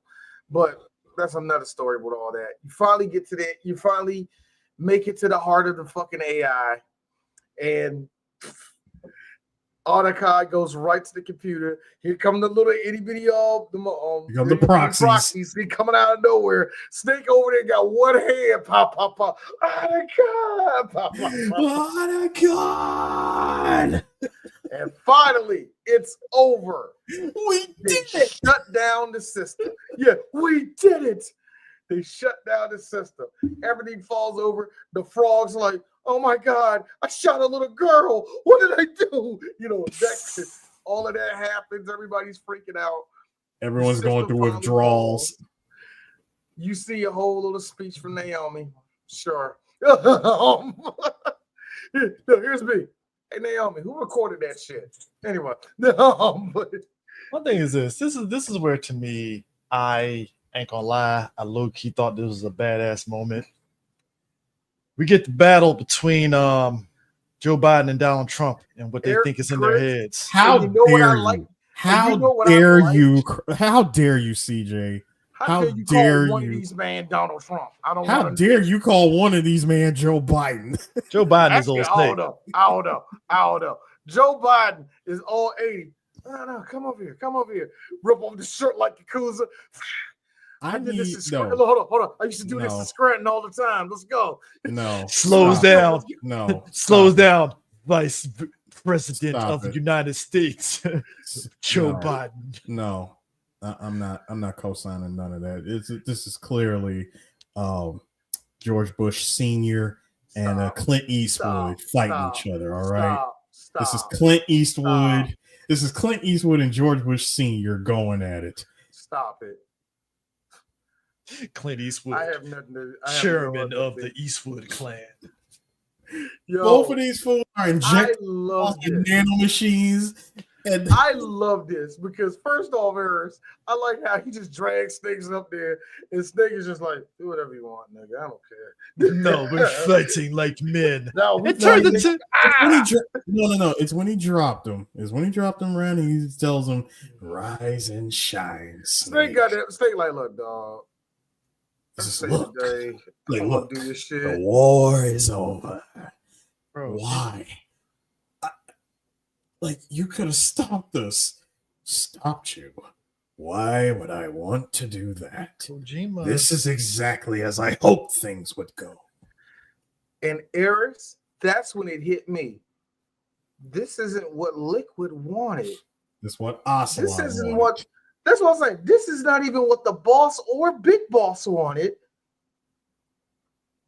Ocelot is the greatest anime villain of all time. This nigga triple crossed everybody for 3 straight games, and now it's like, this is what I wanted. There ain't no more Patriots. We free. Like, oh no. Stand up. Because we fighting. Bro. This is the only thing left is for me and you to run the fade. And let me tell you something. This man is fighting the inferior clone of the man that he loved so much. Well, no, technically, well, yeah, he was the inferior one. I personally, I think Liquid was the inferior clone, but whatever. I got my his clone's arm. I'm fighting his other clone, and I did what he wanted. Oh my God, this is the greatest moment of my life. If this nigga beats me to death, it will be the best thing ever. And that's exactly what happens. I gotta say, my favorite. This was a favorite of mine because it went from Metal Gear 1 to Metal Gear 2 to Metal Gear 3 and to the last one. And the last one, Hideo. Now I cry at this game. Seeing both of them, I like that. Care for smoke. Care for one last smoke. That's exactly what he wanted. This smoke, nigga. I loved it at the very end. Just both old men breathing hard. Gotta be honest with you. No. Wait. D, stop. Hold on. Look, I know we want to end this, but no, we're not gonna overlook my favorite moment was these two are fighting for the last nanomachine dose. Yep. And they're like, one is ejected, the other way. And they both injected each other, but no, when it was down to that last one, shit, I love it. When it was down to that last one, and I remember when Snake had broke Ocelot's finger and big booted him off of him, he took the joint and he goes. I remember he shouted, "Look!" Gotta be honest with you. There was a moment when they played. See those meters fill up. It's like this. This is actually the last boss. Hideo, there was a lot of retarded shit in this game. You are fighting. Thank you. You are fighting on top of Outer Haven, dude. It turned into it literally turned into the fucking last act in Lethal Weapon 1 between Joshua and Riggs and shit. It's like Boy. only thing missing was everybody from the Metal Gear Solid family in a circle, fucking egging the fight on and shit, like it's a schoolyard fight. Only thing that was missing. Like it's a fight in Rocky 5. No, Chris, it was the old man version of I'm sorry, it was the old man version of McClane versus Carl, except there was no hook. No. D said it best. It would have turned to Rocky 5. It would have been like hit me and I shoot. Bro, but also these two were throwing haymakers at each other. I did love the Ocelot transformation in each iteration of the game because when it goes to Metal Gear Solid, was it Metal Gear Solid 1? No, Metal Gear Solid 3. Oh yeah. MGS. Personally, he should have did this. Man, I'd have laughed if he pulled out the meow. But no, MGS1, he's fighting like Liquid. MGS2 is apparently what I guess would be Ocelot if he was two, so that's what I'm saying. But even though the bars did say MGS2 and you're hearing the music from it, I'm like, okay, so I'm guessing this is him where he's got one hell of a punch. And then we go back to MGS3. And then we get MGS3 where it's classic Ocelot, who is apparently the overnight CQC sensation. I like how he gets punched into each iteration. It just be a hard. He does. That's how hard he got punched. And then, man, like I said, sir, you don't have CTE, sir. This man got punched so hard that he went back to a different version of himself. So you have CTE so after that. He heard the sound of his death. You hear that, Snake? You hear violins? Punch. Snake is sitting there like, I don't know what you're talking about, dude. I don't hear violins. What is he? I don't know. Everything smells like pennies too. You taste that? It's my foot. Yes, my man. Like nickels. My man runs that right hook one last time, knocks him on his ass. And dude, while he is knocked out, he is telling he finally snaps out of that nanomachine psychotherapy he was under and tells him, I am Liquid's doppelganger and you are his. And he dies a fox die. Gotta be honest with you. That nigga died the death he always wanted. Gotta be honest. He imagined dying like that for so many nights. He's like, you're pretty good. I'm just saying. He always wanted to do that to Snake. He always wanted to do that to Snake too. First time I saw you, I was like, you're pretty good. I'll be honest with you. I see why after Snake goes through all of those exhaustive chapters, he wants to fucking actually eat a bullet at the gravesite. So it's not even so much that. I mean, after what Naomi told him of what the fox die was doing to him, he's like, you know what? The only way that this cannot happen is if I'm not around. Yeah. But we got, after learning again the other info dump from Liquid Ocelot before he dies, come to find out there's still more to do. This is when we get the whole ending with the wedding between Johnny and Meryl. Shoulders, Meryl. Bruh. Got the Michelle Obama arms. Son, never skip shoulder day. Never skip shoulder day, apparently. You got the all white junk on Johnny. I give him that. Hey, look. She been working them traps. All right. But listen, even like with the wedding and everything, then we get another info dump coming from Drebin about what this whole thing was all about. And notice that he's drinking Narc. Did y'all notice that he was drinking Narc Cola, aka another Konami product, the Narc video game? I thought it was Midway, but whatever. Yeah, you're right. But in any case, he was drinking Narc Cola. Deep cut. And and he's explaining with everything that's happened. And with SOP going offline and all these companies that backed it going bankrupt, they got a shitload of money out in the world. And I got the dribbins. Here's me. So war is still going on. Oh, it's gonna keep going. It's just now we have free will. Because of course. We have free will. I got the Drebbins. We gonna be in business for a long ass time. Drunk Drebin is fun Drebin. That's all I So okay, you know what? It's okay. Hey, Uncle Otacon, where's Snake? And I give it up Otacon. Otacon fighting back them tears. Fighting back them man tears. A line that actually I think we all felt. Snake's had a hard life. No, it was Snake is sick. He's had a hard life. When you say he had a hard life, I'm like, yeah, man, he gotta go. Like, yo, Snake, man, I understand, bro. Put him out. Next time we see Snake, and what we see was, then we go to riding in Rosemary. Mm-hmm. And I already long-winded explained it earlier. I got it out the way earlier, and I got nothing to add to that. They're a happy family. Let's just put it that way. And they lived happily ever after. I repeat, they lived happily ever after. Meanwhile, at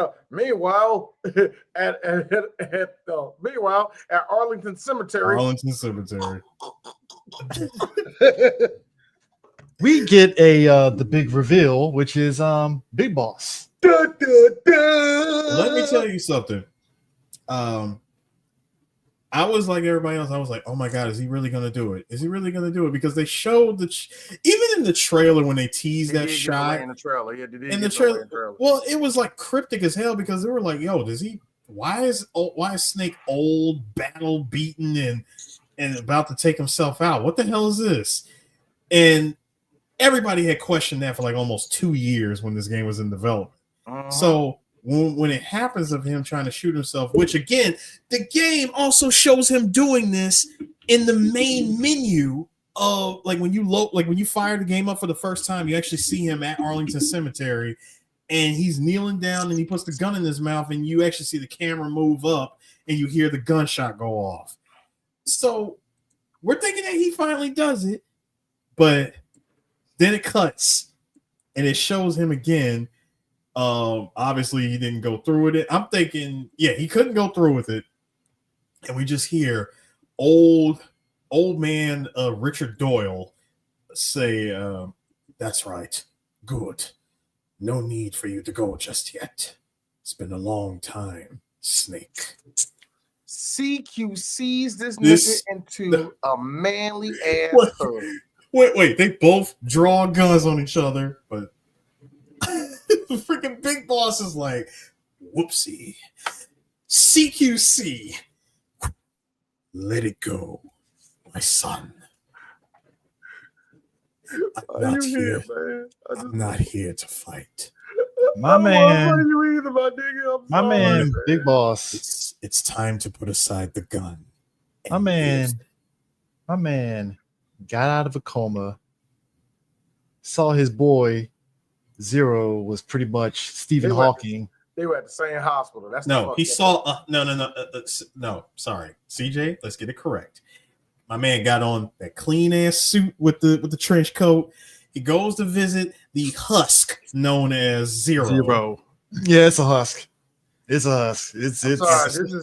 I'm sorry.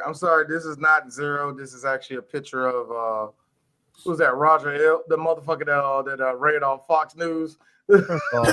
First off, that's my man Jericho. That's my man Jericho from the New Adventures of Johnny Quest. I hate both of y'all. I want to go to sleep. I'm ready to go to sleep now. But he will. I'm ready to go to sleep. Thank you, Chris. He wheeled him. He took him to Arlington Cemetery just in time to catch Snake, and he told him that Naomi told him everything, and we get this whole entire info dump again. And it's a hell of an info dump. I mean, from the perspective of Big Boss, but this time he's adding so much more about JD, the Patriots, who every single member of the Patriots were, including him. And he said, after everything, this whole thing started with a bunch of old fools, and it mostly started with him. Once and of course he goes into this whole spiel about, it's one thing to return stuff back to zero. 0 becomes 1, 1 becomes 10, 10 becomes 100, 100 becomes 1,000, yada, yada, yada. But he says, I'm going to take this time to return 0 back to nothing. In other words, I'm going to kill an old man, an old husk in front of my clone. And I will say, I thought y'all was going to kill me years ago.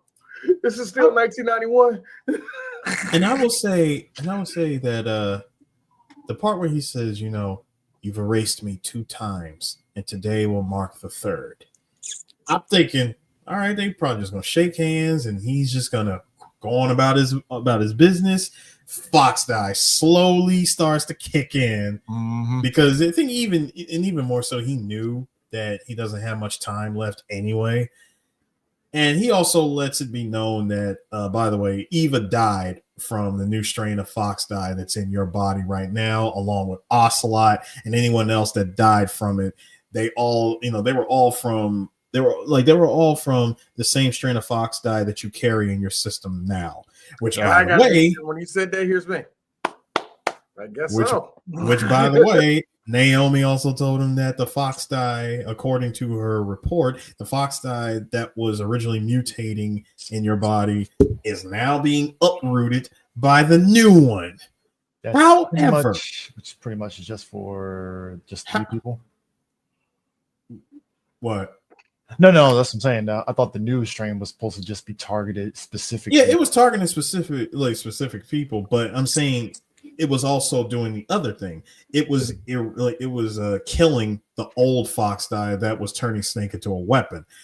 But he did mention that, however, in time, this new strain of fox dye will do the same thing and will become, it will mutate and turn you into a weapon again. That is, if you even live long enough for it to even do that. But, but the part that I almost had the choke up on was when he said, I never thought of you as a son, but I respected you as a man and as a soldier. I was like, damn, that's some hard shit. Then everything, and also I would like to put this part to it. You also have to realize that there are two people who are stand-ins for Hideo Kojima. That is Otacon, and is also Snake. Yes. And in this case with Snake, this whole extra ending was him saying goodbye. Was him saying goodbye to his father. Yeah, I think it's very obvious. In some ways, you can tell that Hideo didn't have a good relationship with his father. He didn't have a good one at all. And this scene was cathartic for Hideo, and you can really tell. There's a lot of this whole game. There's a lot of love in this whole game, even if it's directed in the wrong kind of direction.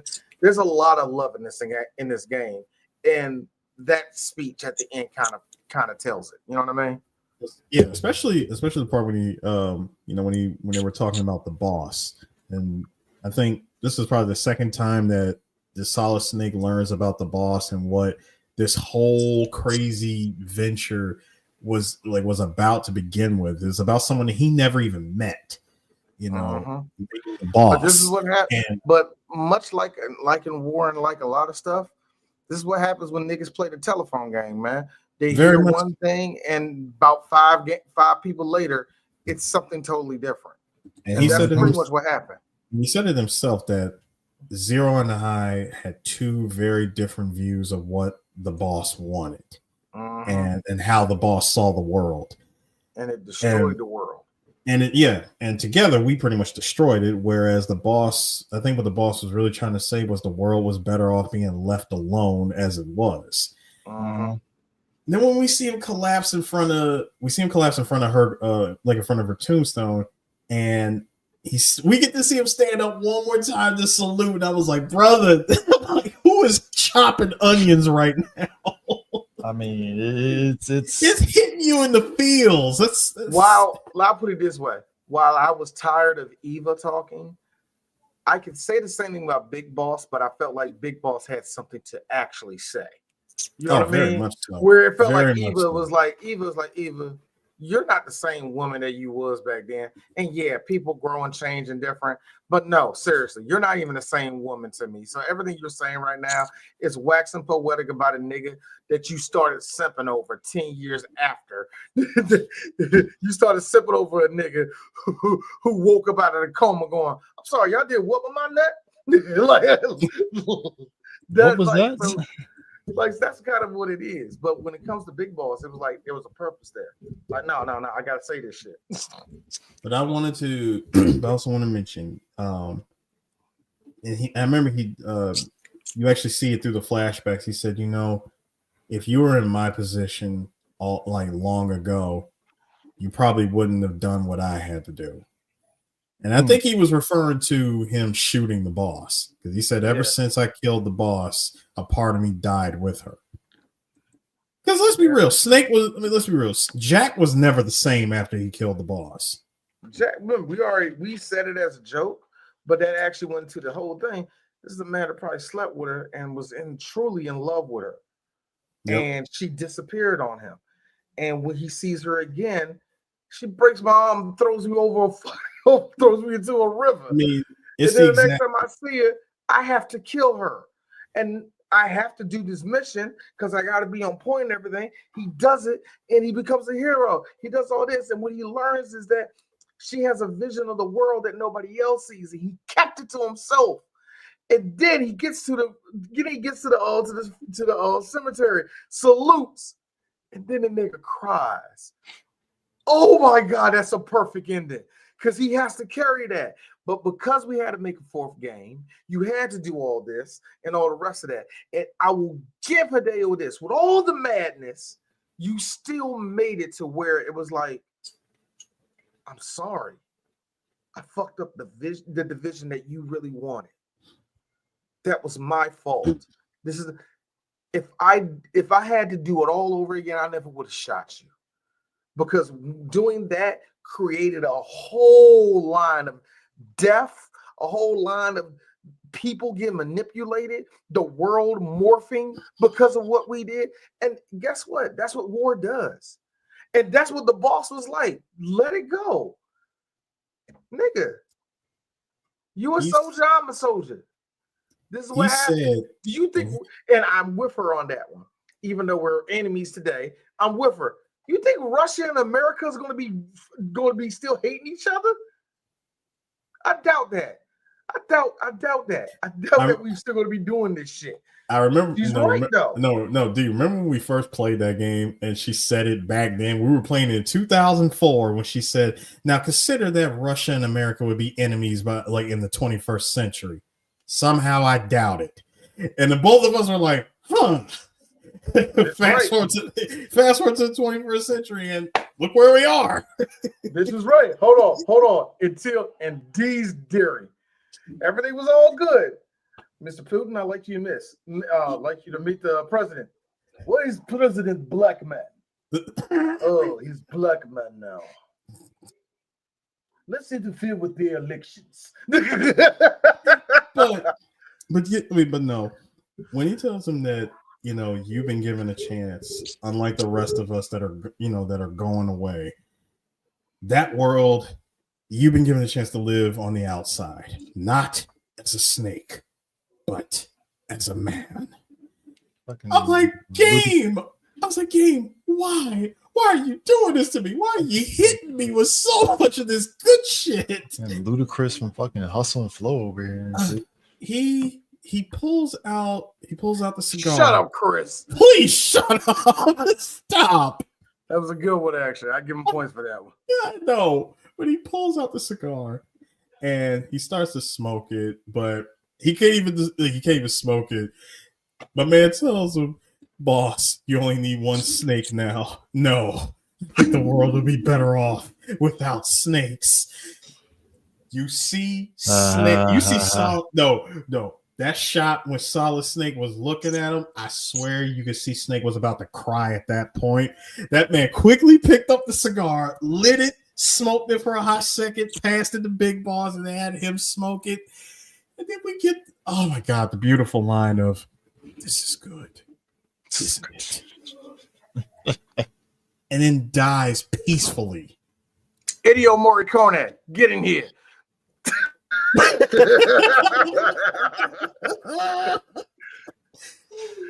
I cannot tell you, that moment was, oh God, that was in my top 5 like best ending moments in a video game of all time. And Eris, that's why, and I think this will be a good way of closing this. We've been on this podcast for nearly 5 hours. And this game has been nothing but talking, stupid plots that kind of didn't have to be explained, but to explain them. I mean, we had just dumb stuff left or right. We had a guy that thinks he's the lightning. We had a bunch of frogs get shot and burn up and disappear.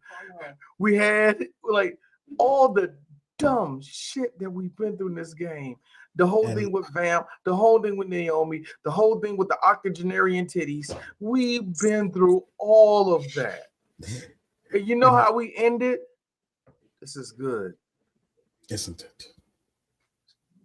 It just dies.